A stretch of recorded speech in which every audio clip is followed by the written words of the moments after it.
And then I also gotta go in. Alright, hello everyone. Sorry, I'm just talking to myself because I want to make sure that I'm doing all the things I need to do. So, welcome. Today I wanted to kind of go and, I don't know, discuss a little bit of the video that I had and, um, those sorts of things. And also like maybe get some points from everyone else, kind of get some opinion from everyone else as well in there. I can put this into Guilders 2 streams actually. Um, I want to make sure that the game that is in there is correct. Because last time we had this and it wasn't correct, so. Alright, anyways, let's go back to it. I don't know why it's not letting me go back to it. Let me just go back to it, please. There we go. I'll just leave this open. Okay, so the subscriber thing isn't working. I don't know why, so I'm just gonna hide that. I don't know, I tried to restart it. It was stuck at like 699 for whatever reason. It wouldn't go over to 700. And we're over 800 now, so it wasn't even doing that correctly. So I'm taking that away from this the thing that you can see. I just wanted to add some stuff on there and make the screen look more enticing. We're actually, coincidentally, we're starting where the Wizard's Tower is. On this character, I don't think the Wizard's Tower is supposed to be here on this character anymore. Isn't this the character that I did the end of the? I think so. That's my main right now. So he should be the one that doesn't. Yeah, the tower's already gone. Hey, I'm doing well. Doing well. I'm not wearing the right pants for this, but that's okay. I want to turn this off, and the fireworks are pissing me off. I mean, I'm a fan of fireworks, but it's just I don't know. All right, this is good. All right, I'm doing well. How are you? How are you doing? Oh my god, everyone's here in Garenhof. I am currently working on another video. I did write about a page or 2.5 pages of script already today. Uh, it's making my mic thing is making weird noises. I could go change my pants, but that's okay. I'm just gonna stay. Actually, you know what? I'm not. Now that you say that, let me go. Let me go change my pants real quick. I'll be right back.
It's so funny because I'm out of breath. I ran up the stairs.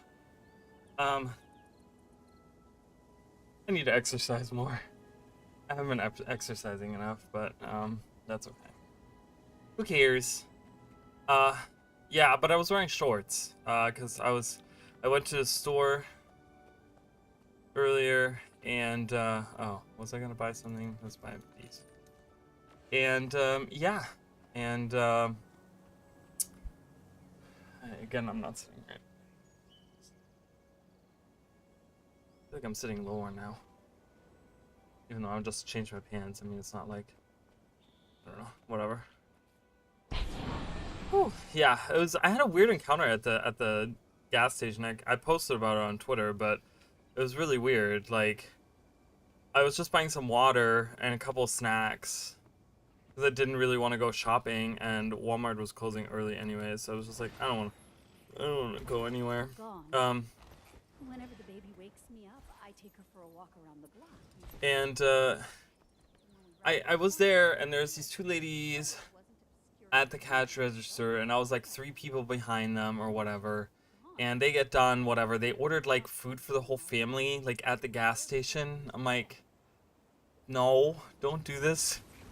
But it was like, I guess it was like a mom and a daughter, but the daughter was like almost grown. I want to say she must have been like 17, 18 or something.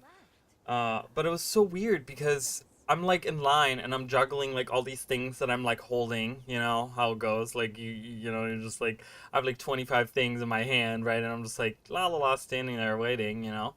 And I hear them like, I overhear them like they were straight up staring at me, and I kind of just like look at them, and I like look away because I'm like, I don't know what to say, you know. I don't want to be rude, so I'm just like, well, you're being rude, but you know, I'm like, okay, whatever. And then I overhear the younger one say to her mom, I guess, or whoever she was, like, doesn't he look suspicious? And the mom was like all agreeing and stuff, and I kept saying like suspicious over and over again. I'm like, how do I look suspicious? Like, I'm literally wearing a Juju Kaisen shirt, and I'm like, my hair is wet from taking a shower. I'm wearing shorts and like sneakers, you know, and I like on my way to the cash register drop my fucking bottle of smart water on the ground. Like, I am everything but suspicious. Like, I'm awkward, I'm weird, I'm nerdy, I'm like, you know, I don't know. There's a million different things you could, you know, different million words that you can use to describe me. But, yeah, I'm definitely not. I'm definitely not suspicious. So that was very strange. I was like, okay, I don't know how to feel about that. Like, there's times where I feel like when I go in my work clothes somewhere, you know, I'm wearing all black and I come up in a black car, you know, with tinted out windows. Like, okay, I could see that being suspicious. Like, that's kind of weird, right? But not what I. Suspicious is a code word? Maybe. Oh, maybe. I don't know. That's a weird thought, though, that they would use that as a word.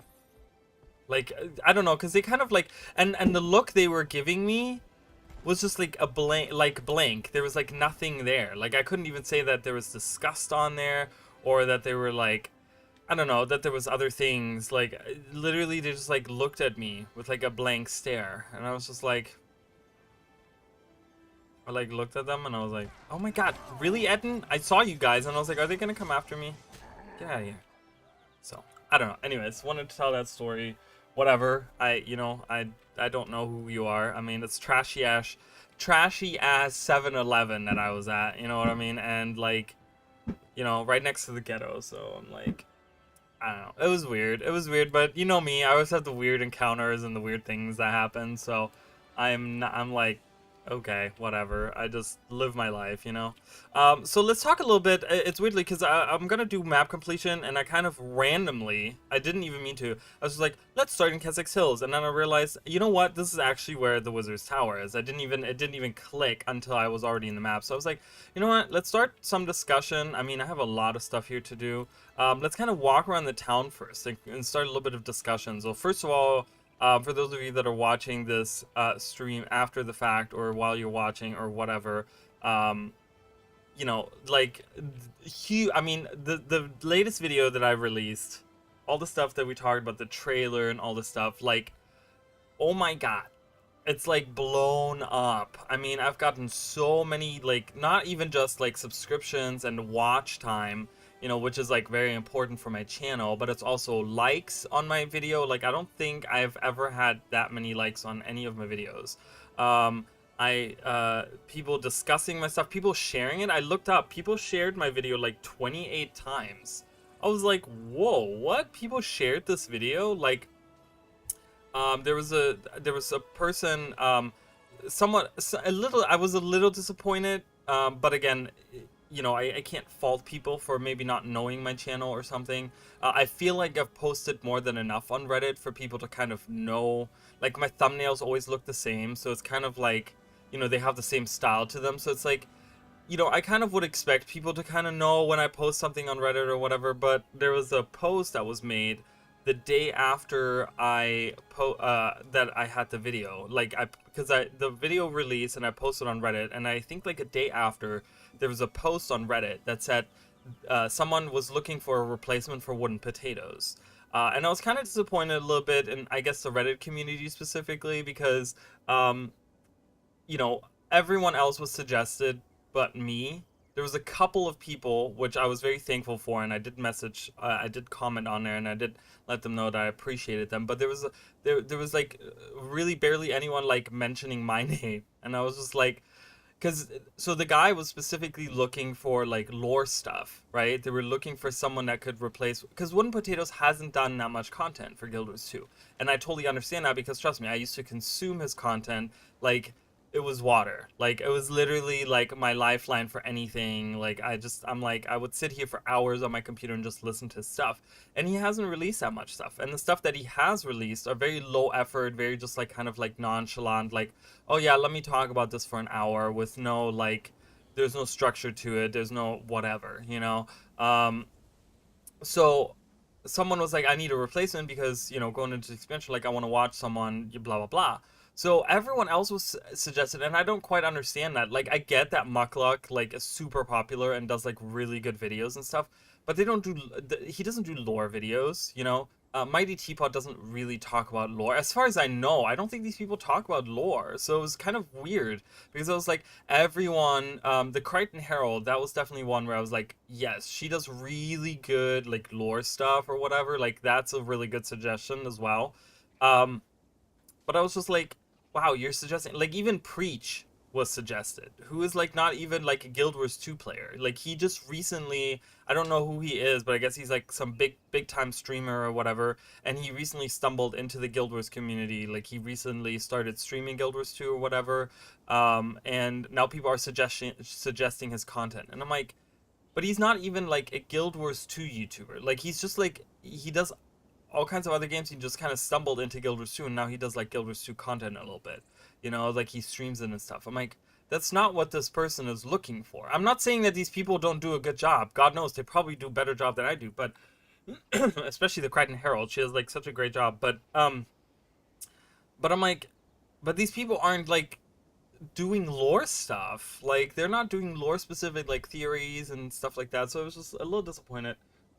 Which is fine, you know. I mean, whatever. Like I said, I get that people don't necessarily know my thing or whatever. But if you guys are watching, if you some of the new people, because it's really funny, a lot of the new people that have joined the channel like over the last week or so have been like, oh yeah, make more videos like this.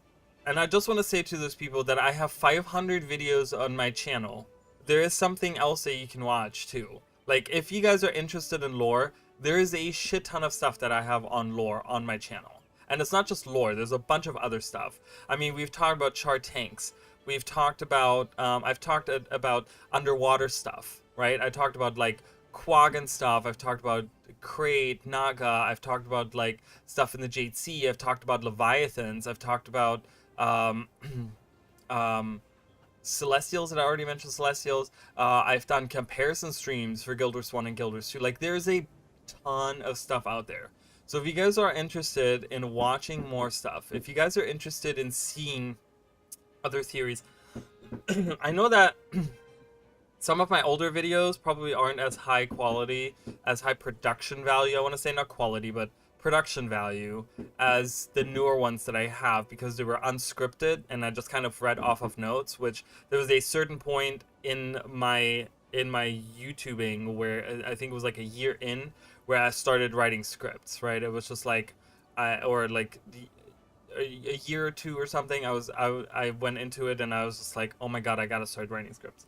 Um, the Chart Tank video, yeah. So a lot of people, there are certain people in the community that think that that's like my best video ever. It's just like randomly I created some pseudo lore for the Chart Tanks, which we never got. And it's something that I feel like if you watch that video before you do Ice Brute Saga or something, I feel like it kind of enhances your experience of it too. Just because we do get to deal with some of the Chart Tanks and some of the stuff. Um, but yeah, that was and there's a bunch of other stuff that I've planned, but there's literally 500 videos on my channel, and I do understand that probably half of those are like playthrough videos because I've done like plenty of playthroughs. But if you guys are interested in any like old school RPGs and stuff, like Crusader of Senti is being just released on the Nintendo Switch. And that was a playthrough we did last year, which was one of my childhood games. So that's something that I did a playthrough of last year and stuff. So there's a bunch of other stuff that you guys can watch. So that's all I want to say. There's a bunch of stuff for those people that love lore, and I will probably, speaking of underwater, and Crate and Quaggan and blah blah blah, I will probably there's a couple of videos that I'm after after this expansion, after Secrets of the Obscure releases, I will probably make a couple of videos because I have a couple of ideas that I would like to kind of rehash that older video. Like I said, it was an unscripted video, so I kind of want to sit down and do like a proper video, but I actually want to split it up in two because there's like one part was a theory, and I kind of want to make a specific theory video and just kind of like go nuts with it. And then the other one is just like specifically talking about things underwater and stuff. So that game is so underrated, and I'm so happy that it released on the Nintendo Switch Online thing, because I really think that it deserves it deserves to be praised like the Legend of Zelda: A Link to the Past. Like a Legend of Zelda: A Link to the Past was like one of the high it's one of the highest praised video games, like it's definitely in like the top 10 for a lot of people on like games and stuff. I mean, it was a really good step forward for the series and stuff, and I think it set the future of the series. Like, even I think Breath of the Wild had a lot of influences from A Link to the Past. Um, so I would really love. I don't know who the makers were. Was it Atlas? That was the maker of the. I don't remember who made it, but I hope that maybe we can get a remake of it at some point. I mean, it would be really cool to see specifically that game remade, like in like like Link's Awakening just got like an HD release for for the Nintendo Switch. Like something like that for Crusader of Senti would be really cool, because I could totally see the animals be really adorable still, and like a little like a chibi cartoony kind of like style. So I don't know. I really love that game. So oh look, we can do another. We can get another. Ta-da! Great. Okay, anyways, so just wanted to say that for those of you that are kind of watching after the fact, or they're new to the channel, that there's plenty of other stuff that you guys. I love how the two Edens are just kind of standing right there waiting for people. That's very. But let's talk a little bit about the Wizard's Tower. So if you guys haven't done the very last story, which you kind of, I guess I'm going to spoil it here, but it's not like super spoilerish or whatever. If you do the interlude forward, you kind of say goodbye to Aurene. Aurene kind of leaves, and I don't think that this was like a genius, oh my god, like I'm psychic or something. I called this a long time ago because people were like, oh, I hope Aurene is out of the story and da-da. And I was like, listen, guys, I think 100% Aurene is going to be out of the story. Like I said that now that she's become the one Elder Dragon, she's probably going to need to filter the world's magic, and she needs to like do that somewhere in quiet. And I even said that. I said that she's going to leave us, she's going to go somewhere.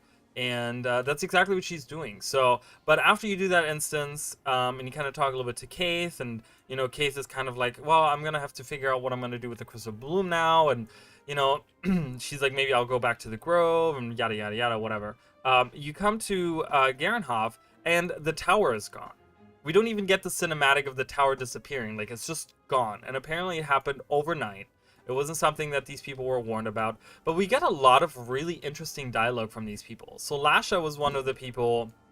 You could talk to her, and she did talk about um, the the tower before. She talked about how that's pretty much where we got some information. How she like, I think she talked about how people got invited to the tower. You know, there was like whatever little information we had. Like she was part of one of the few people that had some info on the tower for us. But now when you talk to her, she says the former home of Isgar. It's not Isgaren, by the way. I mispronounced it. I didn't know. It's never been actually pronounced in game.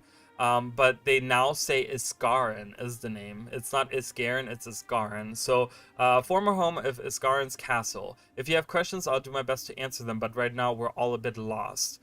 You said it was the former home of Isgaren's castle? Yes, until very recently, the southern sky was occupied by the grand floating castle of Isgaren, the wizard who's protected and watched over this town for generations. Who is Isgaren? Who is this Isgaren? He's a and they started a new thing, guys. This is new. So usually when you do these dialogue things, they do not pop up in your you guys can't see it, but they don't usually pop. Oh, actually I can move it. They don't pop up in your dialogue box. The new ones do pop up in your dialogue box. That's a new thing that I just realized they're doing. So when you ask questions like this, it will actually be in your dialogue thing, in your dialogue box, and you can actually go back and reread what was said, which is kind of cool. Because sometimes, you know, when things are happening, or you fight somewhere, or you get disconnected or something, usually when you get disconnected but you don't exit the game, you can go back in and they'll still have the dialogue from before in there. So you can kind of, even if you couldn't finish reading something or whatever, you can kind of read that. So it's really cool that they're doing this. But Isgaren is a Grand Wizard. So this is something that we didn't know. I talked about Grand Wizard in the first video. I'm working on the second video, but I keep saying in the first video because in my script I'm writing a lot of in the first video. But so the video that I released, we talked about a Grand Wizard named Garen, okay, who was the guy that designed the upper gardens, or the gardens in the upper city in Divinity's Reach, and we know nothing about him. Apparently he served under. That's something I didn't talk about in the video. I didn't think it was super important, but he's definitely older because he might be dead by now, because he served under Jenna's grandfather, or somewhere around that. That's if you were to go back, that would be around that time. It would be probably the king at the time. It's not outright said, but it's probably his grandfather. So Garn was that Grand Wizard. We didn't know. We knew that Isgaren was a wizard, but now he's being called a Grand Wizard as well. Which, do we know the difference? Like, wizard isn't something that we really know as a term, right? We know spellcasters, right? We know is spellcasters even a thing that's being used, like magic wielders, like things like that. Well, I don't think we've ever heard the term like wizard being used as like a word to describe someone that uses magic. Maybe, I don't know, but Grand Wizard seems kind of cool to have. Like they're leaning on a lot of like high fantasy things, which I've missed in Guild Wars 2. Like Guild Wars 2 has, you know, the only fantasy that we've had so far has always been like with the Elder Dragons. But then also a lot of the things were always explained away with like, oh yeah, it's the Elder Dragon's power, or it's the influence of this, or there was always some kind of explanation, but there was never any like mystery to certain things. Like now we're leaning on a lot of things that are like very mysterious, and it's really cool because it opens up all these avenues to different things that we could deal with, which, you know, is the complete opposite of what Icebreath Saga was. And I talked about this a lot too, but you know, well, we can talk about that later as well. But anyways, but beyond that, most knew very little. The mayor claimed that he made regular visits to the castle. Now that's something that the mayor, like before the dialogue, and we'll talk to the mayor. He's down here, Mayor Manrin. He never said that. I don't think he ever said in his dialogue, and I could be, and you know what? Before I'm wrong, let me look it up, because I don't think he ever said that in his dialogue that. Oh, I I'm missing a few words in that sentence.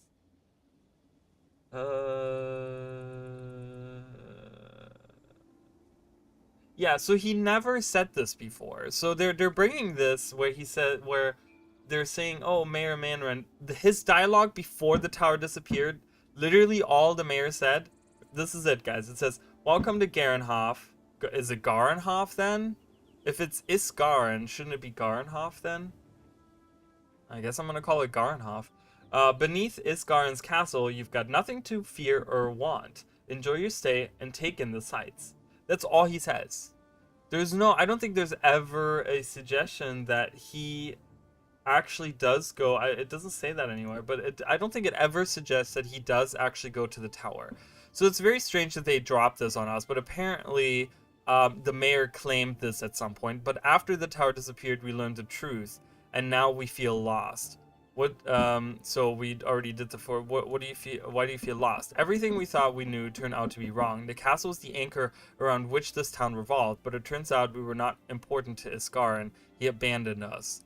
So they seem very. So a lot of these people, because there was elementals in this town that did like all the major like labor in this town, they disappeared with the castle, guys. They're not here anymore. So now these people have to do all of the stuff themselves, and they feel very lost. Like, this town was like a tourist attraction in a way, where people came to see the tower and see the elementals and stuff like that. And apparently there were like people visited the tower and stuff, like we heard about this, and then all of a sudden these people feel kind of betrayed because poof, the tower just disappears overnight, and they thought that Isgarin was there for them, that he hung around in this tower and sent the elementals down because he wanted to, like, kind of protect these people, but apparently they didn't mean anything, or that's what they think, at least, that he didn't mean. So whenever the baby wakes me up, I take her for a walk around the block. Usually does the trick. And when we rounded the corner, I realized that the tower wasn't obscuring the moon. It always does that time of night. It was just gone. It was there when I walked home from the market. It was there before we went to bed. Now, it's gone. Did you smell anything weird? See anything? No, nothing like that. It just left. I think it left us. I think it left us. That's so sad, because they're literally like, they're acting like the tower itself had like a mind of its own. Maybe it does. We don't know. I kind of insinuated that in my video, because I said, because the text read "the tower falters" in the trailer, right? And I talked about how I was like, maybe the tower itself is protecting, like maybe the tower has a mind of its own. Maybe it's like this entity by itself that maybe is protecting us, from whatever is in the mist. But yes, Sinister Buka. But April right here, she's the Extra Life mascot or something, right? Or it was some kind of charity thing, wasn't it? Was it Extra Life, or was it another thing? Whatever. So she's kind of hanging out here. So I don't know if she's going to be important at all in this, but they kind of have her hanging out here. Weirdly enough, she says, "Did you smell anything weird? See anything? Like, why smell? Why is the smell important? Are we supposed to smell something specific?" But yeah, so this lady says that she takes walks, and when the baby wakes her up in the middle of the night, and usually the tower blocks out the moon, and she was able to see the moon, and she was like, "What the heck? Usually I'm not able to do that because the tower blocks it." Turns out the tower wasn't there, and they're all very upset about it. She's like, "No, nothing." They're all like shattered. They're all like, their whole lives have been a lie. So then this child right here, "The tower just disappeared. Mama says she thinks that we did something to anger Isgarin, and that's why he left. But Uncle Olverd says that it was the end of the dragon cycle. What do you think?" So they're giving us a hint again. They're talking about like they're talking about the end of the cycle. They talked about this in the trailer. They talk about this like a lot, I feel like. Just kind of like the dragon cycle is ending. I feel like the dragon cycle being over and like being specifically set on like Oreen and like having like one entity and bringing it back to how Suwan was, right? Suwan originally was what Oreen is now, where she kind of filtered all the magic herself. it's really it's weird that like I feel like is this triggering something? That's my thought process, right? Is this something where is this something where I don't know, some kind of event is being triggered because of the dragon cycle being over. I when I did the season, this was right after End of Dragons released, and before we even got Gala Delph, before we even knew about the new model of how they were gonna release content and stuff. I made a video. It was called something like Season 6 Expansion 4 like discussion or something, and I kind of came up with like different things that I wanted to see for the new expansion, for the new season. I wanted the season to kind of expand on Cantha, which they ended up doing a little bit at least. But then I talked about how maybe the gods could return now, right? Because the gods left because of the struggle with the elder dragons. They left because they didn't want to devastate the world that they had brought the humans to. So they decided, you know what, instead of doing this, we're just going to leave wherever we don't know where they went, but they left. Could they be coming back now? Could they perhaps know, like, and we'll go a little bit into that a little bit later as well, but because people talk about Mingus, and that's how you pronounce that name, by the way. Balthazar's half-brother. It's not Menzies, it's Mingus, apparently, how you pronounce that. I don't know what the language... There's some kind of language where you pronounce it like that. But yeah, so, because people are talking about Mingus and stuff, like, there could be a god story that's slowly brewing. I hope that we don't get anything to do with any of the gods in this upcoming expansion, because I just personally think it's a waste. But we'll talk about that a little bit later on. So, does the end of the dragon cycle mean something? I don't know. It's something that I think has. I feel like it's triggered something, right? I feel like it's triggered something specifically, probably for the demons, right? The demons, like, now that pretty much our world's magic has stabilized, maybe the demons now think that it's safe to feed on our magic again, so they're coming into our world. Oh, thank you so much for subscribing. I appreciate that. But yeah, so maybe they think it's safe now to kind of like come back and consume our like maybe that's what it is. Maybe that's where the where that comes from. Let's talk to the wait. Can we talk to? We cannot talk to her. We can talk to him. This is Townsguard Plesky or Plessy. How am I supposed to protect this town now? It's just me. What did we do to drive the tower away? You're the only guard in town? We always had the elementals before to keep the peace. The only one left is the one trained by the master elementalist, but it's not capable of defending the town, just training the workers. So that's the one that they're talking about right here. Master elementalist, is it Dylan or Dylane? I don't think he has any interesting dialogue. He just, Merkessa. Was that named before? Was that elementalist always named? That's interesting, Merkessa. That's a cool name. But yeah, so he just kind of trains. It's very funny because this dialogue, they kind of, Arena kind of overlooked these workers right here. So when they changed the dialogue, because they say, sit back and let the elementals take care of everything. Well, they left. They're not here anymore. Nice to see you. I love making deliveries to the town. You just pull into port and let Isgarin's elementals do the work. Normally we unload everything ourselves while defending against attackers. So, yeah, they kind of missed this dialogue. So, if anyone can let ArenaNet know that, hey, you missed 3 workers when you're updating the dialogue, there it is. But yeah, so that's the only elemental left, and that's from this guy right here. He's the master elementalist over here. And they kind of left that because they had, because they have the hero challenge here, so they can't just like take that away. I mean, they could have put something else in, but I guess they just left that guy to have. It was all a lie. I feel so ashamed. To the people of this town, they'll never trust me again. What are you talking about? The wizard's tower, the sentinel watching over this town, has vanished. No one has ever known the tower's purpose, but I compounded one lie with another, and now I'm paying for my hubris. What exactly was it that you lied about? That I knew Isgarin. No one living has ever seen him. An arrangement was struck generations ago when the tower established itself here. We sent our people to them, and they watched over us.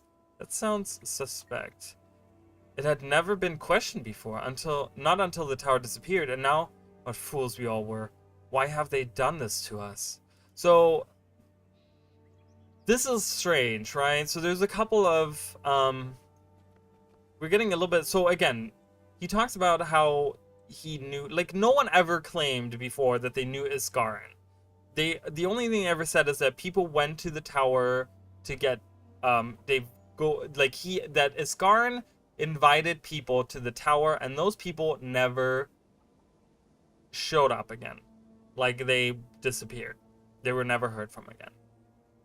No one ever claimed to know him or anything. So this is kind of like new info, I guess. But yeah, so it says that there was an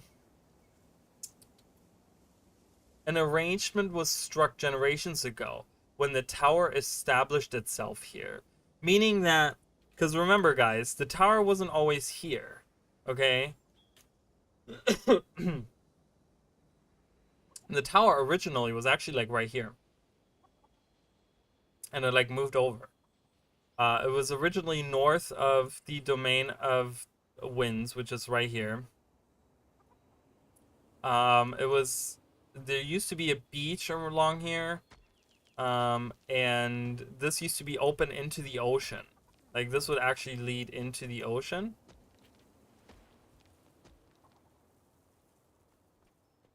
Oh, I was like, did you guys see that? I'll talk about that in a second. That's really cute. That's really funny that happened. But yeah, so the tower moved. It was like anchored up here. This was a lot more open. Okay, this was like open water here, guys. This was like a little inlet that led into like like a river or whatever. Or like a bay, kind of. This was like a bay in here. And it was like open. And the tower was like somewhere around here, I want to say. And it moved. Okay. So apparently when this happened, so that was between Guild Wars 1 and Guild Wars 2 at some point. We don't know when that happened. But apparently an arrangement was struck that they would send people to the tower and they watched over us. Who's they? I don't know. The elementals, or the people living in the tower, or the people they send to the tower, or like, they don't give us a lot of details. They watched over us. So it's not just Isgarin, but others are watching over. And then we're like, well, that's kind of sus, right? That's kind of sus over there. We don't, what the heck's going on there.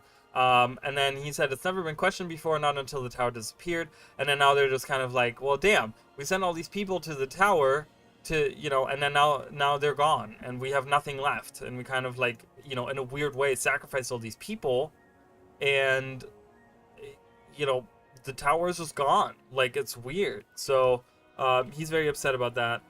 So let's talk about this for a second here. Before the tower disappeared, there's actually 2 earth elementals that stand here, and they will fight each other. They punch each other. So see that right there? So apparently they're still programmed to actually exist. They're just phased out, right? Because do we have the phasing technology?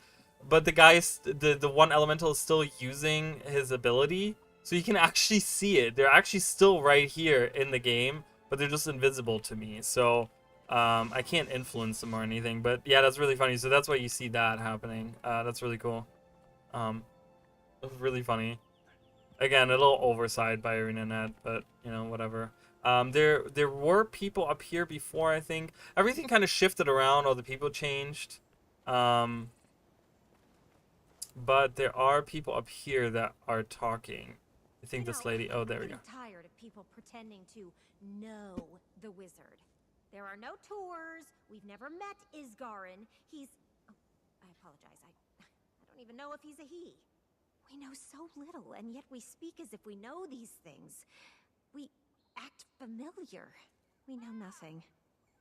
And now it's gone.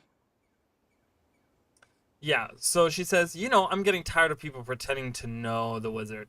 Meaning, like, that people in town are like, oh yeah, I know the wizard, right? And, like, even the mayor was just kind of like, he lied about, like, doing regular visits to the tower and knowing Isgarin. And she's literally like, no one has ever seen Isgarin. Like, no one has ever met him. No one knows who he is. And they don't even know if he's a he. Could be a woman for all we know. Like, it's literally like, it could be a cover Like maybe that's not Iskar, and maybe it's like, I don't know, 100 million other people, like Baltic. We talked about Baltic, right? Like it could be Baltic, it could be Lord Audrin. Like we don't know. Someone is in the tower controlling the tower. That's all we know. Perhaps maybe there's not even anyone in the tower. We don't know. Like I said, maybe it's the tower itself that's an entity. We don't know. So she's kind of like, I'm sick and tired of people saying these things. I don't know if we get any other dialogue. Does this lady say anything? I don't think so. Yeah, I don't think so. I think there's dialogue down here, though. Let's start with the guy in the back. Nope. This child. Wanna play? I don't believe it. The tower, gone. It's been up in the sky as long as I've been alive. I hope it comes back one day. So, nothing important here. One can hope. What do you reckon happened? Is this Garen okay? I don't know. It feels wrong without it. I don't feel ready. Is that weird? I know what you mean. So these people are saying, like, they don't feel ready. Like, they don't feel ready to take on the world because they've always been protected. Like, it's always been, like, you know, the tower has always been there as, like, a symbol of protection and safety. And, like, you know, they've always been just, like, you know, it's like having someone just watch over you all the time. You know what I mean? You look out the window and you see the tower there and you're like, ah, we're safe. You know, it's one of those things, right? It's like, you know, you go down the street and you see elementals like carrying crates from the ship, right? And you're like, oh man, you know, without those elementals, man, we'd be fucking lost, right? It's like stuff like that where it's just like they had this like whole life that kind of revolved around the tower, and it kind of like, you know, it's just, it was the safety blanket, it was the symbol of protection. You know, it's like it's the same as, like, for example, you know, and it's kind of like weird to make an analogy like that, but it's like, you know, imagine having like in every church ever or whatever, like all the crosses all of a sudden disappear, right? It's just kind of like, that would be very like unsettling, right? Because you'd be like, well, it was there yesterday and it's gone now, you know. It's like, and that was kind of like, you know, not saying that a church is made up of the crosses that it holds, but I'm saying, like, you know, it's just kind of like, that's a symbol, right? That's like a visual representation of just the safety and the just, you know what that is, right? It's just kind of like there, you know what it stands for, kind of thing. So I think that's it for dialogue that we get. Is there more people? I know the Ettins are hanging out here. Is there people in here? I don't know. I don't know if there are people here. Nope. There's a couple of things I'm going to talk about in my video as well. We will touch on what's with the store. The store is very not safe. I would definitely break all of my legs. Did you guys ever notice that there's like a little lion motif on here? It's very cute. I just noticed that the other day. I was like, wow, that's very cute. You know, it's all in the details. So I don't know if it's being picked up. That it's cute, right? I don't know if it's being picked up, but there's a low humming sound. Okay, let me just like turn up the sound for a minute.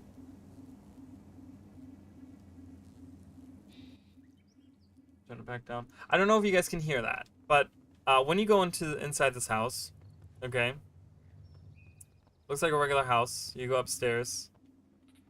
Still regular, right? I love all the little details. I don't know what's happening right there, but you know, I thought for a minute you could read this, but you couldn't. I already looked at that. And then you come up here and you see this, right? We see like Asuran Magitech. Like, this is definitely Asuran stuff, right? So like, you know, what is this all about? Well, and I'm gonna, like I said, I'm gonna talk about this, and there's gonna be video footage of it too in the video. So is it through here? I think it's through here, actually. Through here, if you go down, there's actually an Asuran base right in the side of this mountain. Okay, and there's actually a window that looks straight through this wall here, out to the town, and you can see like you can see the town, and you can see the tower in the background and stuff. You can't see in it though. And this is an Arcane Eye base. which is like the Arcane Eye is like the secret police. So they have like the police, the Asuran police, right, which is the peacemakers. The peacemakers are pretty much the wardens, the seraph, right? So like I'm gonna say almost every culture has kind of like their police, and then some of them have like a secret police. Okay, so like for the Sylvari, it's the wardens are the police. They don't have a secret society. I want to say they don't have anything.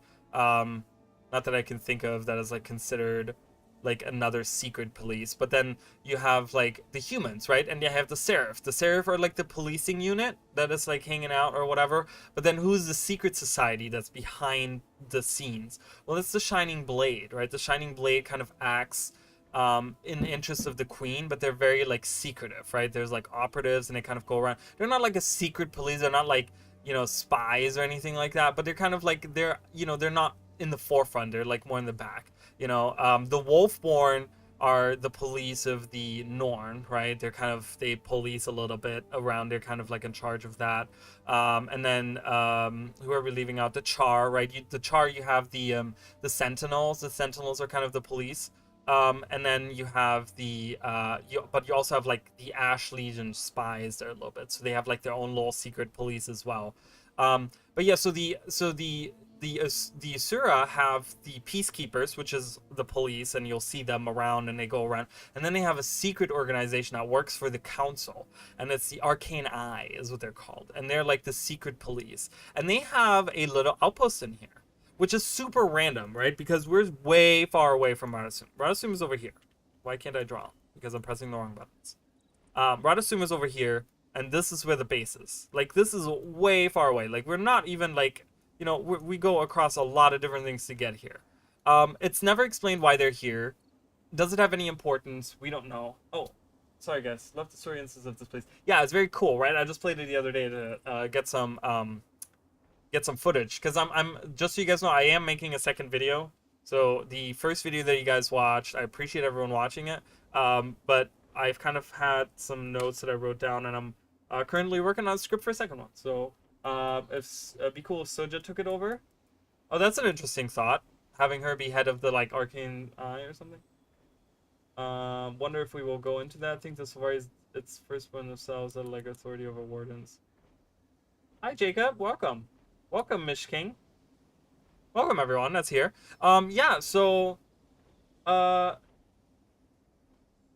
guess the firstborn could be considered, but I was talking about more like a secretive, right? Like a secretive, like the firstborn, they don't care. They're out and about, they're like teaching in the grove and I'm talking about like more of like, we have the police and then we have like a secret organization that's in the background kind of thing, So, while yes, you are correct, the firstborn have like, the firstborn are they're more what would be considered like the Arcane Council, right? Or like the ministry, right, for the humans, or they're more like that, where they're like they kind of are in charge of their people. They're almost like the governing body, beside of course the avatar of the tree.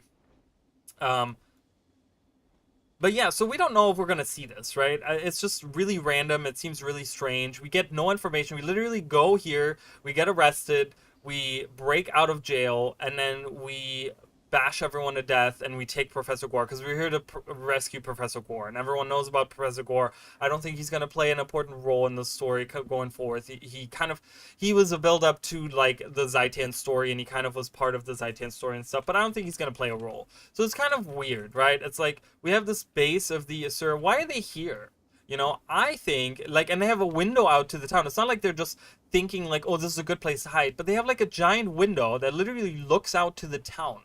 Why would they have something like that if they're not looking to, like, keep an eye on the tower? You know what I mean? So I feel like there might be something going on there. It's kind of weird that we have, like, a secret police that's hanging out, and it's, like, a completely different race from way far away that's kind of, like, keeping an eye on a tower, on a magical tower. That's saying, whoa, that's some cool fashion right here. I love her. She looks really awesome. See, I wish I was good with fashion. I'm not good.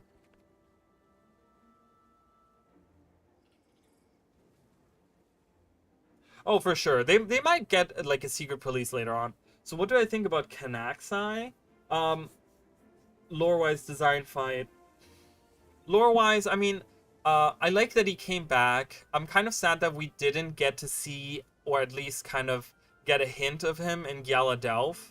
I think it was just kind of like everyone was expecting him to be there because we're going into the deep, we're dealing with Oni, but we don't see any of it, right? Like, I think that the last boss that we find is like this giant illusory Oni. Like, it could have been like a Kanaxai, right? Because we don't actually see the form, you know, it's just like a silhouette. It would be really cool if that would have been like Kanaxai, right? Like giving us a hint as to like, oh, it really was Kanaxai, right? Because up until this Fractal release, we like didn't really understand like, oh, the Oni and there's like a demon. And I will tell you guys that in the Fractal or in Gyaladelph, the Ravenous Wanderer that we fight is actually Captain Tess that we see in the Fractal.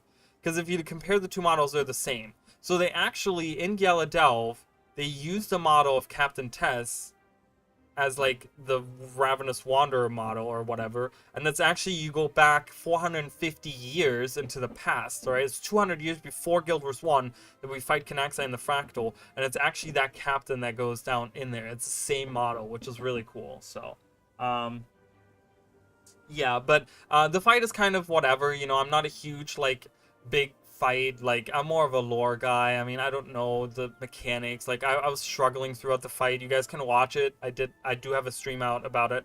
It wasn't bad. I enjoyed it, you know, but the fight wasn't bad. I do enjoy the new model. I think the new model looks really cool, and like I said, you know, the arm across the chest, you can kind of see the fleshiness of it rather than like before he kind of looked like it was pretty blank, and when you watch the video you can kind of see like his one half was kind of blank and it didn't look like anything. Now they kind of made it like into demony, like fleshy, and they're building a connection with the Cryptus, which I think is great because it has potential that we might see Kanaxai come back. Kanaxai might be like alive still, like we might have not actually killed him in Guild Wars 1.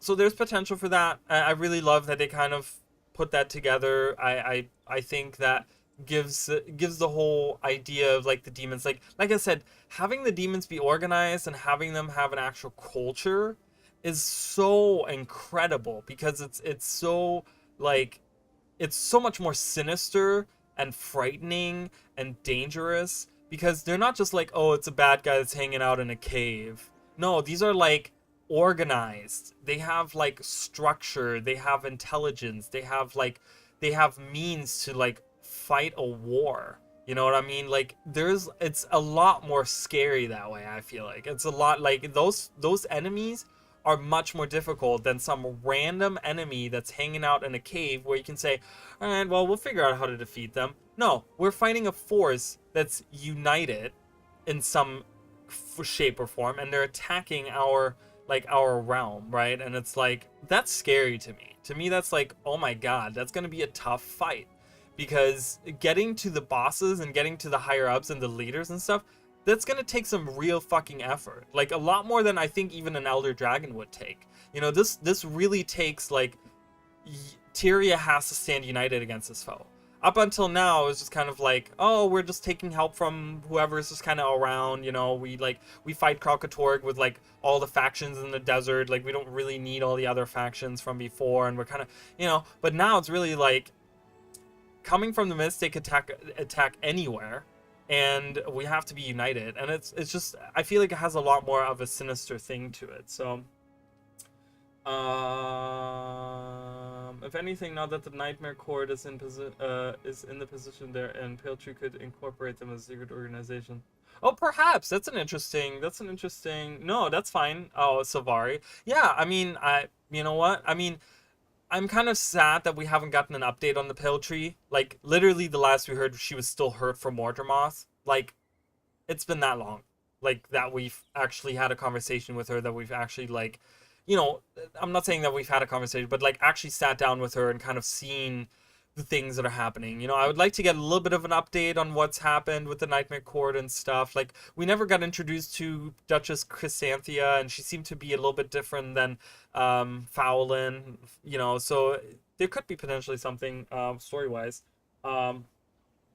should have Canaxa should have been the final boss of the meta, but I guess it's also nice that they honor defeating Canaxa and Gilbert and didn't bring him back. And I just think because we deal with Oni and they're using Captain Tess, who was pretty much killed by Canaxai in a weird way. It was like, you know, one of the people that was taken over by Canaxai, but died right before like on the platform where Canaxai was, and then he, you know, his motto is being used, like his body is being used as the Ravenous Wanderer. It would have been nice to have that final shape that we get, that we fight that big one right at the top of like going through the tunnel, you know, the final boss of the meta event. That should have been in the shape of Canaxai, I think, just to give us a hint of like, oh crap, like, you know, because now we're just fighting a big Oni. Like, it's kind of lame because at this point, it's like, at that point, when you get to that, it's like Oni aren't that special anymore. You know what I mean? We've kind of like fought plenty of them, and there was 3 at the like at the end of the last meta, or you know, at that point on the platforms down below in the deep and stuff. So, you know, and they ambush us everywhere. Like, you know, it would have been cool if we had like the silhouette of Canaxai. Like, that would have been really cool, or it's like something that looked like him at least. So I can kind of agree that, you know, maybe not having him as a boss, and maybe not bring him back either, but have him be like, you know, all the powers of the Oni combined form into like Canaxai that corrupted them or something, right? To kind of symbolize like, oh, this is the like culmination of the powers of Canaxai that are left behind from the deep from long ago or something. I don't know, whatever. With the Galadelph boss not being Canaxai, or the demon Abaddon Wormset eating Leyline. That was, I think, those worm-like things. I did make a video if you guys want to see it as well. It's called Creatures of the Jade Sea. I kind of talked about it in the video that I made for this. So the thing with those worms is they're supposed to be just like the environment kind of deforming into like demonic areas. It's supposed to kind of tell you that like demons are afoot.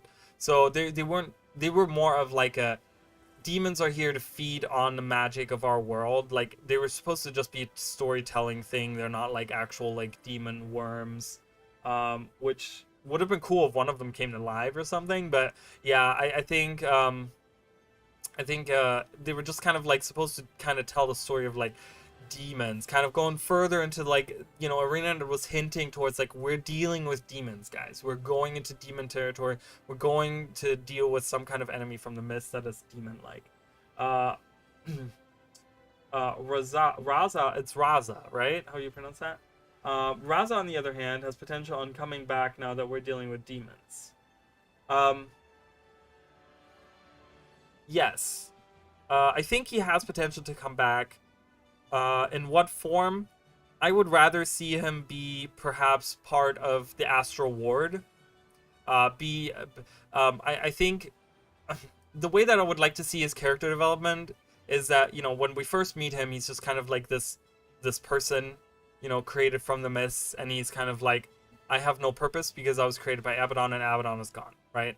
And it's kind of like he's kind of like as he journeys with us, he learns about, like, you know, because in Guild Wars 1, we're like the good people, right? And we're fighting the good war, and, you know, there's a lot of really great people in our team that are fighting against the evil of the world. So my hope is that maybe he, you know, he became very powerful, but he also kind of retained this, like, being good and fighting the evil of the mists. You know, maybe he himself kind of, he was on like a self-discovering journey, and he kind of figured like, hey, you know, I was made from the mist, but there's a lot of evil things in the mists, right? There's a lot of, you know, and he, you know, he knows about demons and stuff. So he's like, maybe he wants to protect the world from demons. And so the Astral Ward kind of takes him in because they're like, you know, they're a secret organization that protects Tyria from whatever is in the mist. So kind of like, it would be really cool to have him be there as part of the like Astral Ward, or maybe he's like an ally of them. Maybe he's not part of them, but maybe he's like allied with them, and or something like that. That would be really cool. I would love to see him come back for sure. Hoping with these expansions each year we get developed some focus on each race, each expansion. Not necessarily. I mean, yes, I would like to see some developments, but we've kind of seen that some of the... Really? That guy has to stop right there. you know, the problem is that we've kind of seen some of the stuff go in ways that we don't necessarily want it to go. Um, so if they can do the each of the races justice, um, yes, like if they do it in a good way. But I would rather have them like touch on new things. We've dealt so much with the Elder Dragons. We, you know, 11 years of just dragons, dragons, dragons. Oh, well, 10 years really, because for last year we've kind of been talking about not dragons, but like dragons all the time, dragons, right? So it's like, can we like do something else? So I like that we're dealing with something else. And so let's talk a little bit about gods, right? Because we talk about Mingus, right? Everyone wants Mingus to come back in the story. Like, you know, he's a half brother in Balthazar. Who's going to take Balthazar's spot? And, you know, he dealt with demons. He had a shadow army. Like, I get all the arguments that are there. But to me, I hope that one of the next next expansions that comes out is one of them is has to deal with the God story. I want him to be. I want to reserve him for that. I would love for Arena to kind of say, once we deal with the actual gods, like perhaps the gods are coming back to Tyria, right? Perhaps they're looking for someone to take the place of Balthazar. Maybe they are fighting him and they're looking for us to help them with it or something, whatever it is. But I would like Mingus to come back when we're dealing with the gods. Like I don't want him to be thrown in with some demon story and just kind of have, because in my eyes it's the same as Palawa Joko was, right? Palawa Joko was so wasted. Why was Palawa Joko so wasted? Because he wasn't his own he wasn't in he wasn't his own like he wasn't the villain of his own story. He was just like a character along the way of fighting the elder dragons, right? So Balthazar was more of like a villain because he had like a whole expansion just about fighting him. But Palawa Joko had like 3 throwaway like living world seasons. I don't want the same thing to happen with Mingus. I don't want Mingus to just be like, oh yeah, he ended up being like one of the guys that like, you know, is with the demons and we just kind of kill him off. Like I want him to get his own really cool expansion that's just about him. You know, and that's just about like fighting his shadow army and like those types of things. That's why I'm hoping so much to not have Mingus in the story. Okay? Okay, let's move on here. Secrets of the Obscure definitely seems to hint at human focus again with the Wizard's Tower and stuff, and then maybe a Sir. So I will seriously disagree with that. And on the terms that yes, we are starting here in a human town, but remember, we're dealing with a magical organization. We have seen what looks like Jinn or Seers. We've seen Asuran characters. We're talking about Asuran characters. I think it's going to be hodgepodge. The one that's maybe going to be left out is probably like Norn. Maybe even not. There's some magically powerful Norn out there too. Like some of the shamans, you know, some of those guys, they're pretty powerful. Sylvari is probably the one that's going to be left out just because they're so new to the world of Tyria. They've only existed for what, 35 years now in the world of Tyria. So it's kind of like maybe they're going to be left out, but I think we're not focusing too much on humans, even though we have like Iskaran who's thought to be a human.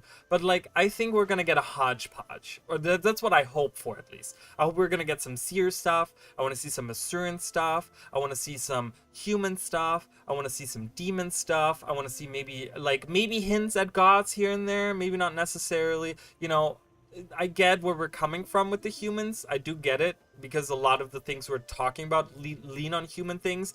But you got to remember that like the major race of Guild Wars 1 was human. So a lot of these secrets lean on human lore, right? But there could perhaps be stuff from Asuran stuff, you know, we haven't seen a lot of focus on the Asura at all.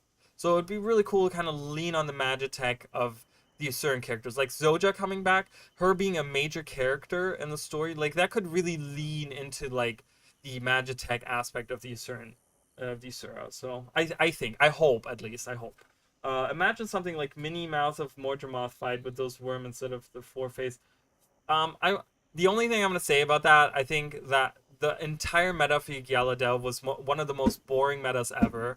They could have done a way better job. I talked about this in length playing through it, so if you guys want to see it, I'm sure there's some kind of stream. That's when I was streaming on Twitch. So, but yeah, I just wasn't. It was very repetitive. The fight was very boring. It's something that I did 3 times, and then I was like, I can't do this anymore. It's the most boring shit ever. And then when they opened up the tunnel, it didn't get any better. So that's all I'm gonna say. I don't want to sit here and like shit on what someone worked on really hard, but I just didn't enjoy it. I will say. I'd like to know where they went, true reason where they left in case they lied to us, and also where do the humans come from, really? Yeah, and I think that if we lean on a God story, we will probably find out more about that. Like, we'll find out more about the different realms of the gods, and we'll find out a little bit more about the where the humans come from, where the gods come from, right? Like Utopia kind of talked about expanding on the pantheon of the gods. Like Duena's father was supposed to appear. Mingus is Balthazar's half brother, so there's some kind of parents involved there as well. We know that Doom is Duena's child, right? Like Duena's son or whatever. So it's kind of, or not Doom. I'm sorry, Grenth. I'm sorry, Grenth is Duena's son. Jesus, not Doom. And we know that like Abaddon had a predecessor as well, had someone that was before him, which was like this giant spider god, right? So there was hints to that in the Nightfall campaign. So there is definitely really interesting god stuff that we can deal with. Happy 4th, yes, happy 4th, everyone! Yay! I hear the fireworks right behind me, outside my window. My neighbors are going nuts. Cormier, remember you never fight alone. It's one of those quotes that it gives me chills every time I hear it. I know that was the motto of like the Sun Spheres and stuff, but it's definitely something where I'm like, man, whenever I heard that, whenever she said that, like I felt that in my heart. I was like, oh man, you can say about Cormier what you want. I know there's a lot of there's a whole really funny video. If you guys haven't watched it, there's a really, really funny video about Cormier from like long ago. It's a little cartoon that someone made. It's really, really funny. Uh, this is why we hate you, Cormier, or something is what it's called. It's really funny. I get that there's a lot of hate for Cormier. It's the same as like, if you guys don't know, Cormier kind of had the same role that Traherne had in Guild Wars 2. She had the same role in Guild Wars 1. Where she kind of took a little bit of the glory and kind of some of the stuff, and she was kind of like one of those like helpless people that always needed us to do everything. But when she said like you never fight alone, I was just like, yes, I know. Like it was really good. I would love to see the Order of the Shadows interact with the Astral Ward now that Joker is not a threat anymore. Maybe go back to the Order of Whispers way. Ooh, that's. I think that might be a little bit. While I do think that would be really, really cool to see, I think that would be really cool to see. I think that's a bit too much outside of the scope. Unless they do like some kind of throwaway thing where we see like an what was the guy that we dealt with, the guy that was the agent for the Order of Shadows. I forgot his name, but he was the guy that kind of like followed us throughout like Istan and stuff. Like he was like there. We dealt with him for like quite a bit.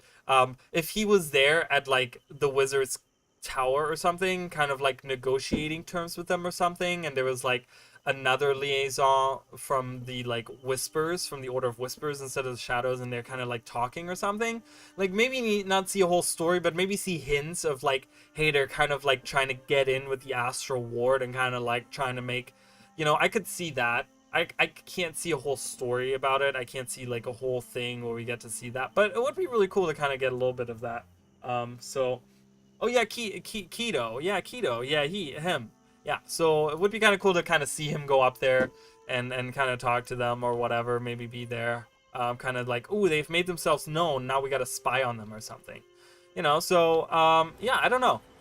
There's a lot of really cool things they could do with this, and I think that's why a lot of the people from the Guild Wars community are kind of coming out of their holes. It's really funny because people are thinking like I just started making like lore videos. Guys, I've made lore videos for the last like 3 years on YouTube. So if you guys want to see more lore stuff, more theories, more things, there's a ton of videos out there, guys, that I've made. So I've definitely been theorizing about a lot of these things for a long time.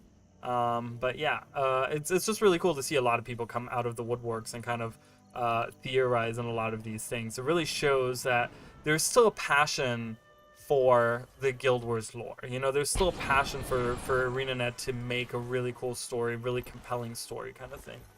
Um,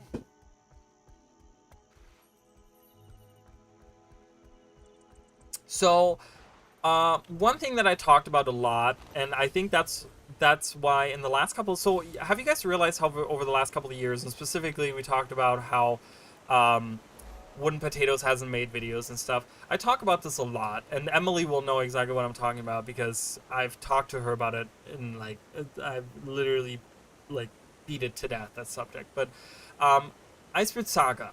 Okay, Icebird Saga, I know that in a lot of ways was really shitty, right? It was really, really shitty in a lot of ways. But one way, and a lot of people aren't, I don't think they're registering that because maybe people aren't like really paying attention to that or whatever. One way that it was very detrimental to the game was in the sense of lore.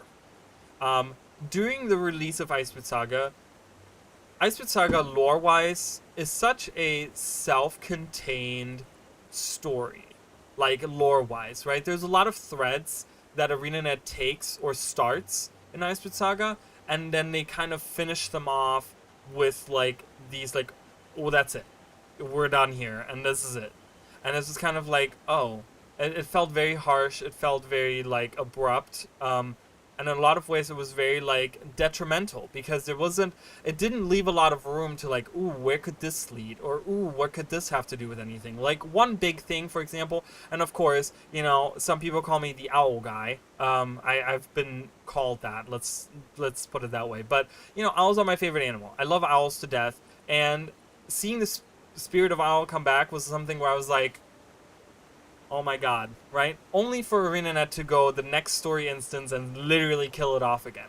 It's like, why did you bring Owl back only to kill it off in the next, like, story chapter?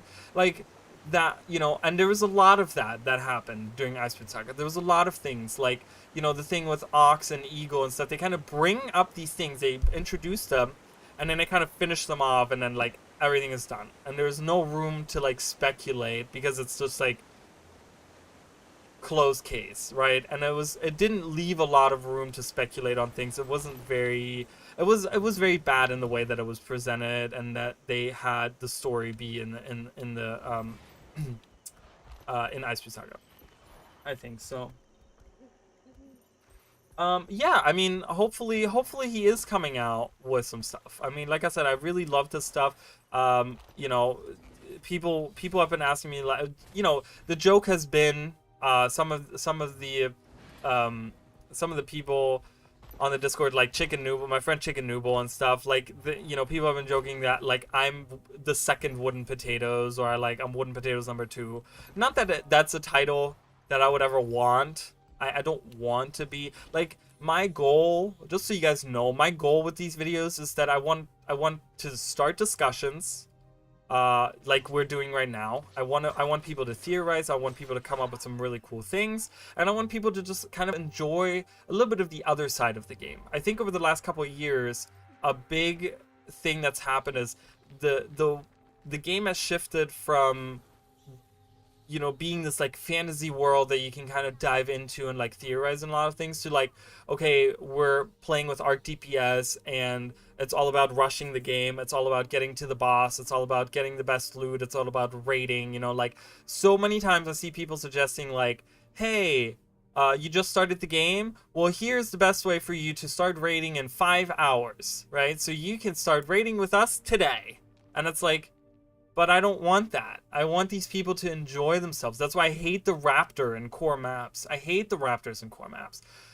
You know, I mean, I use them because I've done map completion God knows how many times, but, you know, I think that Raptors shouldn't unlock until level 80, I think. Like, level 10 is way too early. Like, you know, stop having people run by all these interesting, really cool things.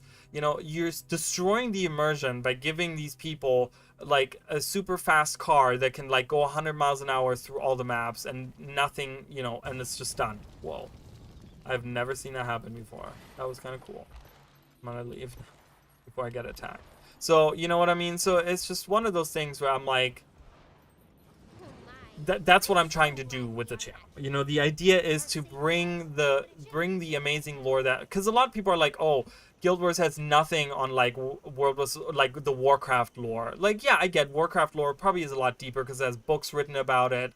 You know, there's like a movie was made about it, like things like that. It's a lot. You know, there's a lot more budget involved as well. There's a lot more people working on it. Da da da da da. All this stuff, but Guild Wars has an amazing universe of lore. Like, it has a great universe. It has really cool, like, rule sets set into it. There's a lot of really cool things to explore. Really cool mysteries out there. There's a lot of stuff to it, you know? So, Mad Visual. Oh, man, that's a name that I haven't heard in a long time. I did not watch too much of his stuff, but I did watch some of it. I can't think of anything that he made, but... yeah, Mad Visual. Didn't they both, Wooden Potatoes and him, work together on some projects and stuff? Didn't they have like a podcast or something together or something like that they did? Wasn't there something like that? But yeah. And the cleansing of Bram should have been done with the altar of Glost and not with Oreen. I just think Bram needs to die. I'm sorry, I just hate him as a character. He's a terrible character. I'm glad he's not in the story right now. I think that I think the whole Champions release was, in terms of lore, in terms of storytelling, in terms of everything, was complete garbage. And I know that there's people that worked very hard on those releases, and those people probably worked under crunch, and it's nothing against the work that they do, but the end result was not up to standard of what the Guild Wars universe could have like expected. You know what I mean? The universe itself expected more out of the people that tell its story, I feel like. Also leaving Kanta without Raizu Palace, rest of Echo Vault. Oh, there was a bunch of stuff. I can tell you right now, there was a bunch of stuff that was probably planned for after End of Dragons. That's why we have all these things that are named on the map. That's why we have, like, why would Kieran Peak be so detailed and have a new name? You know, and like the thing there. Why would we get a name like Great Turtle Highlands that has nothing to do in the story? Why would we get so much about Drowned Kaineng? Like, so much. We get so much info in Kaineng City about Drowned Kaineng, specifically up here, right, in the old Kaineng sector. We get so much info about what's going on here. So many mysteries. We hear about if you guys, I don't know if you guys have done it. There's a bunch of achievements that deal with the Ministry of Purity, the Purists now. They're not a ministry anymore, but they're the Purists, right? And they're originally hiding out in Drowned Kaineng, and then they actually find a place that they can hide out in the mountains of Xingzhou, right? This is where the current leadership of the Purists is hiding out at. Where's the Empress right now? She's hanging out right here. Literally, the Purists that want to take over this entire country are hanging out, like, right next door to where the Empress is. There is, like, some story to be told. You know what I mean? There is definitely something. The Tengu that are from right here, do you know where they're from? They're from these islands. You can talk to them, and they actually say that they are from the island west of Xingzhou. So there's Tengu here. There's like a Tengu civilization out here that have fled here after the Purists took over. They fled to these islands out here. So there's definitely like a lot of story that could be still told. Like Echovald Forest, I talked about this. The female wardens only appeared recently in the fold of the wardens, right, in the Echovald Forest, because they protected something deep within the Echovald Forest, and we don't know what.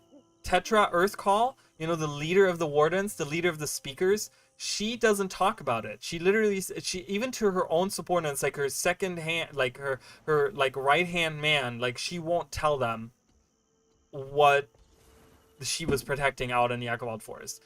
You know, we see Dreslav out here, who's hanging out, who's the brother to Urgoz. Like, there's a lot of stories that they missed completely, and it was all canceled. I'm telling you, they literally were like, we cannot make this scope. We have to change what we're doing. This is not working anymore. So that's when we got Yala Delve, and that was it. Like, that, I think Yala Delve was supposed to be the first step towards like a larger story, but they ended up just doing like, we have to scrap this. We have to do something else. I think that's what it was. I think there was crunch. I think it was, you know, shifting leadership, of course, and you know, at ArenaNet, and I think a lot of it was just kind of like guys, we have to do something else. We have to change the model, and with the change of the model, we're just gonna have to do something completely different. We're gonna just touch on a different story, and that's when they were like, what can we do? They probably scrapped all the stuff that was going on with that, and they literally were like, okay, what's something that we can talk about? And they were like Wizard's Tower, and from there, it went to demons, and it went to like the myths, and it went to S, blah blah blah blah blah, right? All the different things that we see now. I think.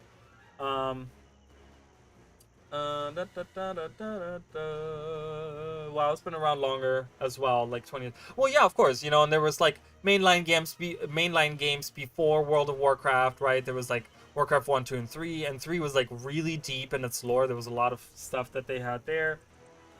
So yeah, there. I mean, but for what it is, Guild Wars has an amazing universe, and it could be expanded upon in so many different ways because. The thing about World of Warcraft is that they, like, the planet that they have has been, like, explored, pretty much. Like, all of it is seen. We have so many things on this planet that we haven't seen. I mean, this map extends, there's, like, a whole continent up here that you can't see, like, up here. If you look at the actual map, guys, if you look at the actual world map, this goes much further north up here. There's, like, a lot more, like, over here. There's a lot more we can see here. There's a lot more to explore. Like, this is a whole globe. And we've just been, like, on 3 different continents. Like, we have not explored a lot. There's a lot we can still see. So, since we got Kanaxai, I just really want Urgoz. I don't expect anything else from Cantha Weiss. So what I think, guys, I think a lot of people got sick and tired of Cantha. And I think ArenaNet kind of realized that. I think ArenaNet kind of realized, hey, let's do something that's not... I hate that song. Can we just talk about how that song forcibly plays when that event happens? I'm just going to walk away from it. I think a lot of people got sick and tired of Cantha. And I think a lot of people are like, oh, Jade, oh, Jade, oh, Jade. Ugh, we don't want to, blah, blah, blah, blah, blah. I get it. I got sick and tired of it too for a little bit. So I think that they're kind of like, they can leave this. I mean, this doesn't have to be the end of Cantha forever.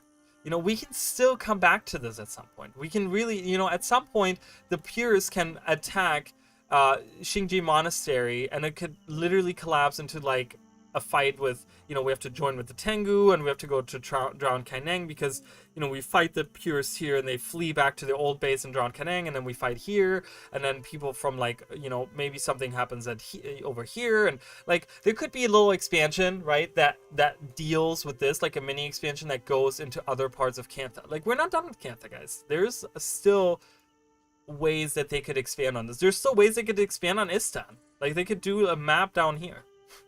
I just thought of that as I saw that.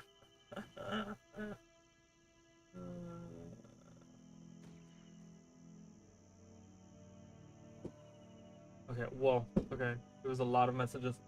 I'm desperate to see John Kenning, though. Yeah, I mean, I would love to as well. I love Raizu Palace was beautiful in Guild Wars 1, and I think it would be very unique in like assets wise, so it'd be cool to see that for sure. Oh god, I love you guys for just. I'm trying to keep up with you guys.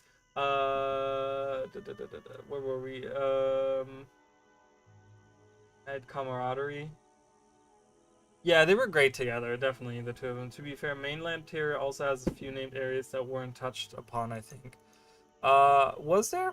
Deldrum up front, we did see Thunderhead Peaks, so that's kind of considered that. Woodland Cascades is one. That's definitely, which was, again, Iceboot Saga was scrapped for Iceboot Saga. It was supposed to be the second half of the Iceboot Saga with centaurs and stuff. Maguma Waste, we did get a little bit. We got Maguma Waste in the sense of Silver Waste and Dry Top. Tarnished Coast, we didn't get. So yeah, you're right. I mean, there's some named stuff that we could go back to. We have the Domain of the Winds that hasn't been touched on. So there's Blader's Mountains has never been explorable, but that's something that's named too. So you're right. Just having the names on there doesn't necessarily mean that it's something that we should look at, right? Scavenger's Causeway, things like that. I mean, you're not wrong with that. Definitely Janthier, of course. Obviously, there's like a bunch of stuff there. That we could do. So you're not wrong on that for sure. Since we got Wind Urgos, I'm desperate to see you draw Kanang. Yeah, if they killed Bram off, we would all be happy. I'll say Guild Wars has really compelling world building. Yes, don't kill off Bram. Just leave him away. Just he doesn't have to be in the story. Just do a Zoja with him. Like he's out. He's retired somewhere in Holbrook and or in what's the town that he's from? Crackstead. He went back to Crackstead. He's retired and he's just living out his life as whatever, as like an annoying asshole. Revisiting Cantha can still work with the current expansion motto. Yeah, so that's exactly what I kind of was talking about. So, yep. Oh, and Wardens was like, hello, bye, Tetra, don't tell us much. Yeah, so there's a big mystery with the Wardens still. Like I said, Tetra, I talked about this many, many times. I think Tetra is a hugely, amazingly compelling character to me because of her dialogue in Dragon's End. That's all I'll say. I'm not going to get into deep. If you guys want to know what I'm talking about, just kind of read through on the wiki what her dialogue is. It's really cool, and it shows me that she's a deeper character than she lets on. Also, I really want to see Juggernaut in Guild Wars 2, but we got Forever Tree, but nothing else. So, that, they never, it's a throwaway line, but apparently there's I don't know if this was like 100% confirmed, but it's been said that the Wardens and Juggernaut kind of are combined now. So the Juggernauts that we had in the Echovault Forest are supposed to be like in line with the Wardens now. They're supposed to be like part of the. That's why the Wardens are bigger now. That's why the Wardens are bigger and bulkier, because there's supposed to be a fusion between Wardens and Juggernaut. I think that's what it was supposed to be. That's why when we go to the one Forever Tree that we see out there, there's one Warden just hanging out there. Because he was just kind of, I don't know, maybe he's longing, maybe he was one of the singers originally or whatever, that like sang the songs to the Forever Trees or whatever. But I think they kind of combined the lore. I think there's some kind of, you can look it up, I think there's some kind of NPC dialogue or something that kind of hints at like the Juggernauts being Wardens. Which is kind of shitty in of itself, but that's how they did it. Honestly can't wait for Internet to expand the map UI again and give us a globe flip button. We got entirely new continents instead of continents, islands. I just want them to kind of spread out. I mean, there's a lot of, like, when you look at the map, like I said, there's a lot of different things. Like, I want to see more here. I want to see Scavenger's Causeway, maybe more of Ore at some point. Tarnished Coast, I think that's very interesting. I want to go over here, like all this area, actually this whole area over here. Like literally this entire area, including the Isles of Janthier. Like I said, this goes much further north. There's like a whole bunch of islands up here, guys. These are islands.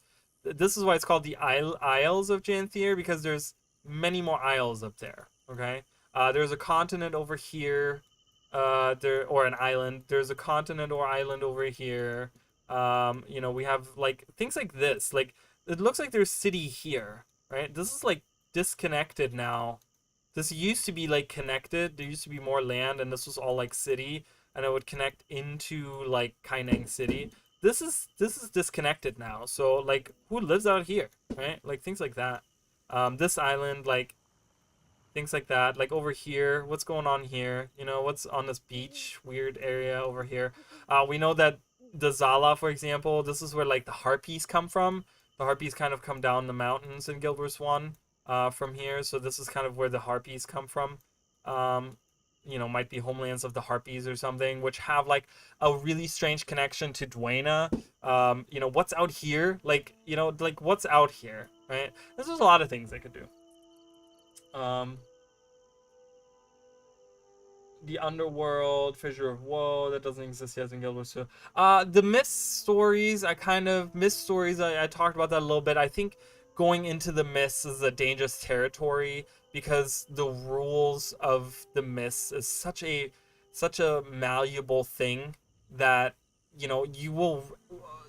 My worry is that storytelling-wise and, like, lore-wise, you'll run into a lot of easy ways of saying, like, Deus Ex Machina, right? Where you can just say, oh, well, it's the mists. Oh, we're in the mists, and I don't want that to be the reason for anything and everything happening.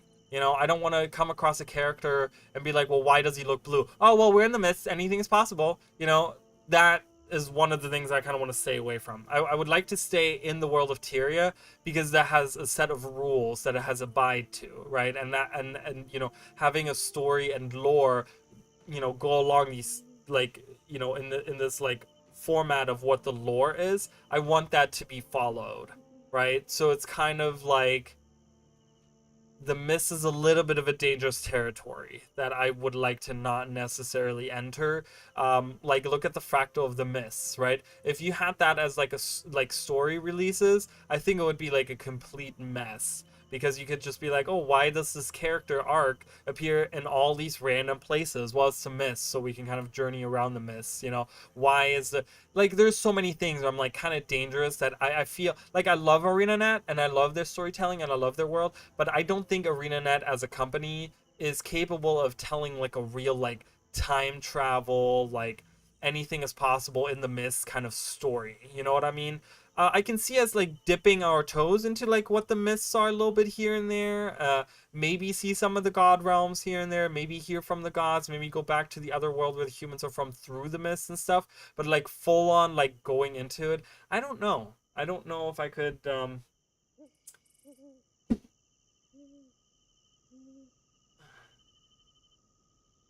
Yeah, I mean, well, the those particularly the Fissure of Woe and the Underworld are each said to be the realm of the gods, right? The Underworld is the realm of Grenth, and the Fissure of Woe is the realm of Balthazar. So, getting more of the god realms would be interesting. Kind of seeing Duena's realm, we've seen Cormier's realm, right, with the library. You know, seeing some of those other god realms that would be kind of cool. Yes, I can agree with that. I would love to see that a little bit more for sure. Definitely. People were tired of Cantha because there wasn't much Cantha in Cantha. Kurzik's gone. Yeah, so a lot of the things that people were excited for in Cantha weren't there anymore. Like you said, the Luxons traveling across the Jade Sea. You know, the how Kaineng looked. You know, it was like this like destroyed city, and there was a lot of things that kind of like sucked the magic of Cantha kind of right out of it. So I get that. Yeah, I agree. Um, I wanted to go into the Char Homelands for an expansion and the Woodland Cascades for sure, and Janthier. All of those, I can agree on all of that. There's a couple more continents. The Mist is kind of an area between Tier and the Mist, as opposed to Fissure of Woe. Yeah, so I just talked about that. I was thinking of an overarching plot on how we can have an expansion of different regions. And I was thinking that a good plot would be another Guild War breakout, making us travel around the world. So Guild War, perhaps. You know, it would be nice to kind of we're leaning again with the demon story. We're kind of leaning on like, oh, the end of the world is upon us. A guild war would be a little bit more of like, it doesn't have to be about the end of the world and raising the stakes even more kind of thing. So I can actually agree with like maybe a guild war or a guild between, or maybe a war between like different nations breaking out or something like where, you know, I don't know, the Blood Legion decides like, hey, you know what, we want to be the new Flame Legion. We kind of like, I don't know, something like that, or where like there's like a new faction that comes in and kind of wages war, but it's not like world ending or something. I don't know. There's like certain things that I would like to see um, that is not world ending and that kind of just like has us travel to different areas of the world. I just want to go to different areas of the world, you know?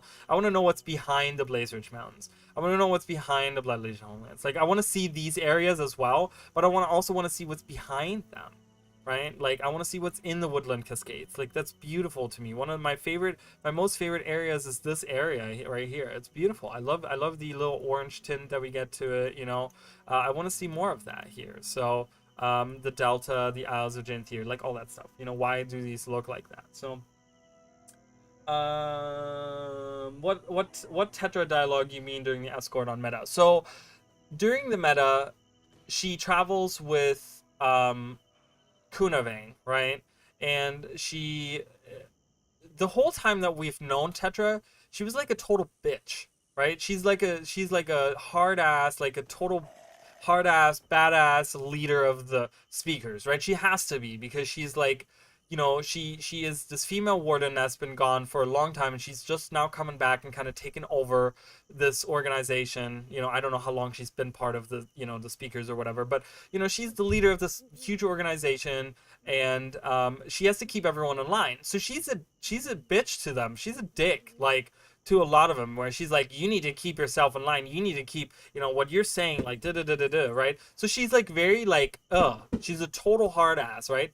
But then, before she finds out that Kunavang is a dragon, is a salt spray dragon, there's one part in the dialogue when you're venturing down, going to the Harvest Temple with her, where you kill one of the salt spray dragons, and Kunavang is like upset, and we know why, because we know that Kunavang is a salt spray dragon herself, so she's like upset that one of her brethren was corrupted by the void, and then we kill it, right? And it's just like, oh my god. But Tetra is like, all of a sudden she turns into this really, really, really concerned mother, and she's like, what's wrong, Kunavang? Like, what is she called? I forgot what she's called in her human form, but she talks to, and she's like, what's wrong? Are you okay? Like, she seemed super concerned all of a sudden. Like, this, like, mother that's just worried about, and it's this random NPC, like, human, that's a random human of the, as far as she knows, of the Dragon Empire, and, like, she doesn't know that that's a dragon, right? So she doesn't have any respect, really, for that person. Like, it's just kind of, but she seems so concerned about her, and she's just like, what's wrong? Are you okay? Why are you upset? You know, like that. And it's just like, and you get this softer side of Tetra, where I think it makes her such a compelling, such a deep character. It shows that on the outside, towards her, you know, subordinates, she has to be this hard ass. She has to be like, okay, guys, you know, get in line. Like, you know, you all have to be like, you know, on top of everything. But like deep down, she might be like actually not that bad of a like person. You know, and I love that. It makes her such a, like, well-rounded, interesting character, deep. There's a lot of things to explore. There's a lot of, like, character that we can still, like, you know, find. So that's what makes her, Navan, yeah, thank you. Navan, thank you. Yes. So she says, like, are you okay, Navan? What's wrong, Navan? Like that. And it's just like, it just, I don't know. It just, to me, in my eyes, every time I hear that dialogue, I'm like, fuck. I'm like, she's actually not that terrible of a person. Like, I don't know if that's where they wanted to go with her, but it just seems so out of character for her to all of a sudden be worried about some random human that's just kind of hanging out with her when she, like, doesn't care when her subordinates get killed right in front of her in the Echowild Forest. Like, she doesn't care that one of her subordinates gets killed right in front of her during the meta. Like, she's kind of like, okay, can we bash this thing now? And she doesn't even care that someone just got killed that is one of her subordinates, right? But some random human that, you know, just is there, all of a sudden she shows this concern for. It's really weird, and it shows that there's something deeper to her, I think. I don't know. I could be reading into the shit. Instead of being a mist-based expansion, which is very tricky. Yeah, it is tricky. I want this character expansion to make our main character finally just snap and become the main villain of the game. Very unlikely. But what I could see, right? What I could see is we could see, because we talk about distorted worlds, right? We talk about distorted worlds, and we talk about, like, alternate realities. What if, like, alternate reality champion of Arene comes from the mists and, or, you know, from these distorted worlds and is like, well, I'm here to fuck shit up because I'm the, like, you know, antichrist of this world or whatever, right? And it's like, that would be kind of cool. I would like to go down wherever Dorn Velasquez from the Order of Whispers is from. We don't know where he's from, though, right? Like, that's the thing. Like, he's like this huge mystery, too. So that's a very compelling character as well. Like, we don't know anything about him. I haven't read about him either in a long time. I don't remember what Dorn.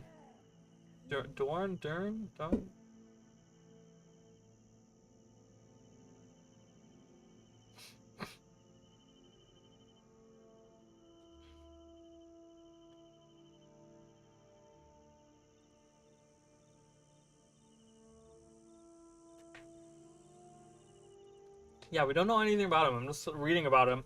It says,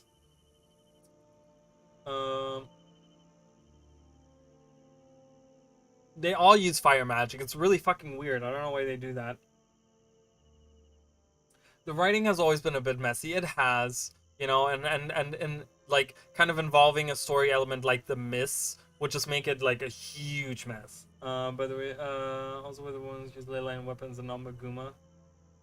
I think, wasn't that before Maguma weapons were released? I think End of Dragons came out before the Maguma weapons were released. Maybe not. Maybe I'm wrong on that.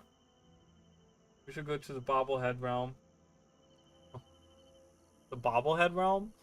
Are you talking about the question mark one? I don't have it unlocked. Where was it? Oh, it's up here. Up here somewhere where the question mark is. Yeah. Jesus. Yeah. I mean, that would be, you know, they do say that it's from another world. Yes, I was thinking about that as well. The alternate evil Asura Savant. Yeah. Um, we kind of talk a little bit about the. I feel like I was saying something, but I forgot. We talk about like Dorn, right? So that's how I'm gonna pronounce his name. I'm so bad at pronouncing names, guys. I'm sorry. I know everyone is kind of lecturing me on how to pronounce Azure. I guess it's how it's pronounced in the video, so I'm sorry about that. I'm not good. English is my first language, and then mixing in like weird random names, I'm just like I have no fucking idea. I have no clue. Anyways, what was this thing? Oh, Dorn. So they say that he like doesn't look like anything. So what if he's like from maybe he's like a time traveler, or maybe he's like a dimension traveler, and maybe he's from Or. Like I feel like he could be Orion, like from a time long gone or something. I don't know. I'm just throwing at this point. I'm just throwing out random shit. I don't know. I would love to see Guild Wars tackle a story about exploring unknown lands, similar to New World. Maybe finally visit the Lost Shores. Also, do you think the Roman Torm is coming back? Probably a fake spy name anyways. It probably is a fake spy name. You're not wrong. It probably is a fake name. Whoever he is, he's a big mystery. Yes, I want to see other. I want to see like if you go back and watch the video about season 6 expansion 4 that I made that video before the new model. I just said this, but if you go back to that video, I talk about how I would love to see a concept. I've come up with this concept quite a few times now. There's also the video I talked about there's the one really interesting video that you guys I would love for you guys, if you guys are interested in lore. There's a video that I made about the other spirits of the wild. If you guys look at that, it's not a long video. If you guys watch that video, it talks about the other spirits of the wild that are mentioned. We know that, like, as far as we know, every animal in the universe has some kind of like overarching, like any species has like a spirit that's kind of like not in charge, but that's kind of like the embodiment of that species or whatever, right? So we have like the spirit of Minotaur, right? We have the spirit of hare, we have the spirit of, you know, owl, we have the spirit of ox, like, you know, and they kind of incorporate, you know, similar species into it or whatever. We have like a spirit of serpent as well, I think, that's been talked about. Then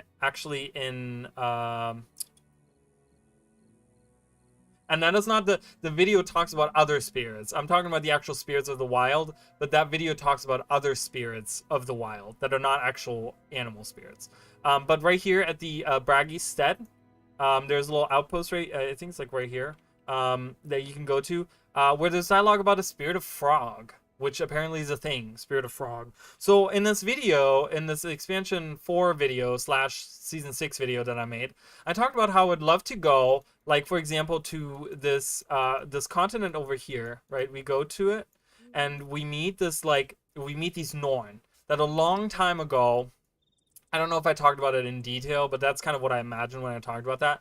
We meet these Norn that sailed down here at some point. They kind of were like, you know what, Jormag is coming and we need to flee. And they decided, instead of just stopping at Holbrag, they like went to Lion's Arch and then they took a ship away, far away, you know, maybe even before like Zaitan, you know, Rose and stuff. And they went to this like jungle world up here, right? We don't know. It's like blue and red. We got some opposing stuff going on here.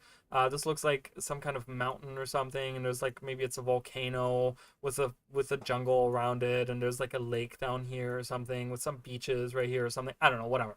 Anyways, and these Norn live out here, and they worship other spirits of the wild. Like, they know of the spirits of the wild, but because the spirits of the wild that we know, like snow leopard, wolf, raven, all of them, they're like in the mountains, right? They hang out in the mountains over here. But what about like the spirit of tiger? or the spirit of serpents, right? Like a snake spirit, or what about like a rat spirit, or like anything like that, right? That could potentially be somewhere else in the world, and we could come across that. Wouldn't it be cool to go and journey to like a new continent that we've never been to? None of the characters come with us, none of Dragon's Watch come with us, and we just go by ourselves. We sail down there for whatever reason. You know, maybe we got a mysterious letter from someone or something, and we go down here and we meet all these new people and all these new cultures and all these new animals and all these like different ideas and different like things. It would be super cool, right? I don't know. That's just my idea. Spirit of Llama. What? That's like the coolest spirit ever. Like, just imagine all the different spirits that you could have. Like, is there a spirit of Quaggan? Are they considered animals? I mean, they speak.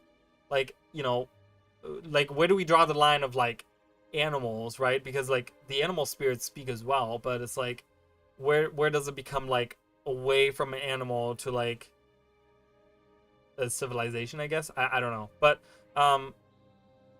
you know, it's like a spirit of Quaggan. Like, that would be fucking amazing. Are you kidding? But there's like a lot of other things. I mean, like, think of the aquatic life. There could be a spirit of shark. There could be a spirit of dolphin. Like, what? That's so cool to think about. It could be a spirit of seahorse. Seahorse. I love them. They're really cute. For those of you that are interested in anything animal, by the way, I will say there's I have a series of 3 videos where I talk about really cool animal Easter eggs and animal facts. There's 3 videos on my channel, guys. Check them out. There's some really cool stuff on there that we've talked about. There's a lot of cool stuff that I talk about. So you guys can go check that out. Spirit of Char. That would be so funny. Like, that would be so funny. The Mist Stranger will have any involvement. I think the Mist Stranger probably won't. I think the Mist Stranger is supposed to be just like this random identity that they use for like, you know, because like the Mist Stranger like hangs out in the Eye of the North now and like gives us no information. I mean, maybe we could see them return.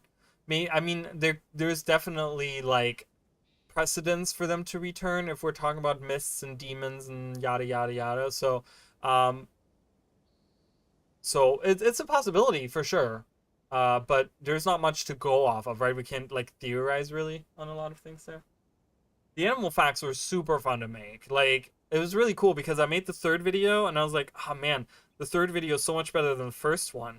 I thought, and then I go back to the first one and I was like, whoa, this video is actually really good. So that's a really good series. I mean, I'm not one to like, you know, I'm usually, I consider myself to be a humble person, so I'm not gonna say that these videos are gonna change your life or anything. But they're pretty good for what they are. So if you guys want to check that out, that's out there. By the way, what do you think about your car? What do you think about your car? I hate it. Everything they did about it. I hated it. I mean, it was something where, you know, we went into the Far Shiver Peaks, and this is right before I started making videos. So it wasn't, you know, this wasn't something, you know, that like it was something that I theorized about. It was definitely something where in Guild Wars 1 I went back and I looked at Drakkar. I just hated that he looked so different. Why did they make him look so different? Like I said, there was a lot of things in Icebreath Saga that were really, really bad. And like lore, if you look just lore-wise, there was a lot of things that were like didn't make sense. Like, first of all, the map doesn't align. The map doesn't align. Like, everything up until this point, the map aligned perfectly fine with Guild Wars 1. Icebreath Saga does not. Like, specifically Bureau Marches does not align perfectly. And it drives me crazy. It's one of those things like, you know, like perfectionist thing where you have like everything is perfect, but like the one thing that's not fitting. And you're just like, I want this to fit. It's driving me crazy. That's what this is to me. Like, it's just, it's bad. Like, the lake, I think, is, like, way too much south. Is that what it is? I don't remember. I want to have to look at it.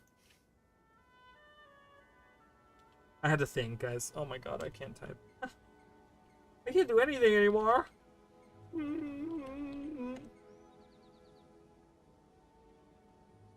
There we go. So, just so you guys know, a map that I use for reference... Oh, can I post this? Does it let me post on here? So, this is a map that I use all the time, by the way, guys. So you guys can have that map if you guys ever want to see a full huge map of the whole map of Guild Wars 2 overlaid with the map of Guild Wars 1.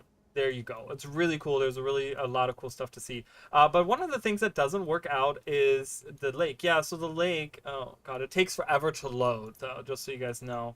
Yeah, just so you know, the lake, they moved the lake way further north. Okay, way further north. So it makes like no sense where it's situated right now. And that kind of is like really freaking annoying, because there's certain things that they reference in the area of that world, like where, so the lake is right here, right? That's the lake where Drakkar was sleeping in. Okay, really it's supposed to be like out here. Okay, this is where the lake is supposed to be. But then they reference, so right here you see Koda's Tier. This is where they reference, do you guys remember in Guild Wars 1 the mysterious tree where the rabbit leads you into like down on the bottom, and there's like a little like lake around it, and it's a tree in the middle? I'm pretty sure, because if you look position wise, right, like let's say this is the original map, the lake is here, the tree area is like right around here. So I think they're referencing the tree area and Koda's Tier.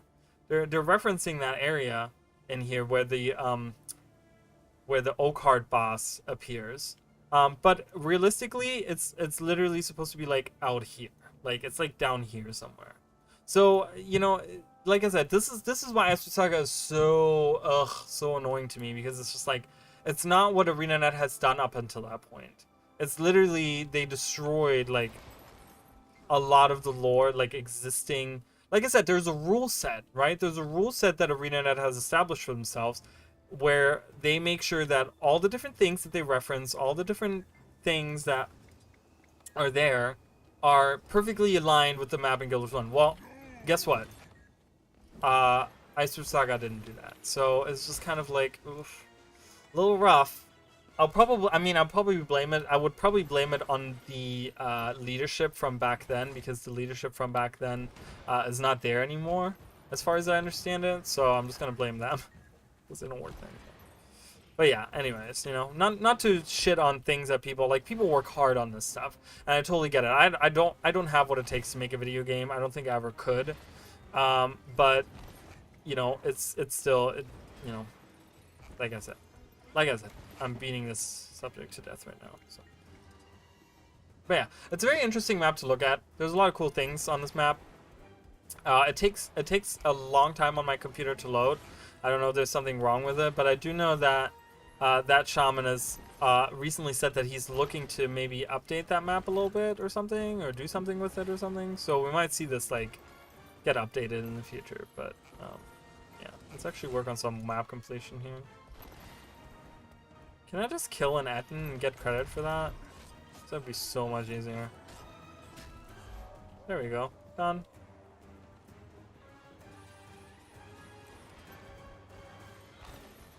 Zafala is a dwarven ruin, then it was lazy to make some Norn buildings.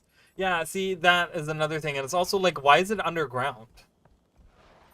Like, there's no reason for Zafala to be underground. Why is it all of a sudden like buried underneath the like the rocks and stuff? Like, it seems so weird. Like, it wasn't a city under the ground. Like, I know that it kind of had like a little dip that it went into, like the actual town, but you know, there's, like I said, there's a lot of weird things that ArenaNet did for Ice Saga where I'm like, I don't understand. I don't get it. It's like, why you do this? Why do you do this? Why you did this? That's what my mom would always say. I made fun of my mom a lot for the way that she spoke English, which is kind of mean, but it was all in good fun. Okay, it wasn't like I laughed at her like a bully. Wait, this heart is done? Oh, it is done. Which heart was I looking to do? Was it this heart? I thought there was a heart that I needed. This one for sure, but yeah, I don't know. There was a massively OP article about Expansion 4 and they had more screenshots there. Really? Do you have a link to that? I don't remember that. I don't. Wow, that would be really cool to see. Do you have a link to that? If not, I can probably Google it. I did not know that. I thought I listened. I don't know everything, as you guys can see. I wish I knew everything. Listen, I wish I knew everything about the Guild Wars universe. I would grow a long white beard and just be like, I'm the one that knows it all, but unfortunately I don't. I would love to read that article. Maybe we can get some stuff out of it. Maybe we can get some interesting things from it. Of course, everything that I'm missing is like the freaking vistas. I never look at vistas. They're always so out of the way for me. Why am I doing map completion, by the way, guys? I'm doing map completion because I'm thinking that probably for the new PvE armor, we're going to need a ton of gifts of exploration, and I don't have any, so I'm just working on getting some of those. Last image on the first row. Oh, the link didn't post. I'm sorry. Hold on. He's posted it. Did you post a link? I don't see it. How do I... Wait a minute. Why can't I... Damn it. It wouldn't let me... It didn't even give me a warning.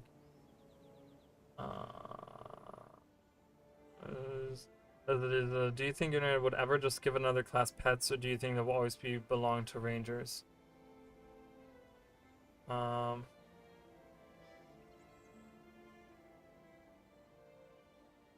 Okay, I'm sorry. I apparently, for whatever reason, what? But I didn't have. Hold on. Let me look at something real quick here. Mon tools. Do I have link?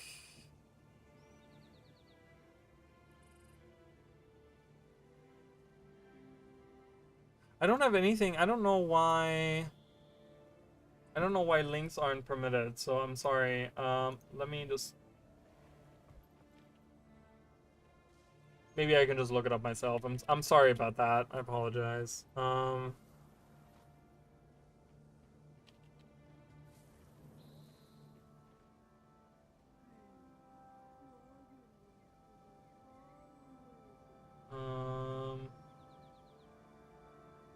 But you're saying this was like an old article, or is this a new article? Oh, well, these are all pictures we've already seen. Oh, wait a minute. These are not...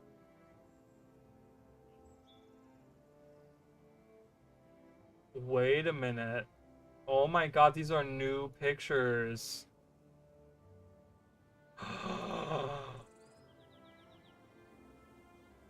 Is this the one that they did about maybe the bot post? Yeah, well, I don't know. I think there's something about my program, like not allowing links or something. Opening up weapons and giving us more weapons makes us think it will be willing.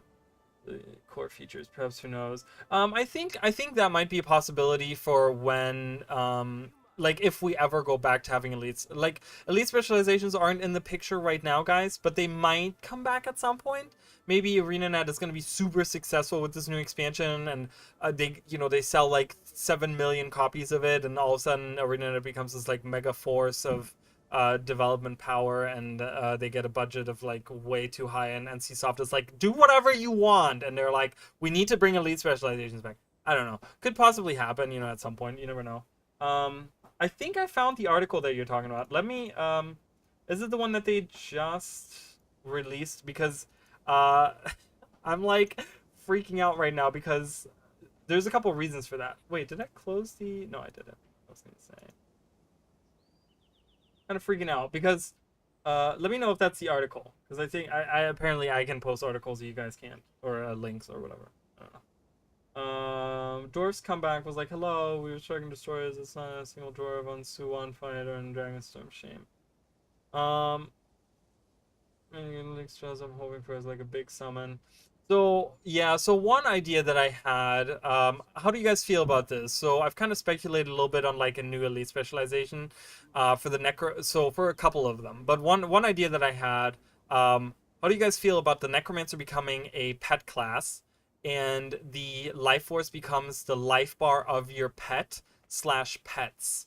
So you know how like in like in, usually elite specializations will have, like, lots of times they'll have it where they do 3 distinct grandmaster traits for the, for the trade line or whatever, and each of them could perhaps change what the pet does, right? So the mechanist has that, right? When you look at the mechanist, like, you have the option of like doing long range, doing short range. I think that's the first one though, right?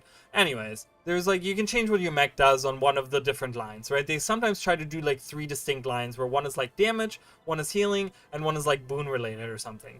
They try to do that very often. So my thought was, what if we have like, we get, okay, and hear me out, guys, okay? What if we get the necromancer gets the bone skinner as a pet? Okay, that's the pet we get. We don't get options of other pets, like it's like the mechanist where it gets the jade mech, but we get the bone skinner as a pet. Okay, and each of the 3 lines does something distinct. One of them just kind of makes your bone skinner stronger, right? And like I said, the life force becomes the life force of your pet. So whenever you get life force, you kind of heal your pet in a way, right? Because you're gaining life force. One of them splits them into 3 little bone skinners or other creatures or something.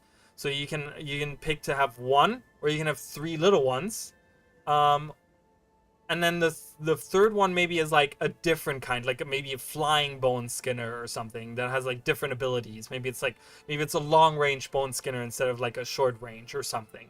I don't know how people feel about that, but I think that would be a cool way to make like a different pet class, just kind of, and then change the, we go with like color schemes, right? See how like the energy is like a little brownish looking, like a weird brown color. Like maybe have that be what the new like powers look like. They're not like it's more like a green brown, right? And kind of have your bar look like that, maybe like change it from like a green to like that type of color, and have that as like your color scheme.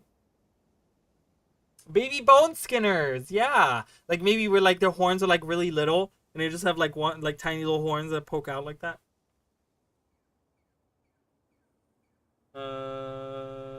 Yeah, that's the article. Okay, I'll talk about that article in a minute.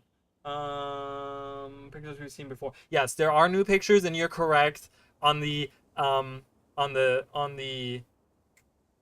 Wizard's Folly Tower, and I'll talk about that in a minute, and I'll post a picture as well for you guys to see. That's pretty close to the idea. 3 tastes that change the way the summons look. Arcanist changes into an entirely different undead creature, like undead wolf. Why does that tower have the Eye of Sauron on top of it? Isn't that copyrighted? The tower does? On top of it? Well, it's not. If you look correctly at the image, that's not on top. It's in between, but it's not on top. And I don't think you can copyright that. Can you copyright the location of an eyeball? I don't know. That'd be funny. And we see Zoja helping us close a rift. Who's that Norn character? Is that the player character?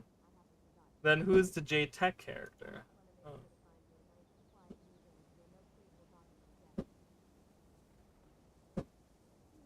There's multiple eyes around it too. Looks like Lion's Arch, doesn't it? Some of the structures. Okay, anyways, sorry. Good God. Undead Abomination for tanky thing. Oh, that could be cool, like an Undead Abomination. Just thinking, I've always had I would own skins from pets. Astral Word, Treasure Vault, could be very good. I just think that I've talked about this many times. I think they could just make way more pets available. Like, instead of, like, we don't necessarily have to talk about skins. Like, you could have, like, different wolves, for example. You could have, like, a brown-colored wolf. You could have, like, like an ice-colored wolf or something. And just kind of give them abilities that are already in there with, like, stats that are already in there. You know what I mean? Like, I just think, like, not necessarily, like, a skin for the pet, but, like, give us more pets. I don't understand what the limitation is, like, why they're not giving us just more pets. Just add more pets to it. And just copy what other what other pets already have in ways of stats and in the ways of abilities and stuff. You don't have to introduce new abilities, but it would just be nice to have more options on like a little bit crazier, like you said, like fiery, icy, watery, like go a little bit in the elemental direction. Like, you know, it'd be kind of cool to have like a sand jackal as like, you know, maybe a pet or something, like a baby sand jackal, you know, or like an adolescent, you know, juvenile, as they call them, juvenile. Polar bear, panda bear. Well, don't we have polar bears? Aren't polar bears, aren't they a pet? I thought they were a pet.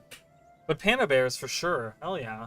That's like a missed opportunity. Okay, let's talk about this tower. Oh my god, guys, I gotta look at this image right the fuck now. Okay? Do you guys want to see the picture? Do you guys want me to show the picture? I could probably show the picture. Media file. No. I just want a picture. How do I just do... Oh, image. There we go. I can just add an image. Tower. That's what we'll call it.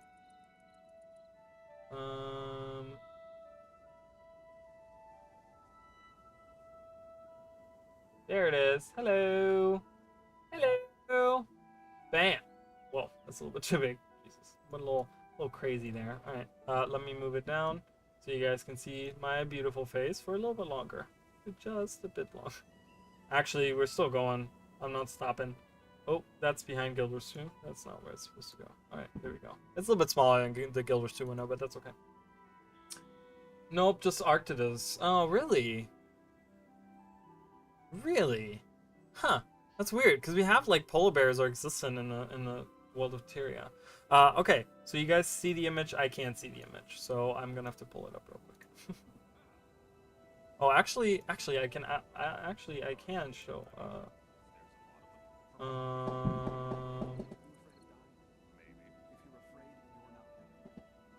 Oh, that's really low quality.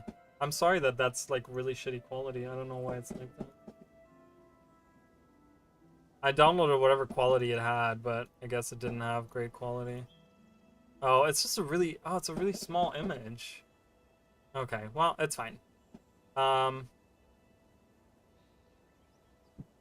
So let's look at a little bit of the image. Let's look at the image. So first of all, it seems like the inside of that tower, the middle where the eye is, right? We talked about the eye of Sauron or whatever.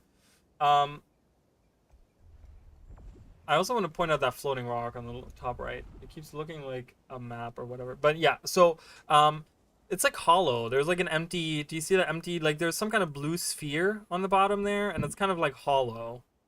And then there's some bluish stuff in the two towers connecting it. So for those of you that don't know, or for those of you that did watch my video that I made recently on the trailer and all that stuff, I talked about the Wizard's Folly Tower.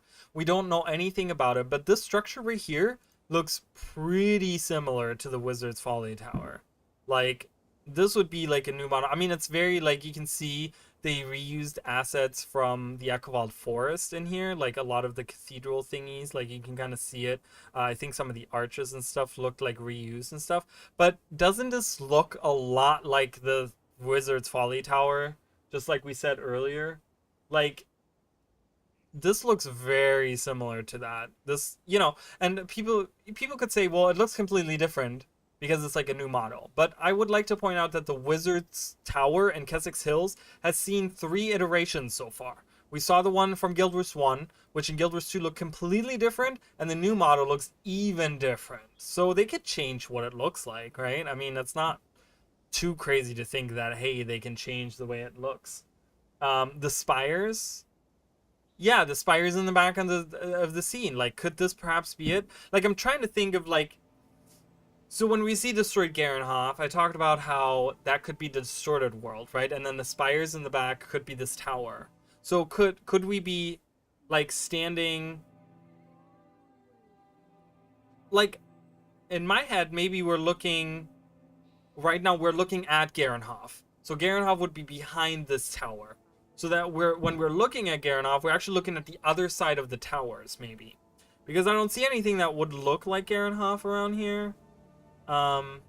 But again, it could be distorted world thing or something. I don't know. But this definitely looks like the two spires in the video. This looks like the Wizard's Tower.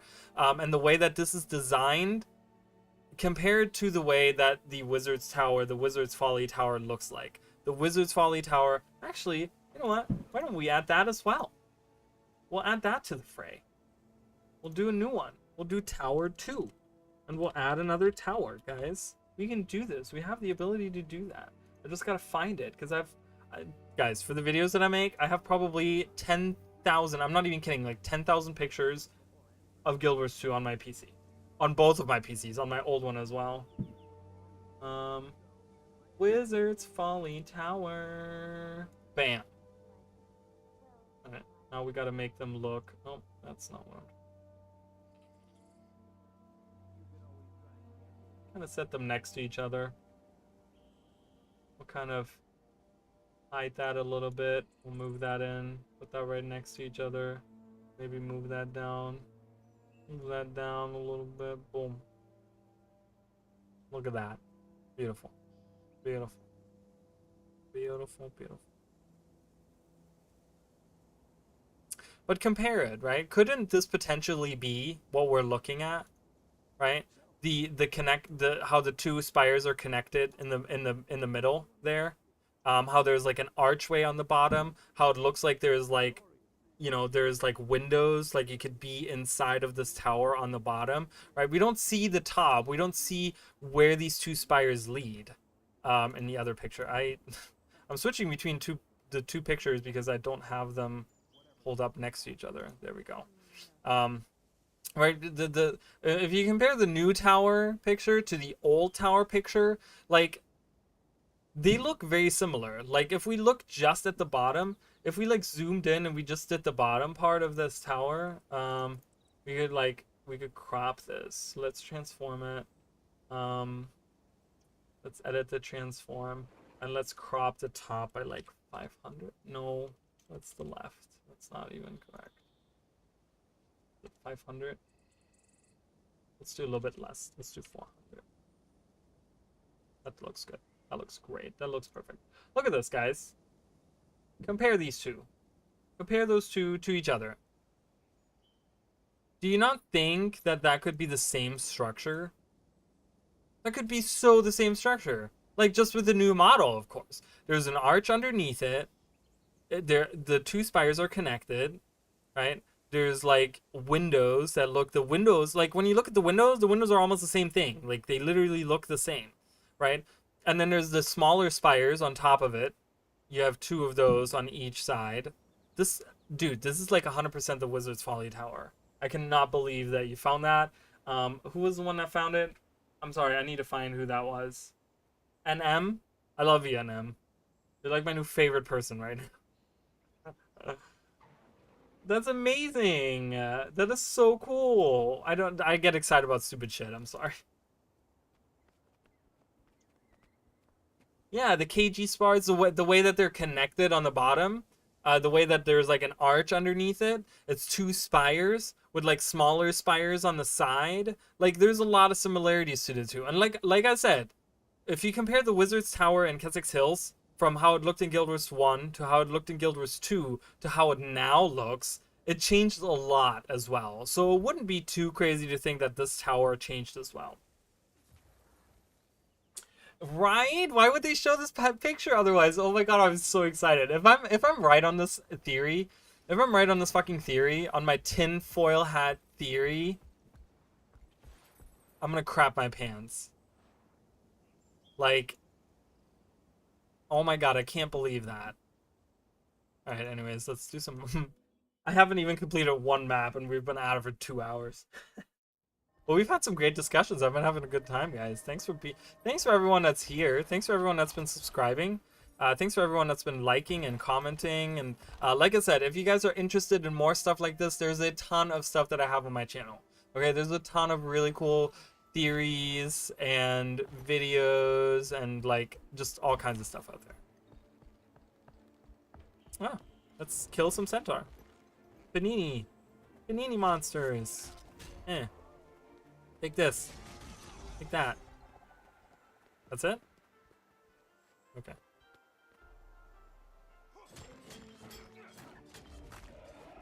I'm in the North American servers. I'm on Blackgate. Yeah, I'm so excited now. Oh my god, this got me really excited because, you know, a lot of so if I don't know if you guys know, König des Todes. He's one of the lore guys on the wiki. He was a huge lore guy in Guild Wars 1. He's one of the people that that's one of the main lore guys that you'll see on, like, if you go on any Wikipedia page that has anything to do with lore and you go under the discussion tab, you can do that where people discuss like the page. He will have like giant posts. He was one of the people that on the latest video that I released, he had this gigantic like page long comment where he talked about it, and he himself was saying that like the Wizard's Folly Tower theory was like super like tinfoil hat. It's like kind of going out there a little bit, like, you know, it but if they're confirming this right here, oh my god, I don't know. I'd just be happy. I just, that's it. There's not much to that. There's not much to that whole thought. Like, it's literally just I'd be very happy. Because I called it. I fucking called it. And I feel like I'm the only one that's called this. I'm surprised that no one else has pointed out the similarities to those spires, but anyways, you know, it could be that. It could be something else. It could just look like that. I mean, it would be weird that it looks exactly the same as that tower, but yeah. I just think the connection is there. All right, what are we doing here? They're all sick. I gotta heal them.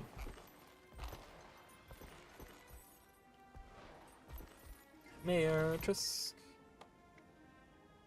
Oh, we failed. Yeah, I don't care. Sickened villagers. Yep. Is this new?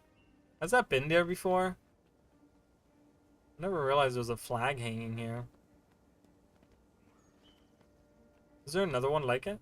I don't see another one like it. I've never seen that flag before. Oh well.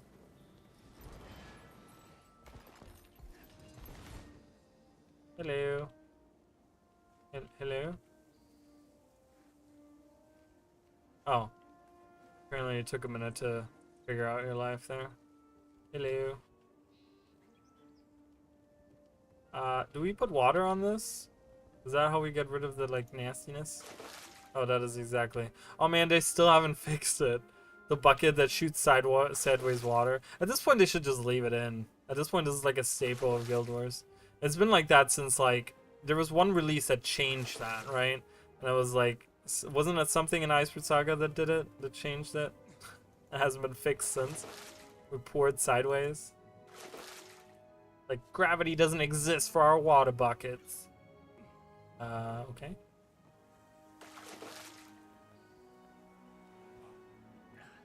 But yeah, I mean, God, that's like, that's crazy. Oh, I didn't even read the article. Let's kind of look through if they give us any interesting. Wonder if by the end of the story we restore the tower back to Kazakh cells. It's going to be weird not having it there after so many years. Probably not. I feel like it's gonna be part of whatever new map we're going to, guys. It's gonna probably stick around there. It's gonna be gone. Yeah. So you feel the people of Garnhof, that you feel them now. Like, you understand. I agree with you. It's weird, and it's also weird because it's like it's still on the map as being there, even though it's not there anymore. And it still is the old model of it as well. It's not even the new model of it. So it'll be kind of weird to see that. I don't know if they're gonna ever change that map. Wouldn't it be like they would have to change the map? They would have to take that tower away from that.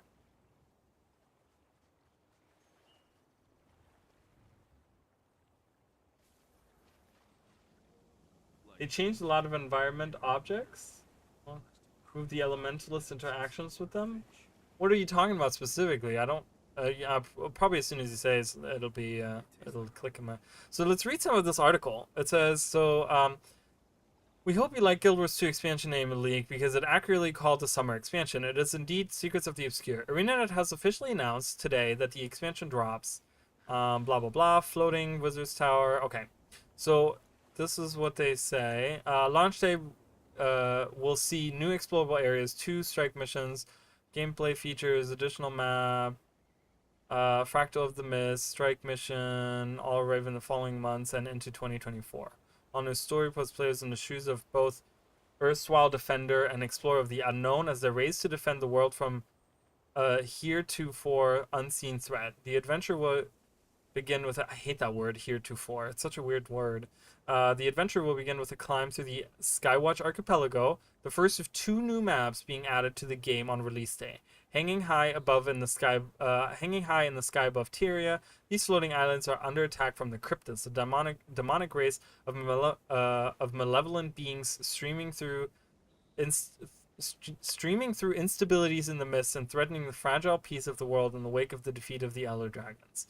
Jesus, who wrote this? This is like worse than when I write shit. What follows is an epic struggle into the demon realm, where the fate of the world rests in the hands. So do you guys think we're going to go into the demon realm? I would love to see a really cool demon realm. Like, the Realm of Torment, but like in Guild Wars 2. Fucking amazing. As previously announced, SotO will be the first expansion for the game's new cadence, which plans smaller. Pre-orders are already Legacy Bundle. That is not accident. The studio is running a beta test, starting the same day, beginning June 29th. Then we get a bunch of pictures. And we just talked about that one picture that we saw. Also, new question: do you think we're getting entirely new mastery points or some, or do you think it's just gonna add onto cool mastery? We'll see new ones. There's no way that they're gonna just add to like the Griffin and add to like the Commander one that they have, the Tyrion ones. Like they're gonna add new ones. There's gonna be new ones, but I hope that they're gonna be ones that we can like use outside. Like I hope they're not like Icebreath Saga ones. Again, Icebreath Saga was so self-contained in itself that I hated it.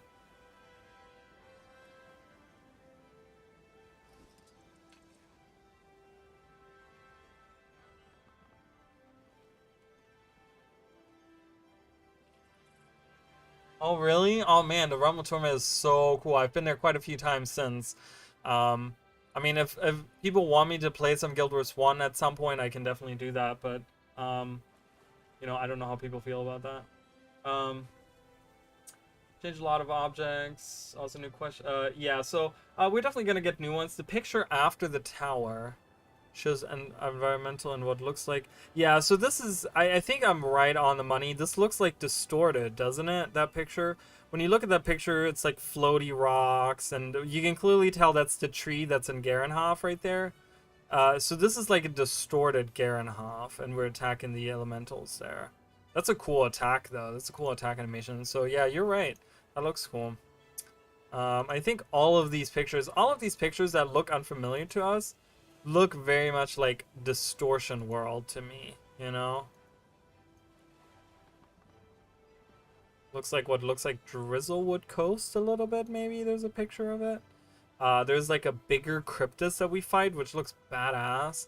I love the Cryptus because they have like this black and white like motif with the like fleshiness and the blackness of the spikes. It's really cool. I really love their design.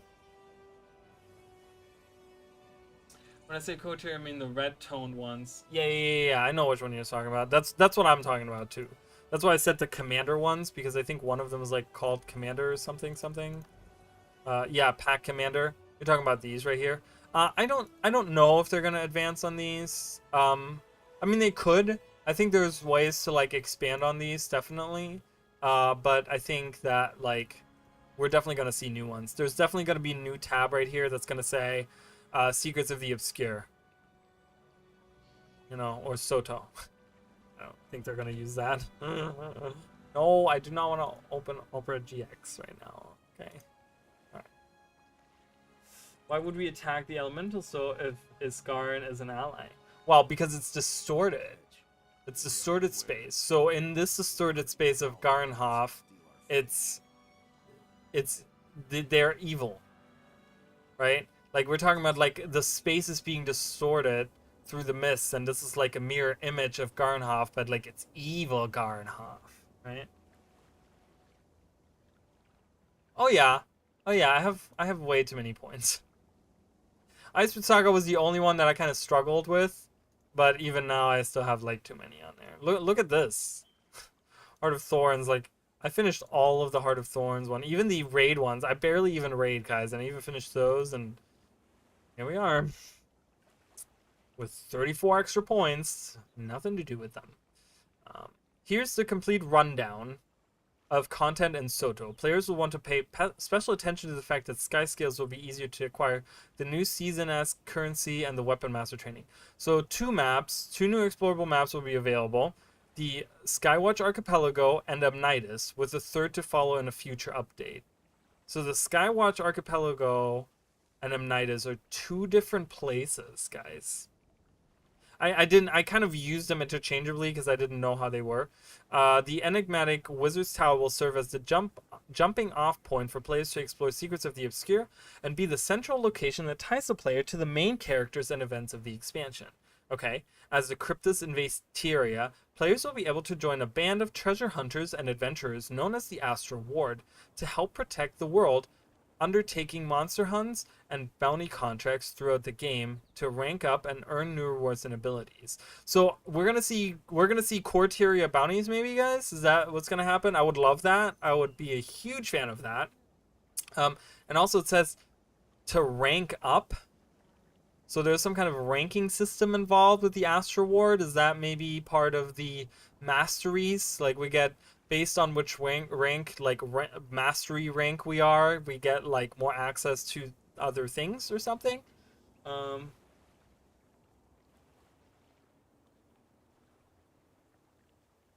Yeah, I know. Only people that play too much of the game.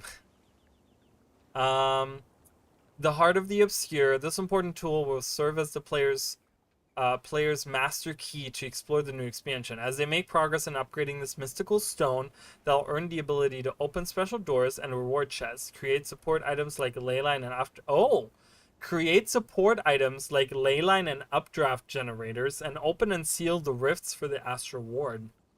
So we're going to be able to create leyline. The Heart of the Obscure is definitely going to be one of the mastery tracks for sure. But creating leyline and updraft generators, that's really cool. I love that. Advanced flight masteries. Yeah, we already know about that, where we get acquiring the fan favorite Skyscale mount will be easier in the Secrets of the Obscure, but for those players who train their Skyscale in both the new track from this expansion and the previously released Path of Fire will earn additional functionality for the Skyscale. Two of the series, which I think, honestly, the way that they did that is, like, genius. Like, I love that you earn something extra for having the previously unlocked one and giving people incentive to unlock the old one, right, to get the extra stuff. So two of the Secrets of the Obscure Skyscale masteries and combat mounting and updraft use will also apply to the Griffin mount.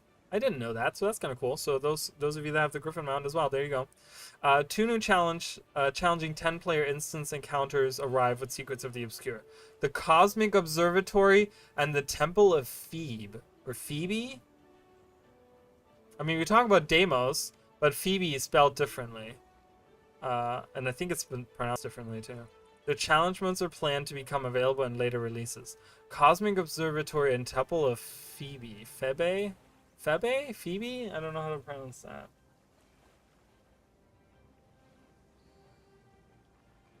Yeah, they look really cool. I really love them. The Wizard's Vault awards too many A's. The Wizard's Vault awards Astral Acclaim for completing daily, weekly, and seasonal achievements across the game. Players can trade Astral Acclaim for unique items like armor pieces, weapon and mount skins, gold, legendary crafting materials, and more. Relics unlock at level 60. This new equipment slot will now be the home of the wide variety of rune set bonuses previously found, allowing for more customization, weapon master training, each of the game's 9 professions, and we're kind of like just uninteresting shit. We've all heard this stuff. All right, cool. And then they give us the trailer, and they updated what's going to be available. I'm excited for Warrior Staff, Revenant Scepter, Necromancer's Sword. Those are the 3 that I'm... Oh, actually, and Guardian Pistol. I'm excited for that. Okay, and that's it. Blah, blah, blah, blah, blah, blah. I'm a sip of the saga. I'm so excited. Gun Guardian, here I come. Howdy, heretics. Gun Guardian. Sounds like another person who's excited for that. Wizard's Vault. No one's commenting on the pictures or anything. Boondock Saints. Sword Reaper is probably going to be really good.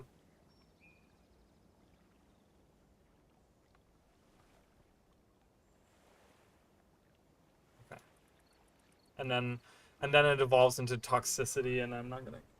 No, it's spelled F-E-B-E. F-E-B-E. It's like one of the simplest words I've ever seen. It's like what a pet would be called or something. I lost my medication thing, my medic thing. That's okay. Maybe we can just dump buckets on people, or not on people, but on bucket. Where was the bucket? Oh, over here.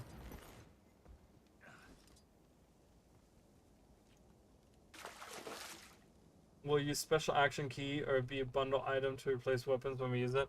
Special action.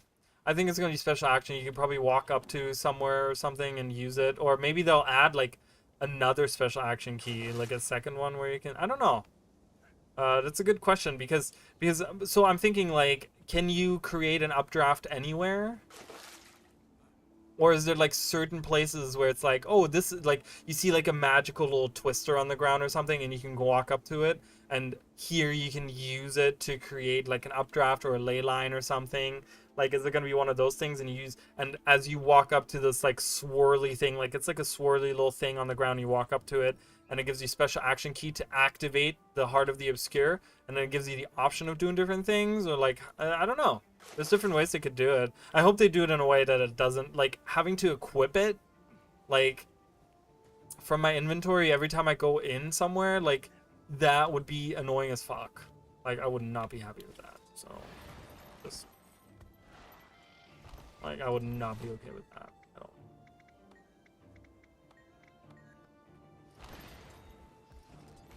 Yeah, press F to use, kind of, but yeah, it's probably going to be, I'm thinking, like, special action key, and then it might replace your like weapon skills once you walk up to like a spot, and then you have different options like create an updraft, create a ley line thing, close rift, like, or something. I don't know. Oops. And you know, it's really funny because everyone always says press F, but I actually have relocated that key to E on mine, so it's always like press E, and no one else has that. Everyone's always like press F, but mine is E. So it even says, like, when I walk up to someone, like right here, this villager, for example, it says E to heal. I'm like, alright, guys, it's not press F on mine. Press E. I know, I'm a heretic for doing that. Alright, can I, like, get this completion thing now? Jesus. There we go. Alright, what do we got? Squirt gun?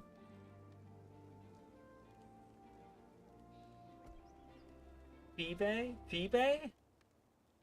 Or Febe? Are we saying Febe or Phoebe? Febe, I think, is what you guys are saying. Febe? Probably Febe, right? I don't know. The waypoint mastery we can pretty much... I can imagine after working the same way. Yeah, you're right. That's pretty true. And that's actually a different, like, that has a different... Oh, what about down here? What about this? What if we get the Heart of the Obscure in here, guys? As like a new thing. That's probably that's probably what it is. It's probably going to be one of the new things right here that we're going to get under the mastery icon right here. And we can click it and that equips us with the thing. Oh, yours is E2? Nice. Oh, well, someone already pointed that out. I'm sorry. I'm late. I didn't read that. I'm sorry. Archimedean.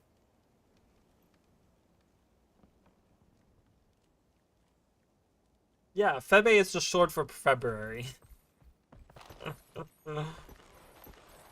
We'll just call it the Temple of February.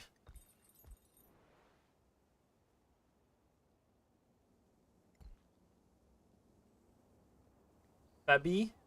I don't know. Anyways, it doesn't really matter. I'm sure someone will call it something, and we'll hear what it sounds like. Just like, I mean, if the Wizard's Folly Tower comes back, we might see Elementalist. You know, what's her name? Azure. I don't know. Whatever. Who cares? However it's pronounced. I mean, no one corrected me on Isgaren. It's Isgaren. No one corrected me on that. I still have the buckle. I still have the buckle. I still have the bucket and the medical supplies. I'm just carrying those around with me. I'm like, anyone need healing? No? Okay, bye. Really funny. Temple of the Five. What is the language? Is it Greek? Is it like, is there Greece influence again? Like a Greek influence again? Influence from Greece, I guess. I'm just gonna collect the remains. I think that's the easiest way to do this. Maybe I can destroy these stalks as well. Yeah, get out of here, stalk. Can I kill this bandit for progress? I can. Perfect. Seraph remains. How would everyone feel if they completely got rid of this fucking tower? I would be very happy about that.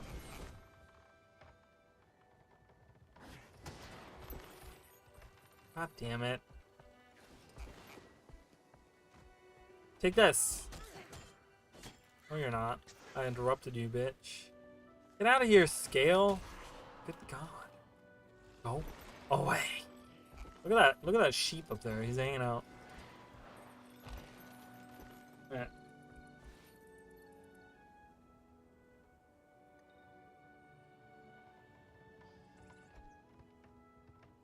Well, so good thing that you mentioned Phoebe, the moon of Sab. Is it Phoebe? Phoebe? Phoebe? Fat? I don't know how to pronounce it. I'm gonna look it up now.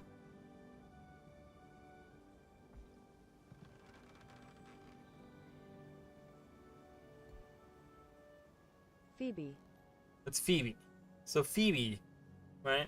So might be a play on the name of the word Phoebe. Well, who else? So who do we know, right? Phoebe, like if we go into mythology, right? Who is Phoebe associated with? Deimos. Because it's Deimos and Phoebe are the two, right? And that's not a moon of Saturn, that's a moon of Mars. Am I wrong on that? It's a moon of Mars. It's not a moon of... Because those are the two moons of Mars, right? Am I wrong on that? I could be wrong on that. Oh, no, you're right. Wait, what am I thinking? So... Oh, I'm thinking of Phobos. Is that right? Oh, I'm thinking of Phobos. I'm sorry. I apologize. I was wrong. Phoebe, moon of Saturn. You're right. Okay, never mind. Because I was thinking, because Deimos was the other one, so it was like Phobos and Deimos, but it's Phoebe, so it's a different thing. So I'm wrong. Just ignore everything I just said. I apologize. Yeah, Deimos is Mars. Yes, correct. Unfortunately, because I thought we had like a cool connection between the two, but I guess we don't. Wasn't there Greek influence in Utopia? No. Yeah, so like NM said, Utopia was supposed to be Mesoamerican with some, yeah, it was supposed to be like Aztec kind of looking, you know, that type of stuff. If you look up pictures of it. But the reason Phobos was in Mass Effect. Okay, everyone's gonna hate me, but I did not play Mass Effect. I did not play any of those games. I did play a little bit of the first one, only like, I want to say like 5 hours of it or something, so... still Greek moon names. Yeah, so let's talk about the Greek influence. The reason why we're doing Greek. So it was, again, this was pointed out by König des Todes over on, and there was a couple other people on Twitter that did it as well. But over on the video that I've released, in the comment section, like, a lot of the Luxa names had like Greek influence, as well as like the recent names that have come out, right? There's something recent, wasn't there something that we talked about where it's like a Greek influence, like the name is something in Greek. There's something like Greek. The Greek is something, something, something. Thank you for following. Thank you for liking. I appreciate you guys. Thank you. I'm gonna read that later. Thank you. My God, I get all these notifications. I really appreciate it, but it's super overwhelming for me.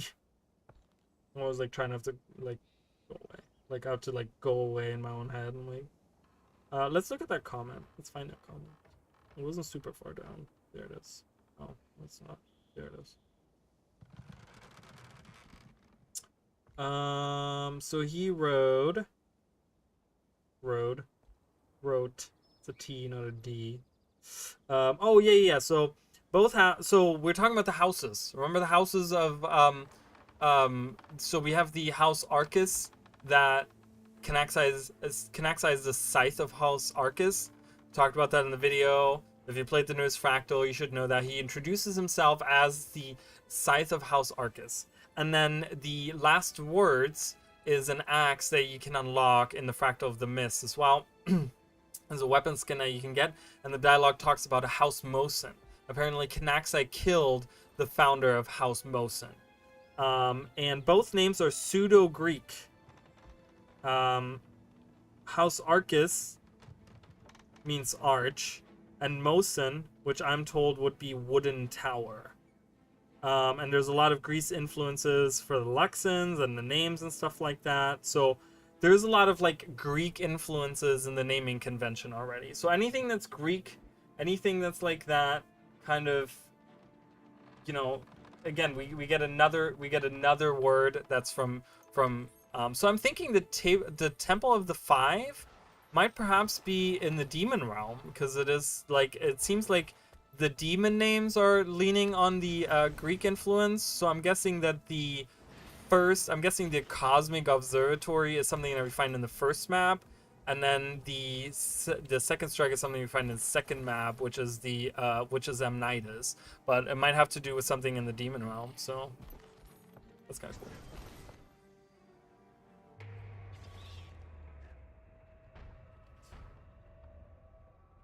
Yeah, it's a cosmic server. I unlocked it. I bought it. I don't get all this stupid shit that's available all the time, but I was like, fuck it, I'm gonna get it. I have it, so there it is. Woo! We're like the silver server now, guys. We're going through space. I don't lean too much into like, first of all, the way that it appears, it has a really weird animation, because it just like, it doesn't just appear, it comes out of somewhere, like it comes from behind us. So it's kind of weird how, hold on. Like it comes out of somewhere, but it's weird. But yeah, I don't know if we're gonna be surfing through the mists or anything like that. Like, you know, if we looked at all the different gliders, I mean, there's a whale glider, like, oh, we're going underwater because there's this whale glider, you know. I think they're just kind of leaning on the like magical cosmic, because the Astral Ward, right, the name is right in there. They have this like astral theme, and the cosmic theme is in there. So I think it's very just like, it's just leaning into that rather than saying like, hey, we're gonna be surfing through space, which is a great thought, but not something that I would want to do. Again, I kind of talked about the mist stuff. Oh, this doesn't count. I thought this would count towards the heart, but I guess it doesn't. Where's the heart guy? Hello? Oh, hello. Here, I got some badges. Oh, apparently not enough. There wasn't that many fireworks because my neighbors shot everything yesterday. Like, I don't know, is this something that happens? Like, this happens in this area a lot. I don't know if this happens in other places.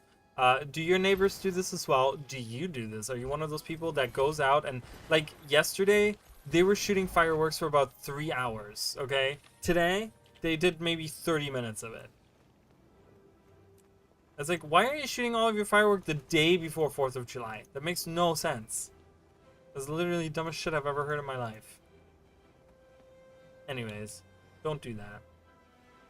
Oh, here's something that was in my in my animals video. The cranes, the heron or cranes or whatever. There's one here. Look at him. Look at him. There's another one over here, right there. Look at him. And another one over here. Look at how low texture he is. Every time I see him, I'm just like, it's so weird. So if you guys are interested in more animal facts, I did make a whole series about that. Animal facts and Easter eggs, guys. There's a lot of cool stuff in there. There's a lot of cool stuff in there that maybe one or two of them you didn't know, even if you know all the things.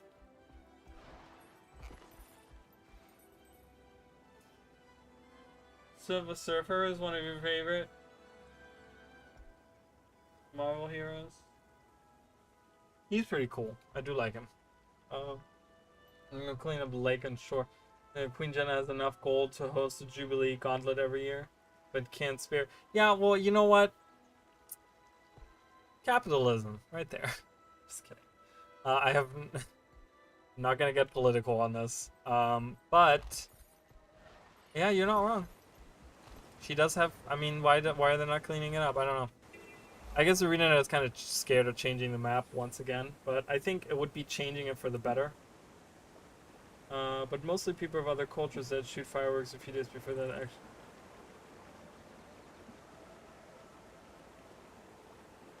Well, I will tell you what. I have all my neighbors, as far as I know, all of them are just they're as far as I know, they're American. So I can't really say like that I live in like a neighborhood of like Hispanics or anything like that, but I don't. So they're all American, like as far as I know. So I don't know what that says. So maybe that's where you're living. I don't know.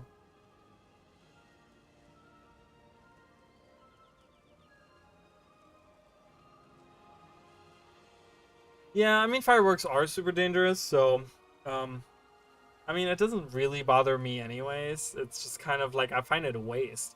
I'm like you buy probably I mean yesterday they were doing some really loud like I was streaming yesterday and there was some really loud fireworks to the point where like my house almost shook. Like it was crazy. And today not that much. So it's kind of like it feels kind of like a waste, you know? I mean, I get that they were maybe worried about the weather, but still, seems kind of weird. Anywho, I just tried to clean my glasses, and I feel like I made them worse. And I used the towel they give you for it. I didn't use my t-shirt. Can't really see. Oh God, Jesus, what just happened there? Just like smudged all over it. I smudged all over it. Sorry guys, I just hate when I have dirty glasses. Dirty glasses is one of the worst things on the planet. It's like walking in wet socks. Unbelievable. I can't handle it.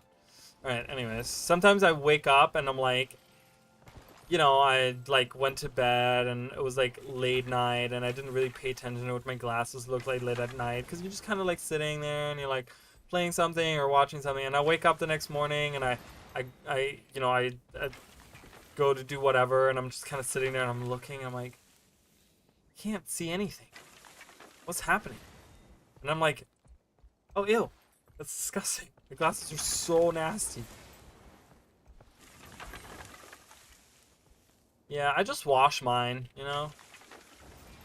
I mean, you can wash them. I mean, they're not perfect after that, I guess. I don't know.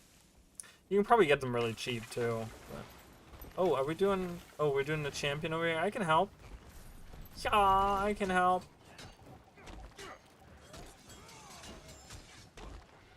Yeah. Boo, boo, do all the things. Ah. I knocked out of my bubble. Alright, Dad. Goodbye.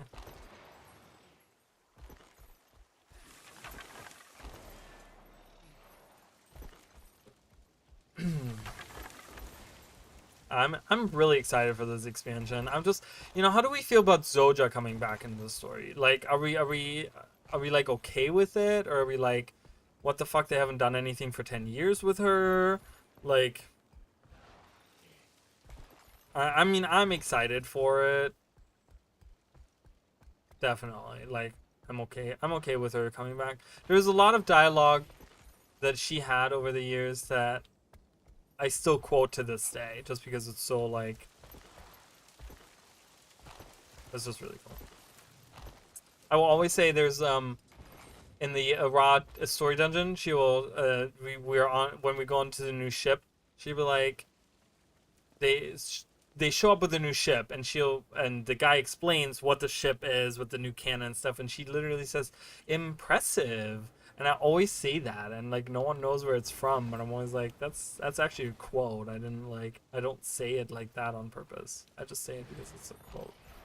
Is there no buckets around? I need a water bucket or something. Hello. Oh, there's one. Stupid water buckets.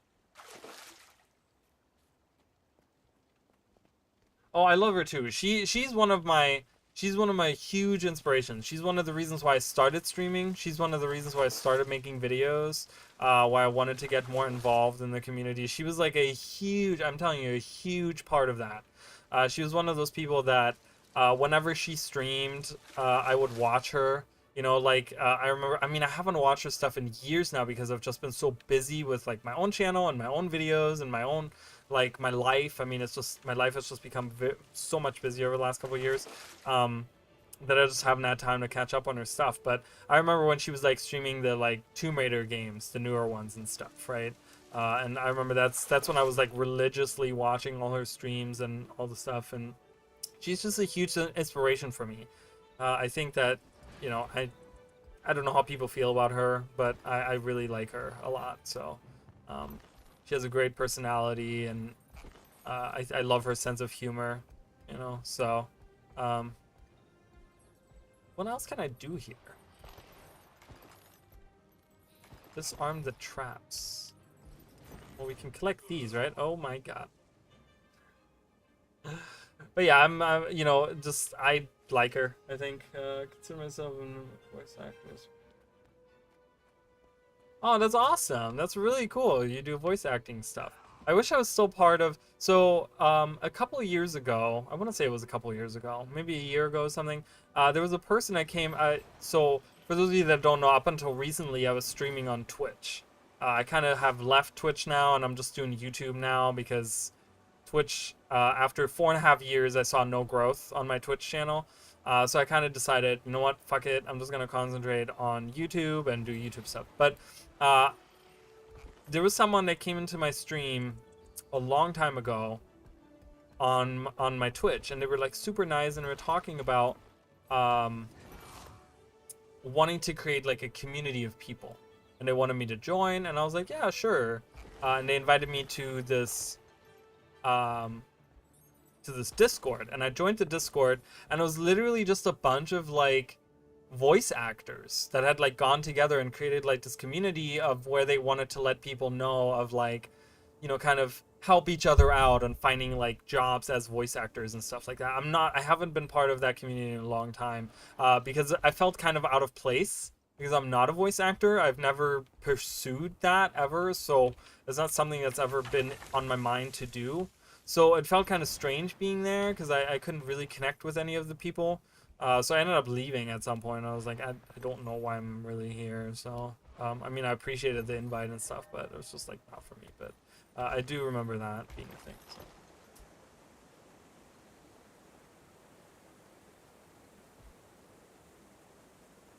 Yeah, I was also thinking like, what if, you know, because we talk about like Zoja having been affected by the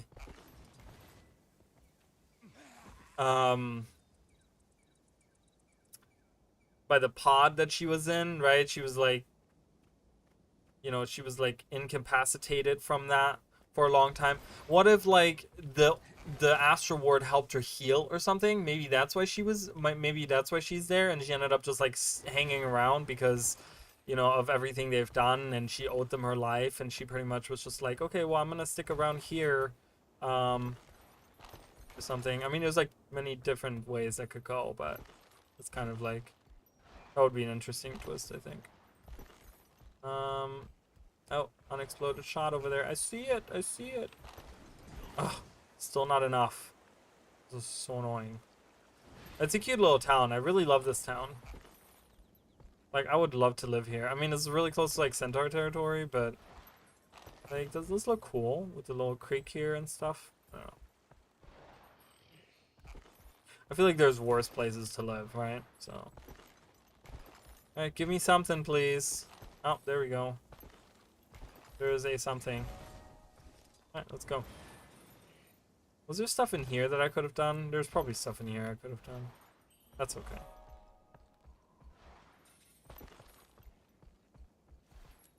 I know, and I'm sorry that I don't even remember what it was called. I don't even know who the people were. Like I said, I left that place a long time ago, and I have a terrible memory, which is incredibly convenient for the story right now, and it might sound like an excuse. It's really not. I have a bad memory. Like, anyone that doesn't, like... Emily knows how bad my memory is, so, but yeah, I remember that. It was very cool. A lot of people, there was a little bit of drama that happened, I guess, in there, but, people were trying to, like, kind of get through the drama, so they weren't, like, super drama-filled people, but it just happened that there was, like, weird stuff going on. I don't know. But yeah, and there was a lot of people that were in there, too. It was a lot of people. Wow, that was like the fastest heart I've ever done in my life. Holy crap. Already done. Alright, let's go help. Let's go help these noobs. Hey noobs, what's going on? I'm just gonna do a little bit of auto attacking here. You guys can do most of the job. Do it. Yes, good job. Alright, off we go. To see the wizard. The wonderful wizard of Iskarin. Or Iskarin. Or Garenhof, I mean. The wonderful wizard of Garenhof. It doesn't roll off the tongue as much.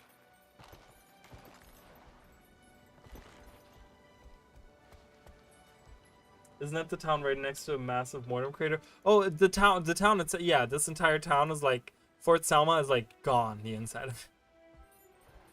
I just like want to live on the outskirts. Like, I don't want to go in it. I just want to live like out here. Wondermoth is gone. It's fine. It's okay. It's totally fine. Oh, someone died inside. Hello, excuse me. Oh, they already teleported out. Oh, lame. Do people want to join this fight or no? Just gonna wait for these other people to show up maybe.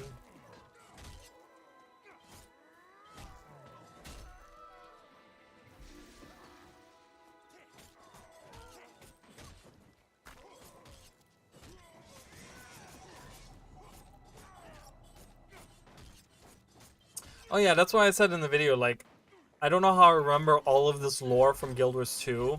Like, I remember all these different things from Guild Wars 2, but God knows I can't remember, like, you know, someone's birthday or even someone's name sometimes. I'm like, what's their name again? It's like, I don't know if there's a term for that, but my brain definitely prioritizes certain things over others. And it probably has to do with, like, interest, you know? Like, I'm super interested in the lore, so it's something that sticks to the mind more. Oh my god, leave me alone! Ah! Alright. Not worth the effort. Whatever.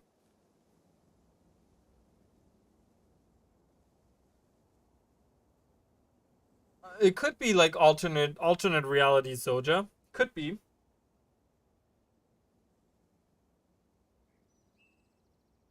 Dagger, pistol, staff, berserker. I'm really excited about the staff. I'm so excited about the staff. I want to see what they do with it. If it's going to be melee or if it's going to be long range. Like, I think it's going to be melee. But yeah, nonetheless, I'm excited for it. Definitely. Alright, can I just kill these guys and then just... Yeah. Oh, perfect. Just killing things is like the easiest hearts to do. Bye. See, the abominations, someone said that the abominations look kind of like, because they're not like all the other risen are like some creature taken over, but abominations are not. Abominations were, I think, said to be like, weren't they said to be like a culmination of like different body parts put together? But like, what if they were like demons from the Cryptus demon realm? They kind of look like that, right? They look fleshy, a little bit of white. I don't know. They look really disgusting, so I'm just gonna leave it. They would touch on the possible death of Taimi because of her illness. Maybe that's where people helped heal SotO. They could help her. Possibly. That's an interesting part. Yeah, they could touch on that. I mean, Taimi is like right in the middle of the story, right? So, that's a very plausible thing that could happen. They could help that. I mean, I always thought that Soja's gonna do what like Blish did and like, you know, go inside of like what's her robot? What's her golem? Forgot his name. I just did the Asuran story, so I have like Zoja and Mr. Sparkles on my mind, but I don't remember. See, I can't remember. Yeah, but maybe she could be like going inside of him or whatever, or make herself like her own little golem body or whatever. That's what I always thought, but now that we have the Astral Ward, like this really ancient organization from like, you know, eons ago or whatever, like they could have a cure for her illness. Yeah. Oh, Scruffy. Yeah, Scruffy. That's the one. That's the one.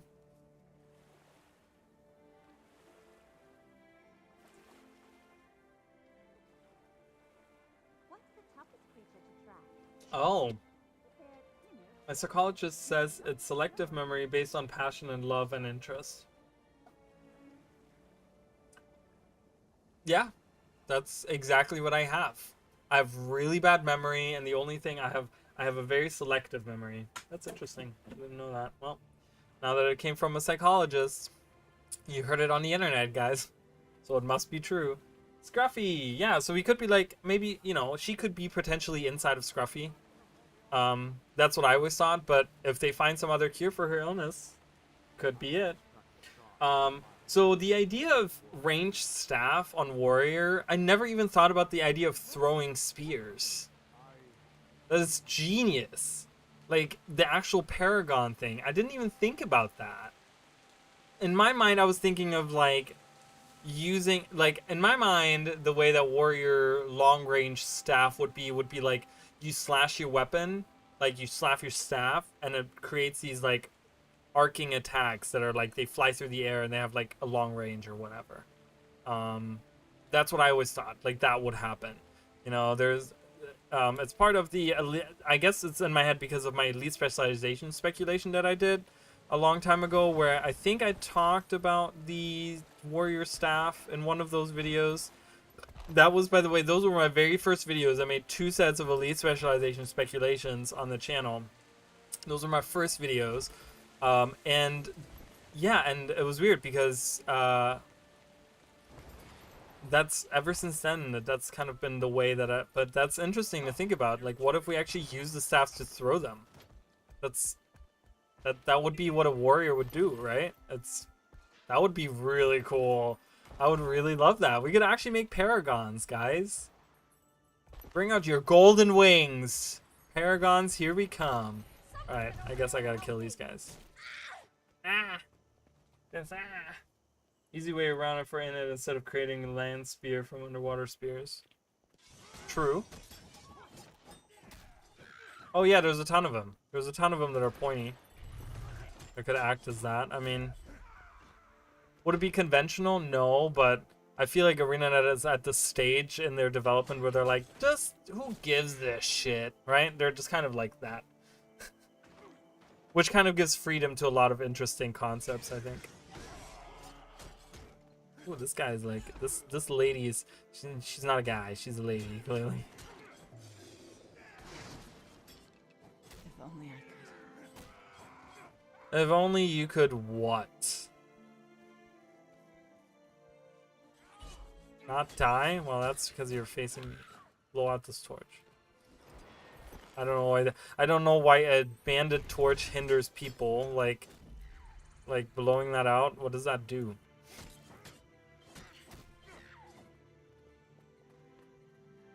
Hello. Yeah.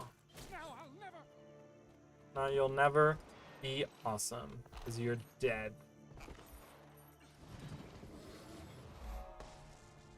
Wait, there's a bandit torch up here. Can you actually come up here? Oh yeah, okay, you can walk around. Okay. I was like, what? Underwater weapons, so many cool skins wasted, especially spears and tridents. Yeah, I mean, I would love to have a long range trident on a, oh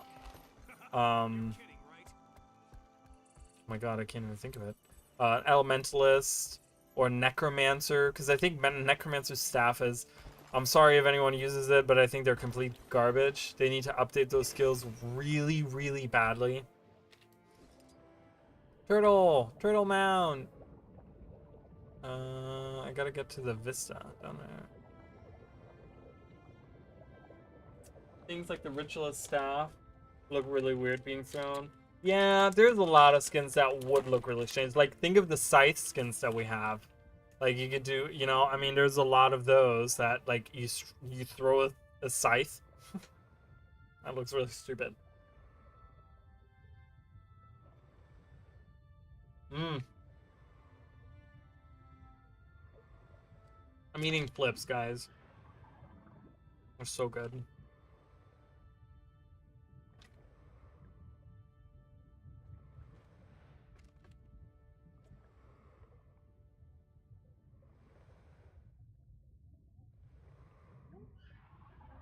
So, and I think you put it in better words.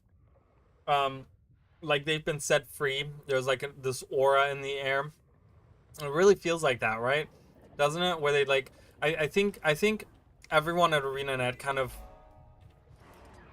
when they had the new leadership come back, like the Colin Johansson came back and like all those things, and they kind of were done with the dragon story. I think they probably all sighed like really loudly, and they were like so happy to be like free from the chains that was what Guild Wars was up until that point.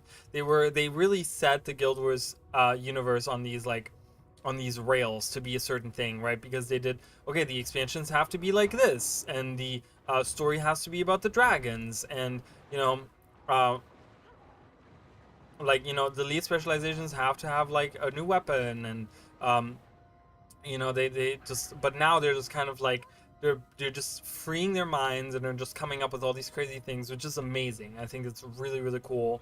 Yeah, and I'm excited to see where they're gonna go, because this new set that we're getting, the like dual pistol and guardian stuff, that's not gonna be the end of it. You know what I mean? They're gonna have we're gonna have more expansions coming out, which means there's gonna be more weapons. And someone like the warrior, for example, there's only like a few weapons that we still have that we still haven't had yet. So like, what is it? Staff and short bow is, and then main hand pistol. There's not that many. I'll tell you, there's not that many that is gonna be like that's new, so that's being viable. So underwater weapons will happen at some point. They will have to happen if ArenaNet is gonna keep going with Guild Wars 2. They're gonna have to happen at some point.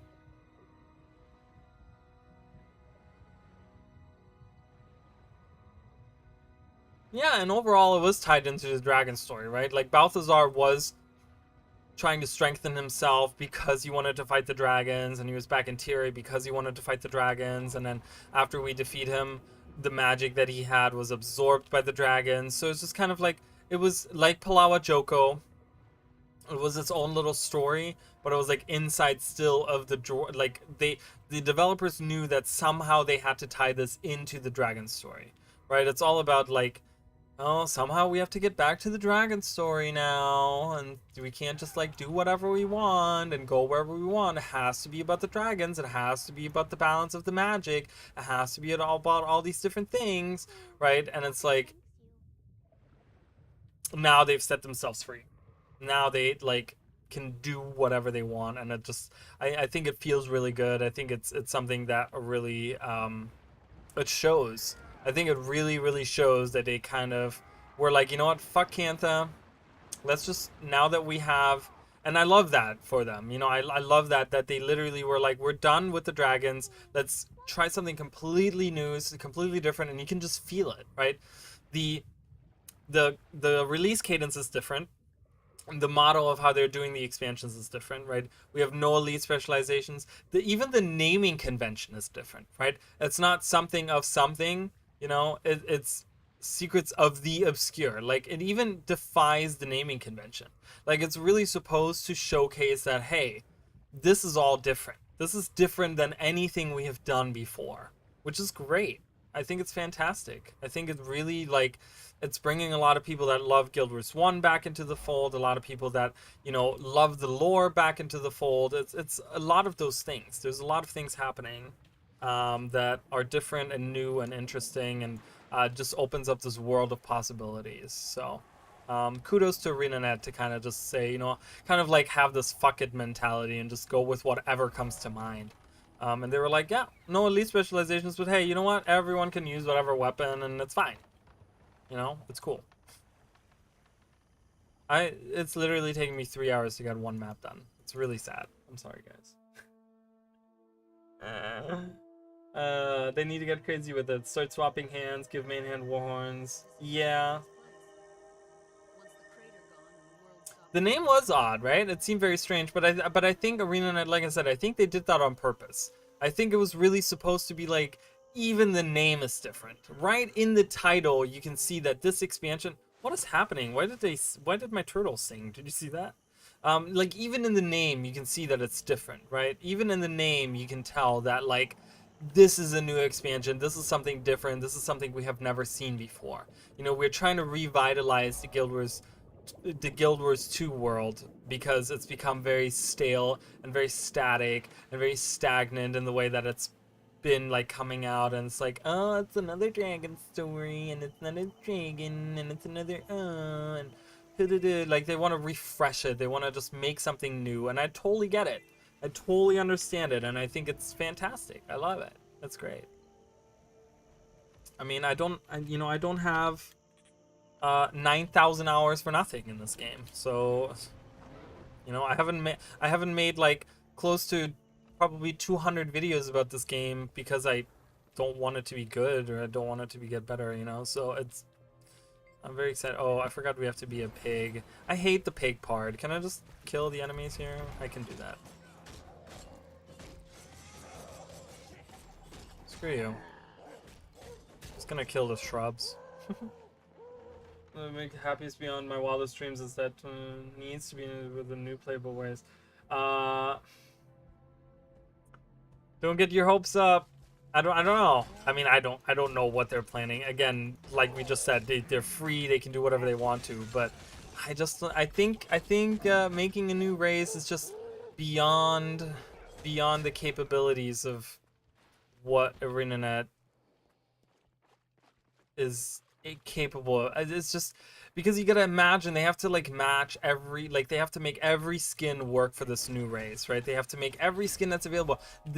Like, we probably have like, I don't know, 1 million different skins in the game, like armor skins, weapon skins, like for back skins, like all those things. They have to make the match for that race. I just think something like that could have happened for Heart of Thorns, because it was still like, it was the first expansion, there wasn't that many skins out, da. Now, I don't know. You know, it's on the table, but the table is very big, and I just think that, you know, it's probably one of the like things that's kind of buried underneath other things they could do. Oh, I already finished this hard. I didn't even realize. Let's go. I want to finish this map at some point. Wow, I got 1 map done today. Hey. I mean, I'm not done streaming, but I'm just saying, like, I'm streaming until people start leaving. Until people are like, okay, I gotta go. Don't forget it's don't forget it's the same people that made Saga and End of Dragons. Yes, but also I will say that they have hired new people since Ice Saga, and there is new management, new people at in the leadership positions since like End of Dragon, like probably mid End of Dragon's production. So we are seeing influences of newer management kind of coming in, and probably newer talent being in there as well. So well, I mean, you're not wrong. It is new people, and it is those people. Oh, I didn't get that thing down here. What was that? What am I missing down here? Oh, I need to go inside the cave. I forgot. I didn't do that. But you know, I don't know. There's possibilities to yeah, I don't know. I just think it's too big of a scope. And I think ArenaNet is at the point where they also realize the I think the reason they changed the model is because they finally made the realization of, hey, maybe we're not able to make like a 5 map expansion anymore. Maybe we're at the point that this is out of our scope. And they're like, they self-analyzed, and they really realized, they're like, you know, maybe this isn't what we can do anymore. So it sounds like the you know, the ArenaNet of now has kind of had like a reflective period of where they like realize that, hey, maybe we need to step back. So I feel like it's unlikely that we're gonna get another playable race. I need this, and that's it. We just need Gord's, I think, yeah, Gord's thing. I don't think it is. It's really simple. A new race can completely replace these specs and can be its own unique thing.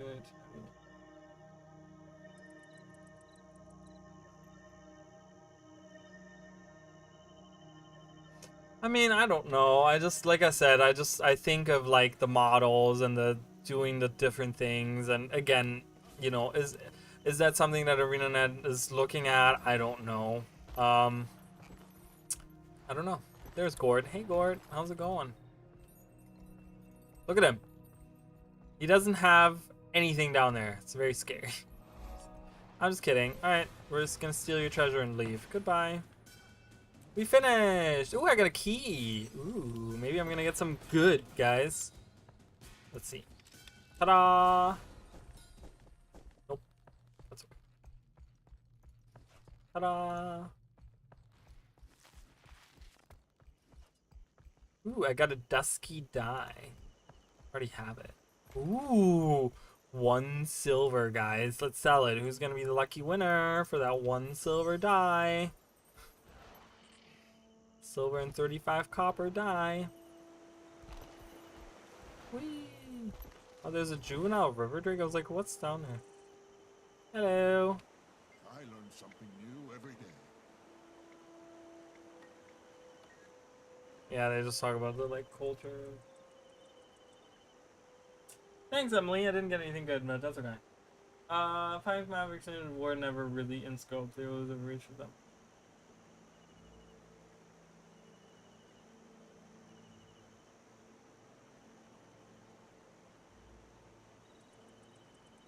His name? Well, we saved Professor Gore.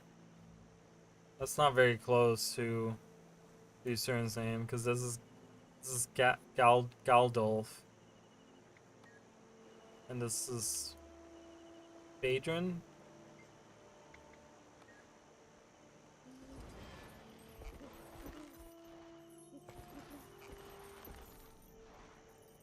Professor Gore always sounds so weird, because I think of like the gore, like goriness in like horror movies. Whenever I say Gore, I'm like, Professor Gore. Like, it sounds like a horror movie villain. Like, I'm Professor Gore. Alright, we finished the map. What's a cool map to go to? What's another map we can do? What's a map that I've almost finished? Oh god, I don't want to do Interlands. I don't want to do... Brisbane Wildlands is one of my least favorite maps, guys. Ooh, Blood Tide Coast. There's a lot of swimming involved. I want something simple. I want something easy where I don't have to, like... Oh, this one. Easy, this one. Talk about easy map. This is like the simplest map on the planet. Oh, I'm sorry. I'm sorry, that's what you're saying. Yes, you are correct. That is almost... I'm like, Galdolf is not the same as Gore. Yeah, Gord? Yeah, that's right. Gord and Gore. Yeah, that's weird. Yeah, I mean... Were 5-man maps not really in the scope? I don't know. Yeah, probably you're right. I mean, I guess people could argue that to death, you know? But, I just think that having these smaller releases is probably going to be better for ArenaNet. I think they're going to be... my hope is that with these smaller expansions, that we get... One of the biggest gripes that I always had about the expansions was that, so let's take Path of Fire, for example, right? So we start here, right? and then we do a couple instances around here, or we do the instance here, and then we go in here, and then we have a couple of things going on here, and then we go out to the 3 cams or whatever, and then we have the instance that's over here with the temple, and like that's it, right? That's all we do in this map, right? Because then from here we go north, right? We go through here, and then we go here, and then we have the thing with whatever the other dragon is. I forgot his name. Blast is over here. Jesus, couldn't think of it. So you know, it's always a shame that like there's some really cool areas, like the pyramid, for example. It would be really cool to have like an instance that kind of involves that, or like, you know, even this like Sanctum of Napka. Like I completed that a couple of times to get like stuff that was in there or whatever. I haven't been in there, but just like a lot of little things in the maps that like never get explored during the story. You know what I mean? You go in and you kind of explore like this area up here, for example. You don't even come here during the story, like at all. You know what I mean? You come here to get that, and then you go to Tomb of Primordial Kings, and then boom, you go down here, right? And then from there you go like over here, and you deal with that, and then you already move on to the next map, right? And you just jump so fast through everything. So my hope is, with the smaller scopes of the map, only having 2 maps, that the story instance, so let's take, oops, wrong button. So let's take a map that I have like fully explored. Let's take Queendale, right? And we have like an instance here, and then we go down and we have an instance over here, and then we go over here, and then there's an instance here, and then we go over here, and then we have an instance here, and we go over here, and it's like kind of like we tell the same, almost the same amount of story that we would tell in a regular expansion, but like on a smaller scope in terms of size, which would really make the maps feel more homey. Like it introduces us to the maps a lot more. There's a lot more like things that are happening in the map and stuff. Like that's kind of what I'm hoping for. That they kind of utilize the maps that they have instead of jumping around these maps, going from like 1 map, 2 maps over, you know, and we only have like 1 instance. Like Heart of Thorns did that too. Like I feel like Tangled Depths like didn't really like, we didn't, you know, Rada Novus, like that was kind of cool, but we didn't really get a lot going on there. We did get plenty here in Auric Basin, I feel like. You know, there was that funny dialogue where you like follow you follow Timey through or whatever, and you have to follow the little things or whatever, and she talks about like Vine Tooth versus Vine Tooths versus Vine Teeth and stuff. It's like funny dialogue or whatever, you know.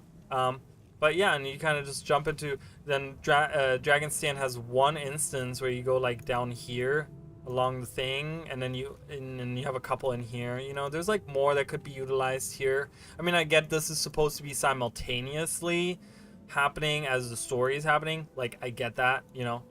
But still, there's like other things we can see. Oh, bye. Thank you so much for being here. It's 12 here. Yeah, it's very. Thank you so much. I appreciate it, Mish, for all the discussion. I appreciate that so much. Thank you. Yeah, just thank you. I appreciate it. It's been super fun. And we'll see you next time. Bye. Higher quality maps that are more integrated into the story would be cool. And honestly, go to launch with more, with like 30 map, and it's added over 30 maps. Love timing when it's like, it's right behind you. Just kidding. I know, that's, like I said, that whole, like, all her little holograms are hysterical.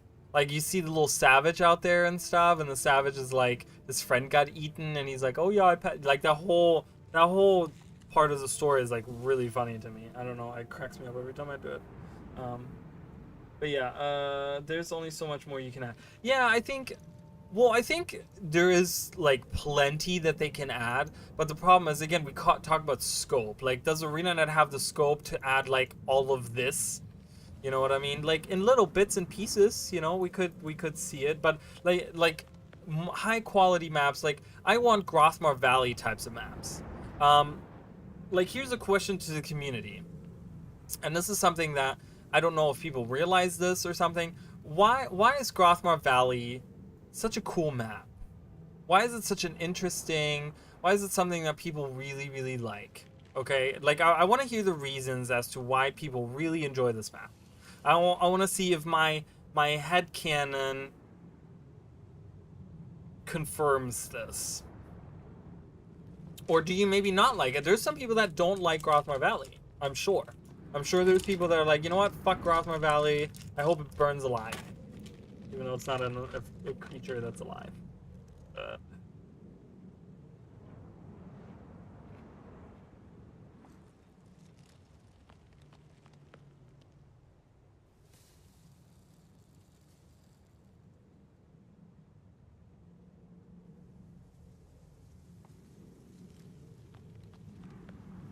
Alright, guys. After like 3 hours, I'm like, I'm hungry. I did eat right before I started streaming, but we won't talk about that.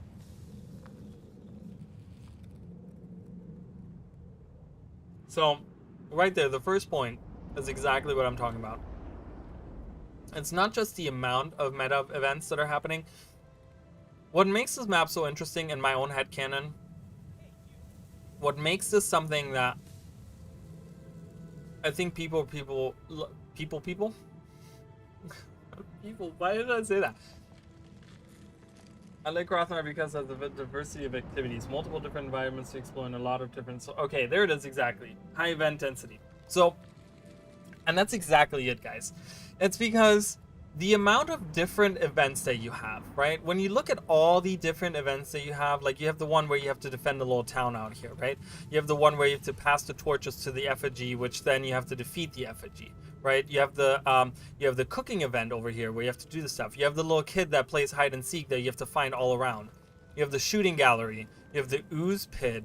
You have the concert that happens out here. You have the like going out to the thing, like doing the escort mission and then defeating the spirits out there. Like there's a lot. Like then you have the Casimir goes out and trains the little cubs out here. You have the little where the little thing is happening, the little derby is happening, right? You have a jumping puzzle that you can do out here. You have the you have a race event that happens. Where does it start? There's a race event right here next to that starts right here. You have a thing out here that you can do the little adventures going through the thing. It's the diversity that you get and things that you can do. You know what I mean? There's so many different events, and that is why the last 1, 2, 3, 4, 5. The last 5 maps. The last let's say the last 5 maps, which is all of the End of Dragons releases, fell flat on their face. Because when you look at the diversity of events that you can do, they're all the same event. Literally, they're all the same event. It's literally like you go through the Echovolt Forest and it's like defeat enemies here.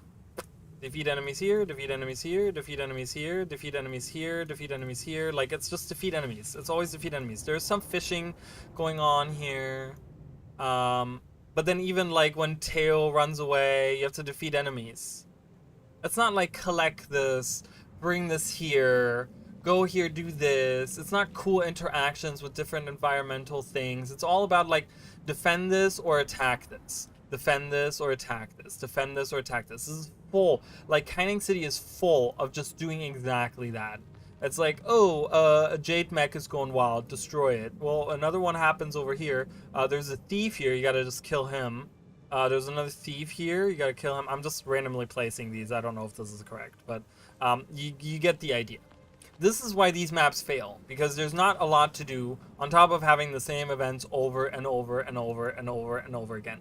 Galadelph, it's boring. The meta event is literally like going here, doing the same event that you, like, defeating enemies here, defeating enemies here, defeating enemies here, defeating enemies here, defeating enemies here, defeating enemies here, and then you go defeat enemies here, defeat enemies here, and then you go defeat more enemies over here. You do the really annoying thing with the turtle. You go up, do the same thing 3-4 times, well, however many it is, and then you defeat an enemy here. It's lame. It's boring. It's like not fun. So I'm hoping that ArenaNet, with the smaller scope, can make more interesting events and things that are happening.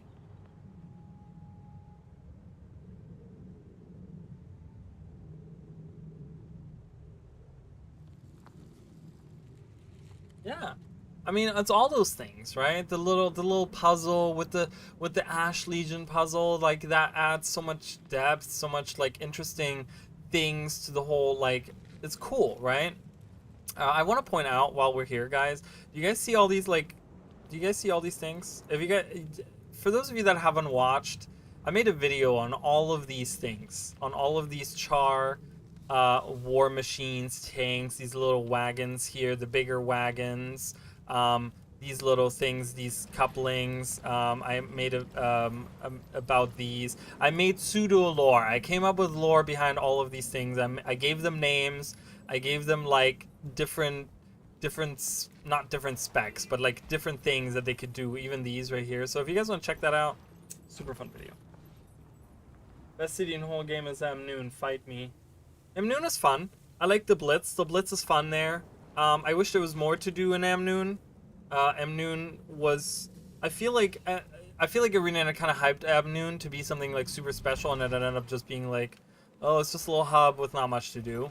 But I think that with the like Wizard's Vault happening in the Skywatch Archipelago, I think we're gonna get some interesting stuff there in the main hub, in the main Wizard's Tower. It might definitely be a place that we come to all the time, because you probably have to go access the vault there all the time. So there's probably going to be people that are constantly going back to the vault, like every week, every month, whatever. You know, that's where you'll find the vendors for it, I'm sure. I'm just trying to kill rats. Oh, let's do this bubble here. Bloop, done. All right, bye. We're leaving. Oh, I gotta get up there. Yeah, but I made a really cool char tank video. If you guys want to see that, it was really fun to make. People say to me all the time, it's my best video ever made. So if you guys are interested in some really cool pseudo lore, random shit that I came up with, have a look at that.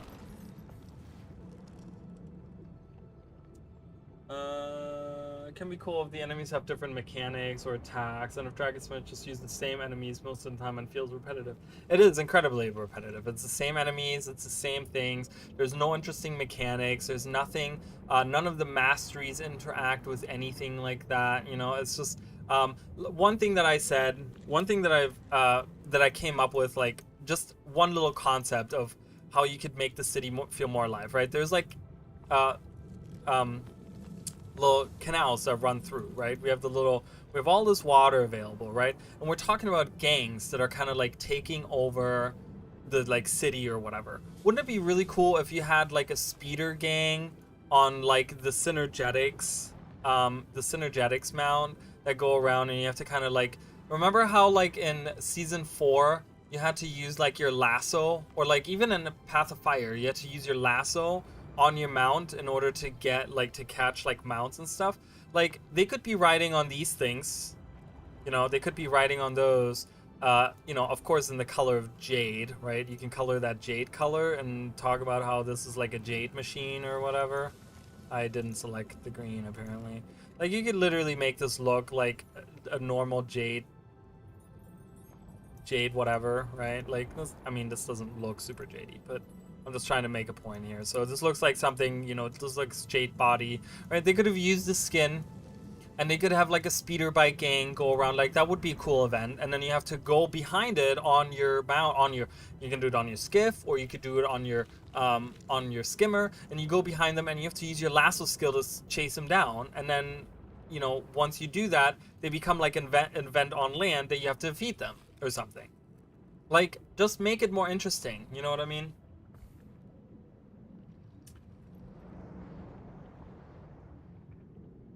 The siege turtle parts, well, the siege turtle parts themselves aren't bad, but when you have to repeat it 4 times in a row, it becomes really, really boring and really repetitive really quickly, because you have to do the same thing like 4 times, and I'm just like, fun.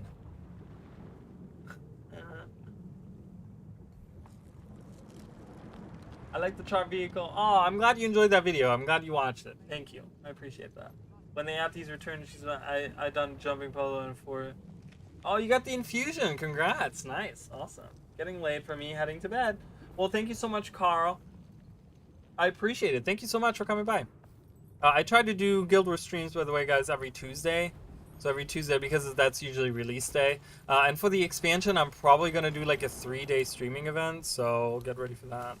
I think. I don't know yet. We'll have to see. Once it gets closer to the date, I'll know more. But that's kind of what I'm looking at right now. For End of Dragons, we did a 5-day streaming event. It was super fun. I did like giveaways and stuff. It was really cool. It was super fun. I had a great time. We had a lot of people watching. It was really good. Ta-da! Let's go over here.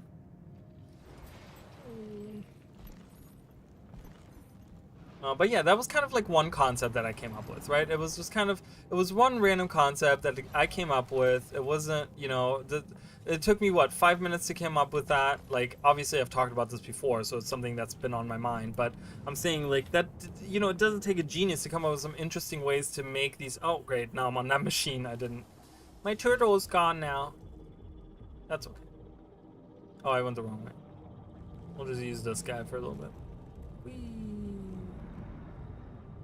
But, you know, there's just, I think there's ways that, wait, where am I? Oh, I'm trying to get over here. That they could have made it interesting. We talked about, one thing that we talked about on Chicken Nooble's stream, by the way. Check out my friend Chicken Nooble. We talked about, like, something that I came up with, like a parade, you know? Because New Kaining is supposed to be this, like, metropolis, right? It's supposed to be like, oh, all these people everywhere, and we know how empty it is, right? People have talked about this like ad nauseum, right? Where it's like empty, not a lot to do. But like, wouldn't it be cool if there was like a parade going on, and you have to do like different things for the parade? You have to like, oh, throw confetti or something, right? It's like, imagine the Metal Legion concert, but like mobile, like it moves through the city. Like, and they could do this maybe at the end of the meta event. Like the you know, the Brotherhood has been stopped, the meta event has been finished, and on successful completion of the meta event, you have this little like parade going on, and maybe they could have the confetti infusion be one of the rewards that you can get, like as a random drop from it. You know what I mean? Like giving you incentive to finish the meta event, actually participate in it, and then, hey, you have a bonus event where, like, a really cool parade happens. And they have, like, music and confetti and, like, people are celebrating and, like, doing stuff. Like, give it some life. Give it, you know, make it feel alive. Make all these things, you know, happen in the city. Like, I would love that. I would take part in that, like, parade all the time. All of the time. I want the villain to be Mingus. Everyone wants the villain to be Mingus. I've already talked about Mingus. Yes, I get that people want Mingus. I just want him to be not part of the expansion, because I want an expansion that solely deals with the gods and solely deals with his struggle to become the new god of war or something along those lines. That's what I want to see. Okay? That I feel like he would be wasted. I think he would be another Palawa Joko that kind of gets thrown in there. He doesn't get the hours that he deserves. He doesn't get the screen time that he deserves. He doesn't get the character development that he deserves. He doesn't get the mystery, the lore, the interesting parts that he deserves. That's pretty much my opinion on Mingus. So, you know, since we randomly threw out that we want him in there. You know, I get that people want him in there. I don't get why. I get that people want him in there. I don't get why. I don't know what makes him such a compelling enemy that you think he has to be in there. But to each their own. Hey, listen, don't let me stop you. You know, if that's what you want, that's what you want, man. There's certain things that people look at what I say I want that, and they're like, that's really stupid. I get it. Can I feed these guys with these truffles? Oh, I can. Oh, look at this guy. He's so happy. Oh my god, he's such a happy guy. What the hell? Get out of here, spider. I'm feeding these guys. Rude.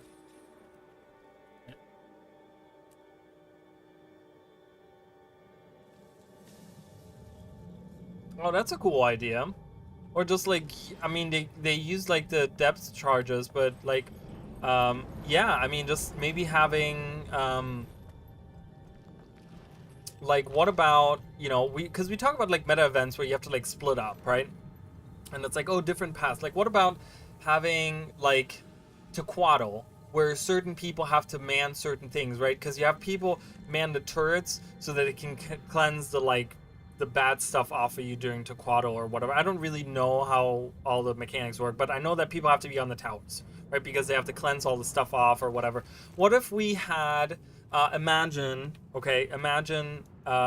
in, let's say Kaineng, because that's where the most water is. So like right here in the middle of center of Kaineng, what if we had like, you know, we kind of cut the corners off a little bit, give it a little bit more space or something. But what if we had like an enemy that appears here, like some kraken type enemy or something, has like these tentacles come out, or you know, it could be like a jade tech kraken or something that the Brotherhood came up with, right? And it comes out of the water and it starts making this whirlpool, right? And there's like a whirlpool, and you actually have to have people on skiffs going the other direction in order to have the whirlpool stop, right? You have to like cancel out the whirlpool by having people go the other direction. So you have to have people, but then on the skiffs, you know, people are riding on the skiffs, but people on there, you can have people on the skiffs that have to attack the Kraken at the same time. Like that's kind of like coordination, right? You kind of have to like have people on the boats, kind of driving around, maybe using their charges to like defeat, you know, enemies that are coming up from below or something, kind of keeping them down or whatever, right? But you have to have people on the boats with you in order to like attack the Kraken. I think that would be so cool. Like that would be like really cool teamwork, and it would be like really interesting things. Mingus will be in the expansion, however, I don't know how valid that is. He did? Did he really? Where did he post that? On Twitter? Mingus will be a part of the expansion? Did he post that on Twitter? I don't follow him on Twitter, so I can find him though.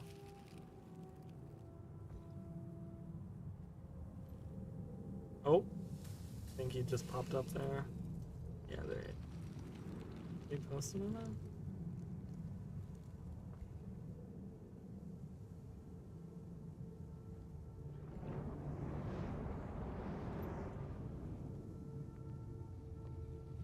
Okay, so he's not on Twitter anymore. Apparently.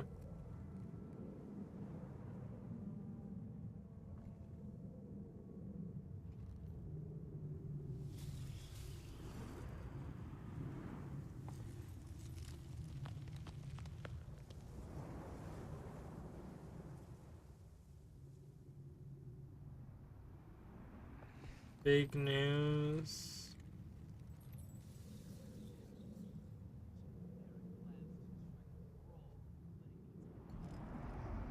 On his YouTube channel community tab. Oh my, weird cosmic apocalypse, I can't wait. Tower, Demon, Soja, and Mingus? Oh, huh, interesting. So maybe Mingus is in this story. You guys all called it, everyone wanted it, so, you know, good on ArenaNet to do what everyone else wanted, you know. Like I said, I wish they wouldn't have done it, but hey, I think that kind of confirms it, I would say.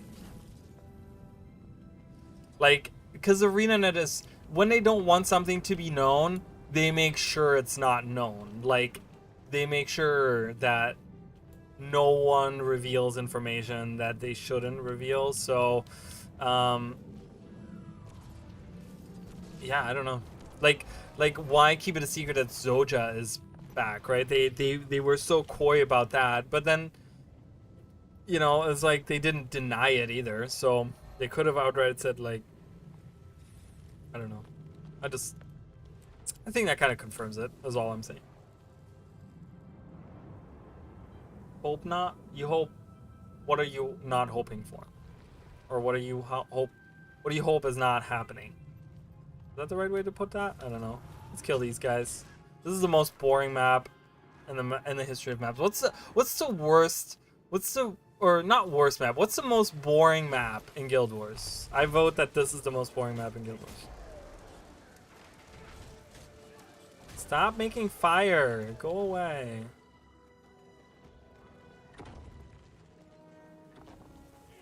I vote this to be the most boring map. There's nothing interesting that happens on here. It's one flat plane, like flat plane. You know, you go up here, it's flat plane with a hole in it. It's like flat plane, like it's flat There's nothing in any of these outer areas. This whole area was completely wasted. There's like nothing out there. There's a tiny little thing here, but nothing happens here either. I mean, look at all this open space. It's just flat with nothing in it. It's the most boring map. So lame.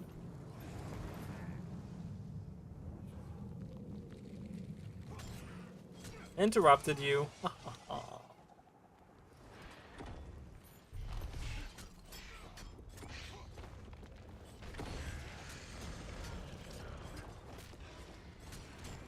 Alright, killing worms does not help, so just the embers.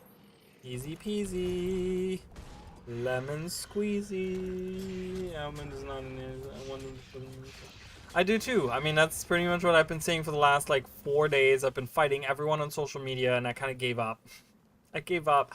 When it got to the point where like people started arguing on Reddit, I'm like, I really didn't want to argue with people, but I think it's just my hopeful thinking that I'm like really like, please don't, no, I don't want it, please give it like a good, but you know what, if they can make it compelling, you know, it's fine, I'm okay with that. I still hope for a God story at some point, but maybe, so maybe Mingus is in the story, but maybe they're gonna give him, maybe they're gonna lead it into like a really, like maybe the next expansion is about the gods and they're leading it into the god. Whoa, did they all just reappear? Alright, come on together, friends. You're all gonna die here and give me the win. Get out of here. Get out of here. Scrub. No one likes a scrub. Get out of here. Do I have everything down here? I think I have everything there. I have everything there. I'm missing that and that. So let's go up here. So, yeah, I don't know. I mean, perchance he's in there. Perchance they're gonna do a good story. Maybe they're gonna do, like I said, maybe they're gonna do a good, compelling. Can I kill Dolyaks? Is that like part of the like? No. Oh, I can collect meat. Dolyak meat. Okay, good. Let's do that. Sorry, Dolyak friends. I apologize. Alright, I'm gonna go to 1 a.m. So I have another 35 minutes, guys. I'm gonna go to 1 a.m. I have to get up early tomorrow. So 1 a.m.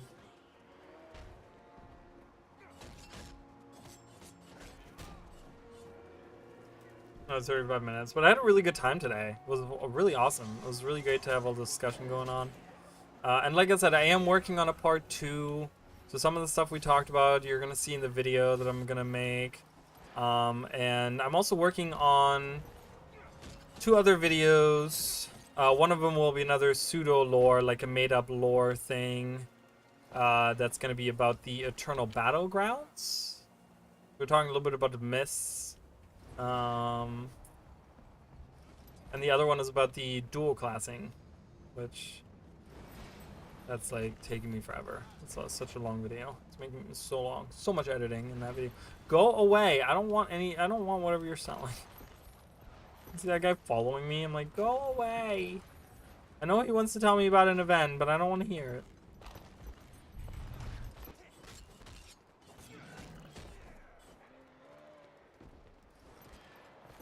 But yeah, is there anything else interesting that we haven't touched on that anyone can think of? I mean, I was hoping maybe ArenaNet would would get us some kind of info today, a small blog post, a little preview picture, but I didn't see anything, so I didn't hear anything.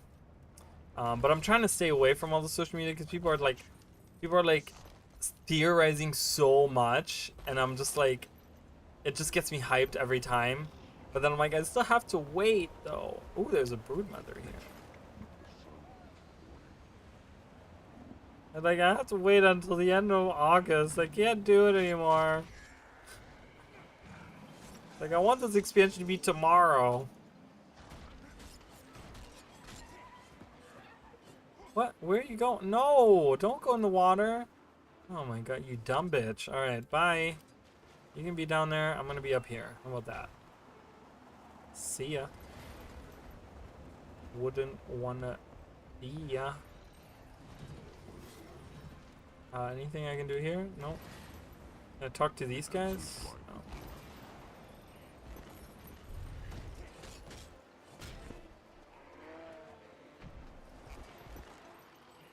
Can I get someone? Is there like a cook around here, or like someone that's designated to take the meat? Maybe the hard guy takes it in. Here's this meat. Take my schmeat. Alright, moving on.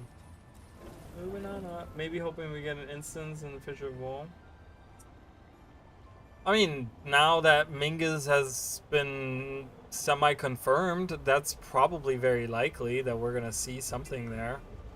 Maybe not, I don't know. But that could be potentially something, some place that we see within the mists. You know, I mean, if Mingus is there, I would think we get the Fissure of Woe, because that's like Balthazar's realm, you know? So, you know, if he still is trying to become the god of war, if he's still trying to take that place of his half-brother, which is now vacant, by the way, yeah, I mean, that's probably where we would see him, where he would be coming from. So it's very likely that we would see that. The parts that haven't been destroyed, you know, because there's parts of it that were destroyed during the whole Krakatorik thing going through the mists, but, you know, that was only partial stuff there.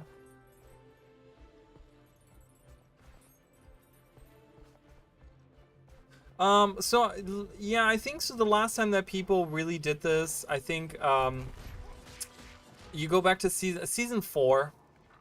Like I said, Iceward Saga was really where all of that became so detrimental. It was so bad in the terms of lore and the storytelling and the things going on. Why do none of these things help me on this? Oh, I gotta test grenades. I should probably read the text. I'm a dumbass. But yeah, you're right. Not where are the weapons? Oh, they're outside. All right, let's go outside.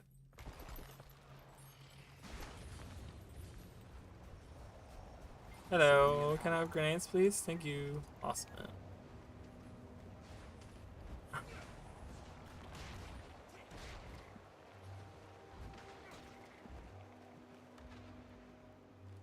But yeah, during season 4, I mean, remember the whole thing with Oreen, right? Oreen passed away, and they did all the mini stories on the website and stuff.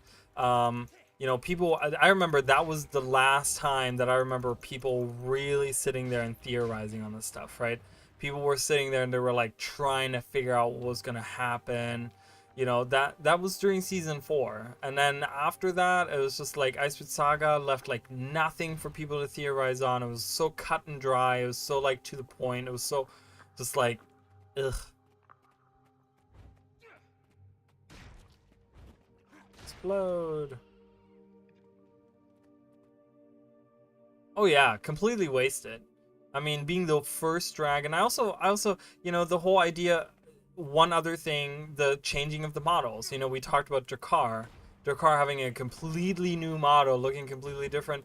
Primordius saw 3 different models. Like, you know, it's like they made the first model, and then they wanted to go bigger scope in Guild Wars 2. Made the gigantic model of just the head in season 3. And then they were like, well, we can't do that. So they made like another just head model. And it's like, why didn't you just keep the model of Guild Wars 1 and made that a thing? Because that was much smaller and would have been a better scope for the game, you know? Like, that would have fit much better into the game world. But, you know, again, like I said, Iceward Saga was so... Like, it really felt like it was... They handed over the Guild Wars game to like another studio, and literally that studio just went crazy with like shit that just like made barely any sense. It was just like, okay. It was literally like a third party coming in and looking at the Guild Wars universe and just trying to make their own thing. It didn't feel like ArenaNet. It didn't feel fitting for the world. I mean, like people say, like Grothmar Valley was a great release. I want to say episode 1 and 2, but then it kind of drifts off. You know, like the Bone Skinner. We never get any information on the Bone Skinner. We never get, it's just kind of like the Bone Skinner was there one moment and now it's gone. And we know nothing about it, and we know no like it came from nowhere. Like, it just seems like such a weird creature. Like, I read up on it and it really has like, there's no lore as to what it is. and apparently was under control of Jormag, and it's like, it's not an ice creature, right? So like Jormag's creatures were known as ice brute. The Bone Skinner was not an ice brute, so it's like, what's its origin? It was clearly not made. Like, why did Drakkar look so bony? You know, there's nothing like, I don't know, it's just weird. There's a lot of things that are just not really explained.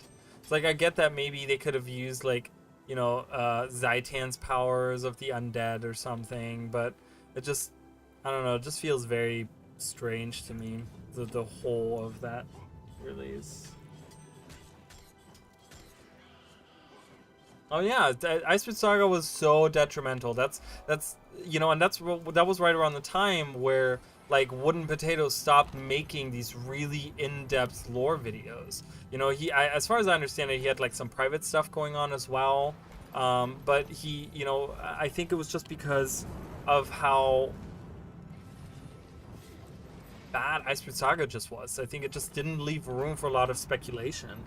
You know, and people were, I think that's why people were so hyped for End of Dragons and for going back to Kantha, because people were like, oh, we're gonna get away from what Icebird Saga is and we're gonna do something more interesting, you know, something that you know, concerns Guild Wars 1, so there's like really cool lore that they can base things off, and they kind of didn't do that either. You know, they kind of, that fell a little flat too, because they took away a lot of the aspects that people liked in Kantha and kind of just made Kantha something else that people had expectations of other things. You know, they were expecting something else. What are we doing here? Bring prickleberries to the Rock Chief? Okay. Alright, so prickleberries. Prickleberries. I don't see any. Can I just kill children black bears? I'm sorry. I'm an animal lover at heart, but this is a video game and this is oh, this doesn't even count. So now I'm just a murderer. It's fine. You can judge me. Wait, is there like, oh, this is a prickleberry plant. Ah, there we go.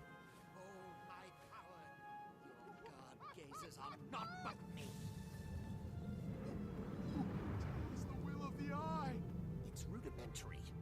Oh, sorry. It's simple. Go to Atrax Castrum. Oh, is that right? That's interesting. I never knew that. Huh. What was, whoa. I love that death animation. That's cool. Let me, oops. Wow, I did not spell that correctly one bit.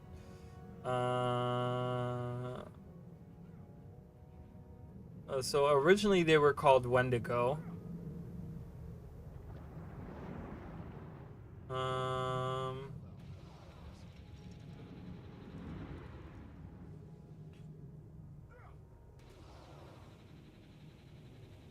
Yeah, it doesn't even talk about that.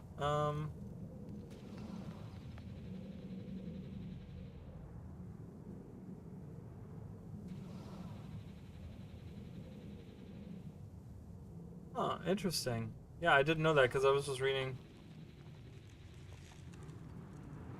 the wiki and it does not have the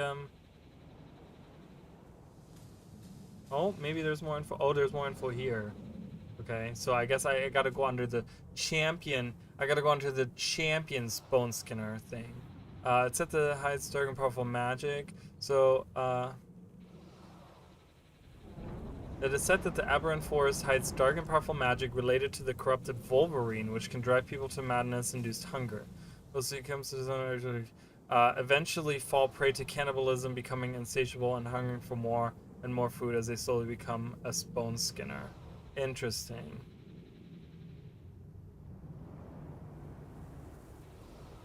I mean, it looks so cool, doesn't it? It's such a wasted creature. That's why when I, like, earlier when I came up with the concept of, like, the, at least one of the bone skinners haunting the Aberrant was a former Kodan who was friends with Brightshoar, who himself is slowly succumbing to insatiable hunger.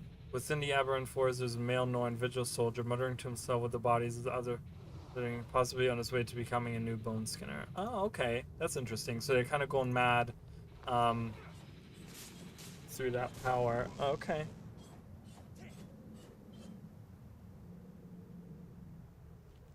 Yeah, no, I mean, and that was, you know, when you look at the announcement materials, it's pretty much exactly what they say, right? The line that people make fun of all the time is, oh, it's going to be expansion level content, but in living world like releases or whatever, and it ended up being nothing like that. It ended up being worse than living world releases. So it was just kind of like, huh, okay, very interesting.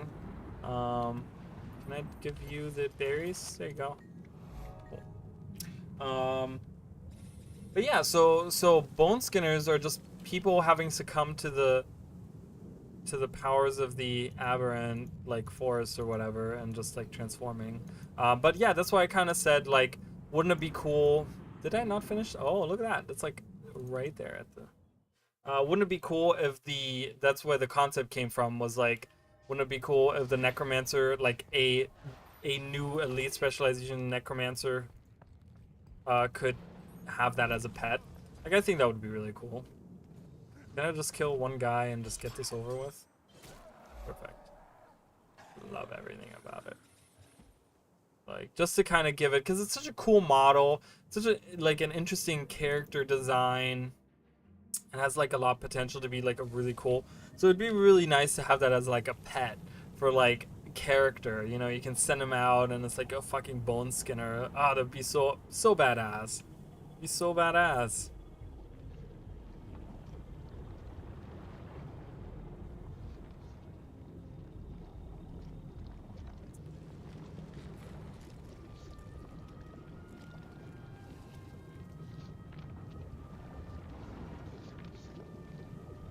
Like the whole idea of like, you know, the aberrant idea is like the it's a green color anyways, right? So it's kind of like that could be there could be necromancy involved with that, you know? So could be the more like insane side of necromancy, you know? Wow, look at this army over here. What's going on there?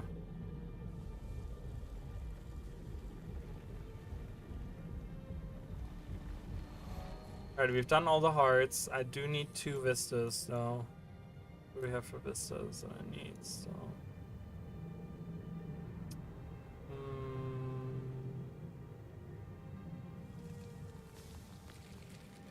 Isn't it? I always thought there was a vista in there. Up here?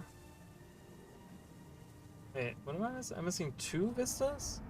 I see 1 vista up here. Let's go there.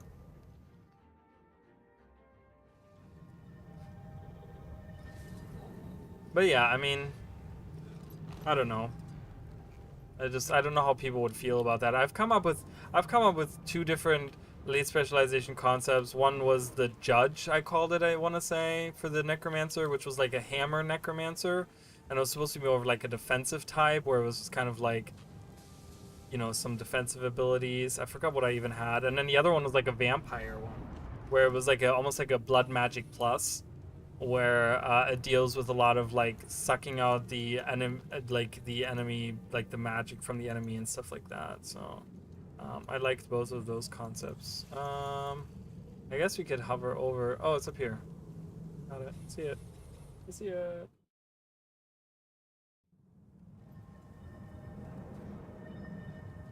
An Easter egg for Norn so specifically for Norn necromancers.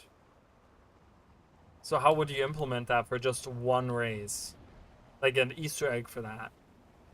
Like that. Like they could have it. I mean, they could have made some kind of Easter egg. Like we have the Mist Wolves, right? If you have 3 Rangers, they use their War on 5 ability, where the wolf pops up, and in vicinity you summon like a Mist Wolf that's actually like an ally that like runs around or whatever. So that's, you know, I mean, it could be something like that, where you could have like 3 necromancers use some kind of ability together, and they summon like a bone skinner that kind of hangs out. You know, that would be kind of cool.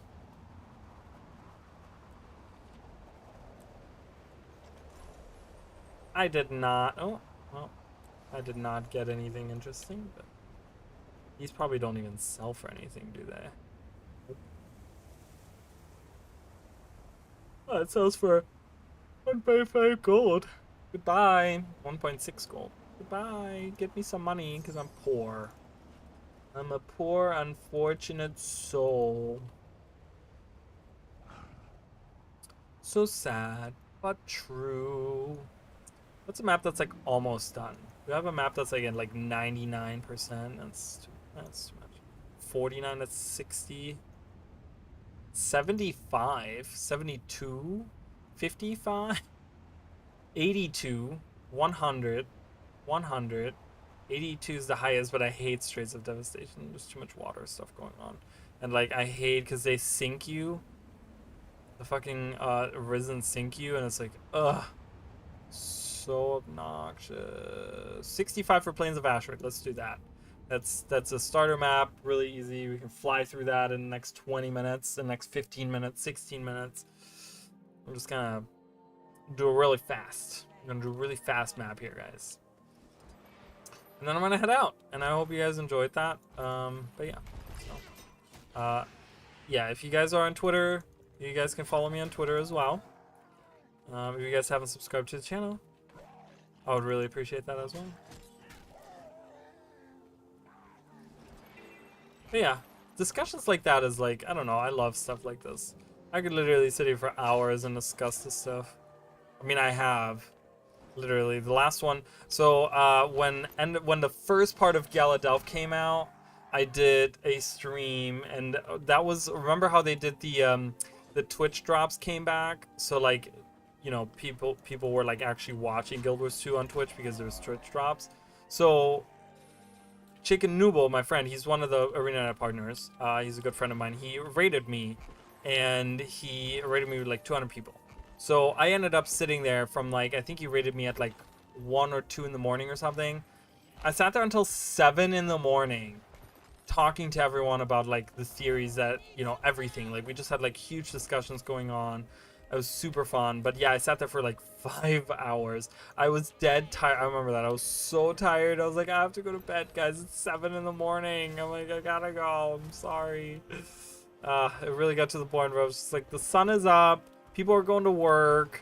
And I need to not go to do anything. I need to go lay down.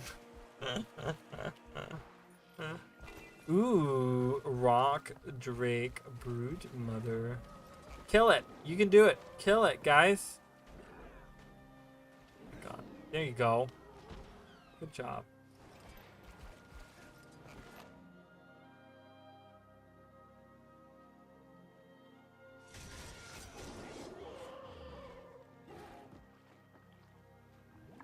Oh, someone named Jakar? Well, that's a bit on the nose, isn't it? You can name your characters whatever you want to. I'm not very original because I use Orali for everything. Yep. Kill all of everything real quick. Done. Alright, we're gonna speed clear this right now. Kill all these guys. Boom. Done. Dead. Dead. No. No one got someone here. Hello. Hello. Hello, hello. Hello, all these dead people around. Jeez, I'm gonna open this. I always open this chest. I don't know why. I feel obligated to open this chest. Let's go in here. Low tur. Oh, perfect. Dead.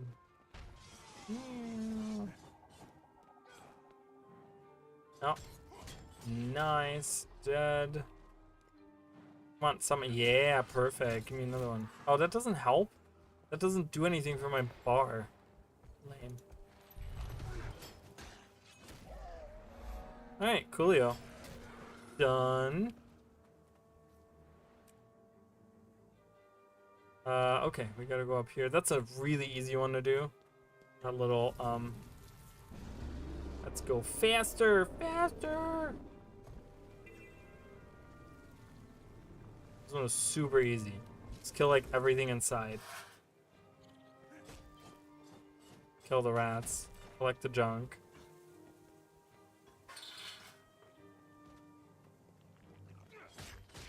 Kill the ooze. Rat trap. Kill the rat. Sort the pile. Kill the ooze. Done. Alright, goodbye. So that is actually something that I'm gonna talk about in my video. It's something that I just wrote about. So there is definitely potential. So when we talk about the Scepter of Ore, right? The Scepter of Ore was such a powerful, it's such a powerful magical artifact. And we don't know the extent of the power, but the Sister Staff, the Staff of the Mist, which is an, it looks just like it has just like a red, it looks red or whatever. We destroyed in Guild of Swan, right?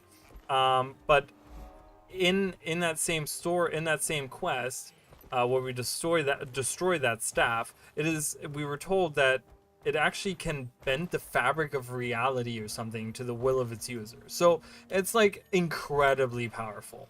On top of that, you know, the thing is, powerful magical artifacts exist, like, you know, there's 100,000 of those in the world of Guild Wars, right? They're just like, we have them everywhere, okay? They're literally everywhere.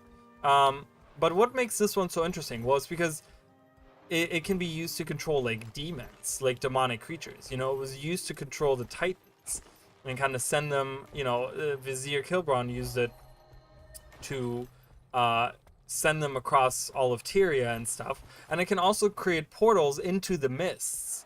So there is like definitely a connection with like demonic forces and like the mists and stuff when we're talking about the Scepter of Ore. Again, we don't know the capabilities of its powers, so it's something that, you know, it could, I don't know. And we don't even know if Livia still has it, right? So we know that Livia had it, that she kept herself young for a long time because of her quest to defeat Lazarus and blah, blah, blah, blah, blah. Last we heard is she told us about it, but she never explicitly says that she doesn't have it anymore. We don't see it on her, ever, but it's like maybe she still has it. Who knows, right? So, and I also in the next video that I'm going to talk about, the other argument that I had for Livia is, you know, she's been holding this super powerful artifact, and if the Astral Ward is like really like, you know, if they are like involved with like arcane magic and stuff in the Astral Ward and stuff, they would be interested in the Scepter of Ore, or whoever might be holding that scepter as well. So it wouldn't be too far-fetched to think that, you know, she's caught the eye of the Astral Ward in some shape or form, or maybe the Astral Eye just wants to have the like Scepter of Ore or something. You know, I don't think that would be too crazy to think that, you know, I don't think that's too far-fetched. It's definitely a possibility that we would see her, especially since she doesn't really have a role in the story anymore, you know, as Carita. Like, we do see her doing, oh, okay, I'd used the net too early. I'm just gonna kill this guy, okay. We do see her doing the Path of Fire when Joko's invasions are happening. She does fight in Shaymore with the Shining Blade or whatever against the invasion forces of Joko. But she doesn't give us any information. She literally is just like, oh, hey, what's up? I'm here to fight these guys and blah, blah, blah, blah, blah, whatever. So, but it's definitely possible. It's definitely possible that we will see her come back into the story. The Scepter of War, I think, is such a mysterious item that we could definitely see. I mean, I could even see, like, Mingus wielding it, right? Having, like, stolen it from Livia or something, and he's wielding it because it's just a very powerful artifact. Like, I could totally see that happening. So, stop running.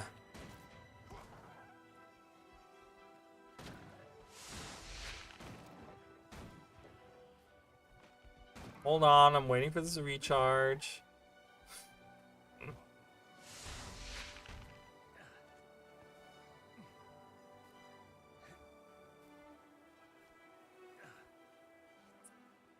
Da-da. Collecting all the drakes.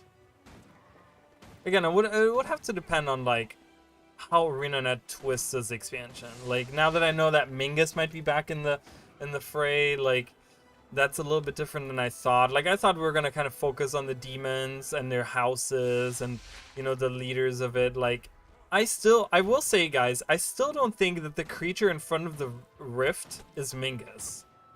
I don't absolutely at all think that. I don't know why everyone is so set on that being Mingus. I don't know. I don't know why everyone is saying that. There's no evidence to support that. We do not know what Mingus looks like. That does not look like someone that would be half-brother to Balthazar in any shape or form. I think that's just a strong lieutenant. We're going to find out that some kind of random demon. It's some kind of demon, I think. I don't think that's Mingus. I don't think it's him. But I think the eyeball, you know, now that we're talking about Mingus, like, I think if it's Mingus, Mingus is probably the eyeball with the laugh track that we see inside of the rifts. Like, I think he is inside of the rifts. He's not going to come out immediately or something. And the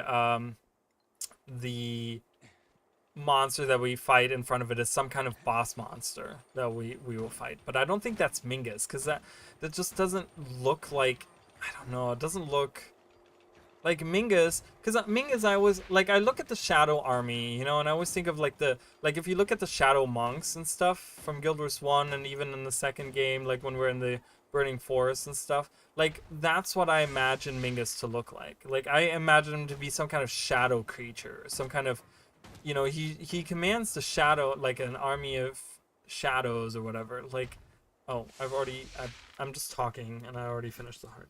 I don't know how long I have had finished this hard, but it's okay. So I don't know, but that's my personal headcanon. We'll have to see. You know, those things are all, you know, details that are fun to speculate on, but you could speculate 100 million different ways that way. You know, you could say that you could say that's Mingus' son, or maybe that's Balthazar's dad, or, you know, whatever. Like, there's so many different ways. You know, we could say that's Kanaxai, we could say that's Deimos, that's, you know, some random demon. I don't know, there's not a lot to go on that when we're talking about that creature in front of the portal. I don't know if there's a theory out there that anyone has that we haven't heard yet. Like, I like the theories of the things that we haven't heard yet. Like, that's the shit that I want to hear. I don't know. Excuse me, pardon me, just coming through here.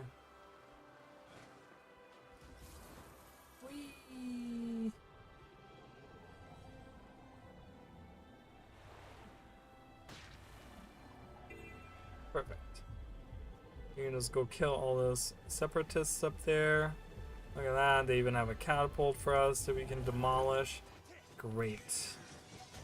Easy peasy. Easy peasy. We're just gonna finish this map, guys, and then I'm gonna head out. I'm gonna have to go because I do have to get up early tomorrow. But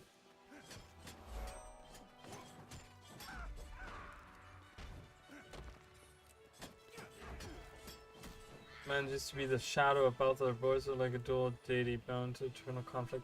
I mean, maybe, you know, the problem that I have with that, like having him look like Balthazar or being the shadow of Balthazar or something, is that they're half brothers. So they're not like, you know, if someone were to say that they're twins or that they're like direct, like biological brothers or something, like I could maybe see that, but they're half brothers, which means that there's part of Mingus that's not part, like, you know, that's probably not, like, he's probably only like a demigod. Like, he probably isn't even, he's probably, I'm guessing he's probably like Grenth was before he defeated Doom, right? He's probably some kind of demigod that's just very powerful and very magically inclined because of one part of his god, like, you know, his parenthood, his parents or whatever, his parents. Where, like, I think that, like, Balthazar, like, I could see Balthazar being, like, you know, that's why there is the strife between the two of them, because Balthazar was the, like, the poster child, like, he was the god of, or he was the son of two gods, right? A goddess and a god, right? And then Mingus was just, like, you know, maybe they have the same dad, but he has, like, a human mother or something like that. You know what I mean? I mean, one could argue that he looks like a demon because maybe his mother is like a demon or something. And maybe, like, Balthazar's father had, like, an affair. And that's why they're half-brothers. And that's why he looks like a demon, because his mother was a demon. You could make that argument, too, you know?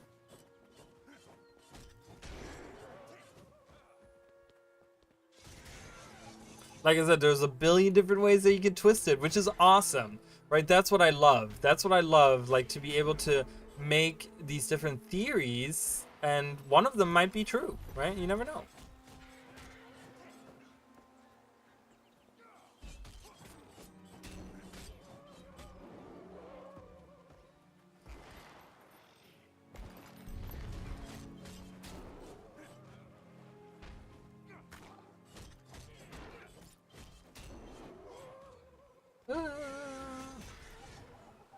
Just gotta kill all the rock drakes.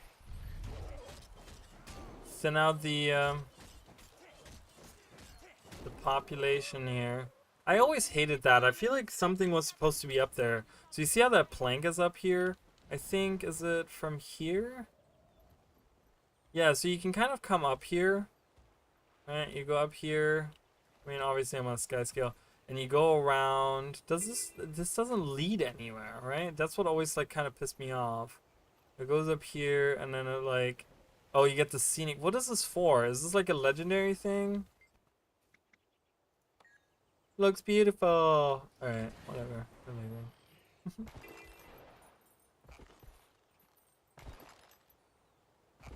I don't know, it just kind of feels like something should be up there.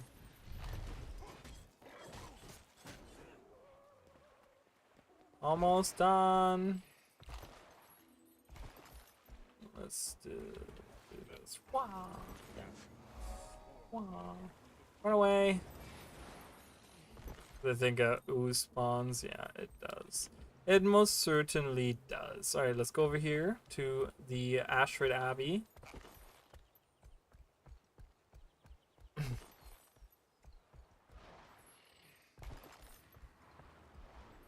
But yeah, perhaps, I mean, perhaps like I said, like you know, he's the leader of the Shadow Army. So I always imagine him to be more like, you know how the Spectre is like a shadow mage. Like that's what I imagine him to be like this shadow magician person. You know, like I feel like he would be not the opposite, but he would be like so different to Balthazar, where Balthazar is about like, you know, because you have like flame and war, right? And flame is part of like fire, which is almost like light, you know, it's always associated a little bit with light. So you have like the opposite of that, where it's like, and that's why what you said about like the shadow of Balthazar, like, you know, he leads a shadow army and he has like darker powers and he's a little bit more of the like evil-y side. And, you know, I mean, Balthazar turned out to be a total douchebag as well, so he might as well be a shadow mage as well.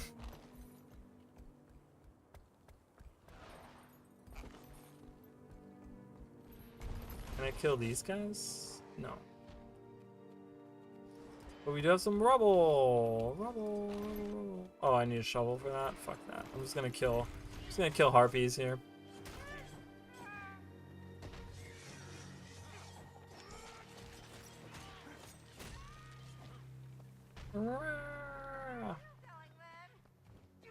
Where are you going, worm?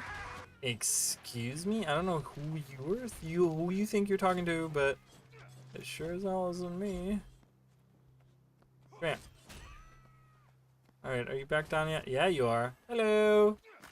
What was that about a worm? Worm? Eh. God, I hate harpies. Hate them so much. Oh my god. They're like ambushed. Goodbye.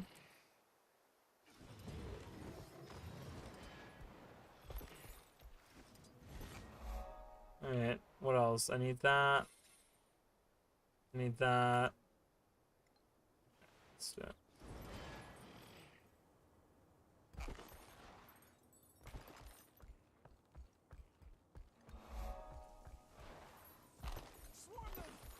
Swarm them. Oh my god, I'm stuck in a tree. Let's do all those spider egg sacs. Let's destroy them.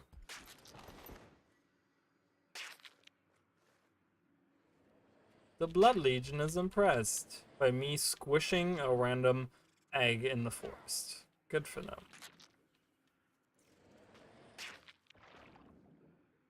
Everyone die. Right.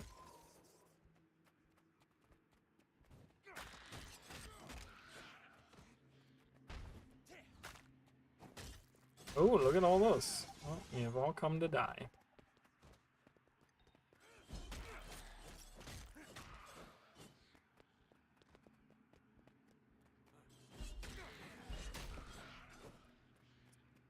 Almost.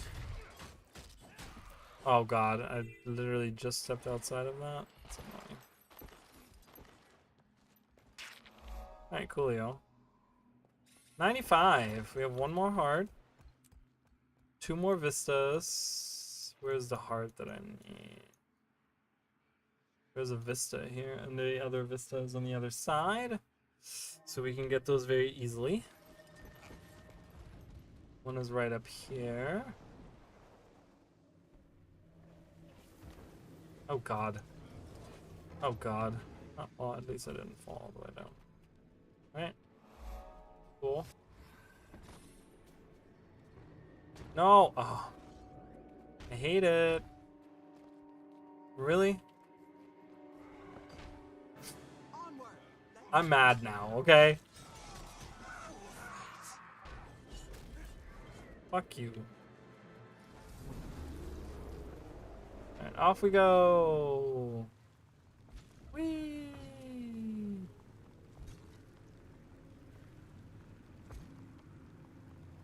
Whee! Oh.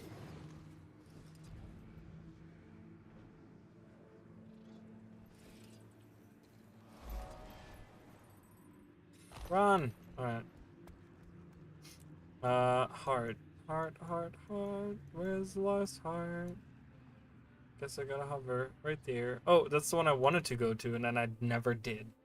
I lied to everyone. Alright, last heart. Let's do it. Whee!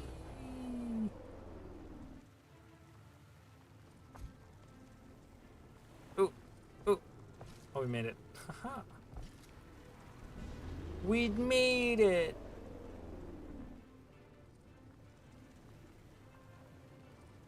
Am I not going to the right spot?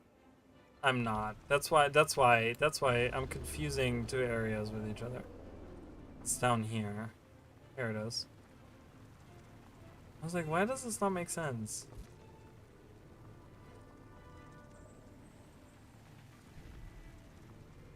Hello. Where are you going?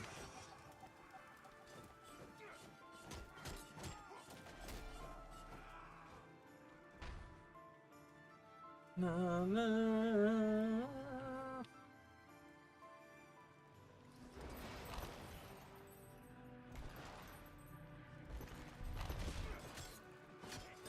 Oh, there's a bunch of enemies now that are just popping up.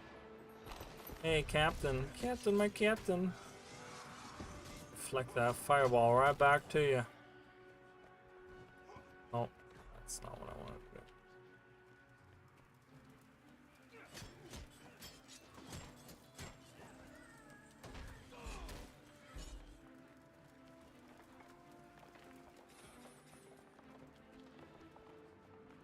Come on.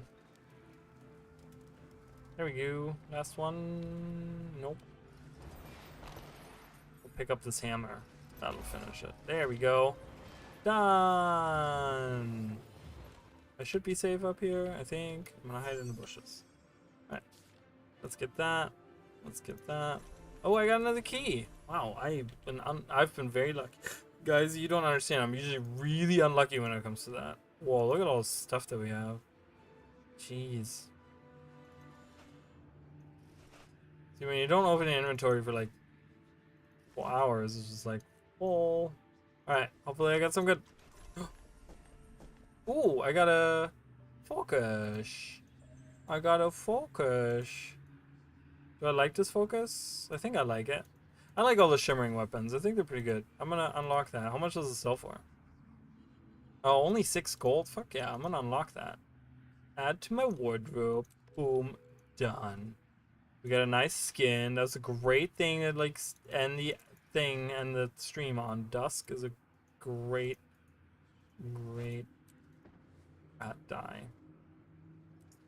Alright, I'm getting very tired. It is 1 a.m. right now. I have to get up really early today, actually, because it's already 1. So, but thank you guys so much. I had a great time. Like I said, I am working on another lore video for, what is it called? Secrets of the Obscure.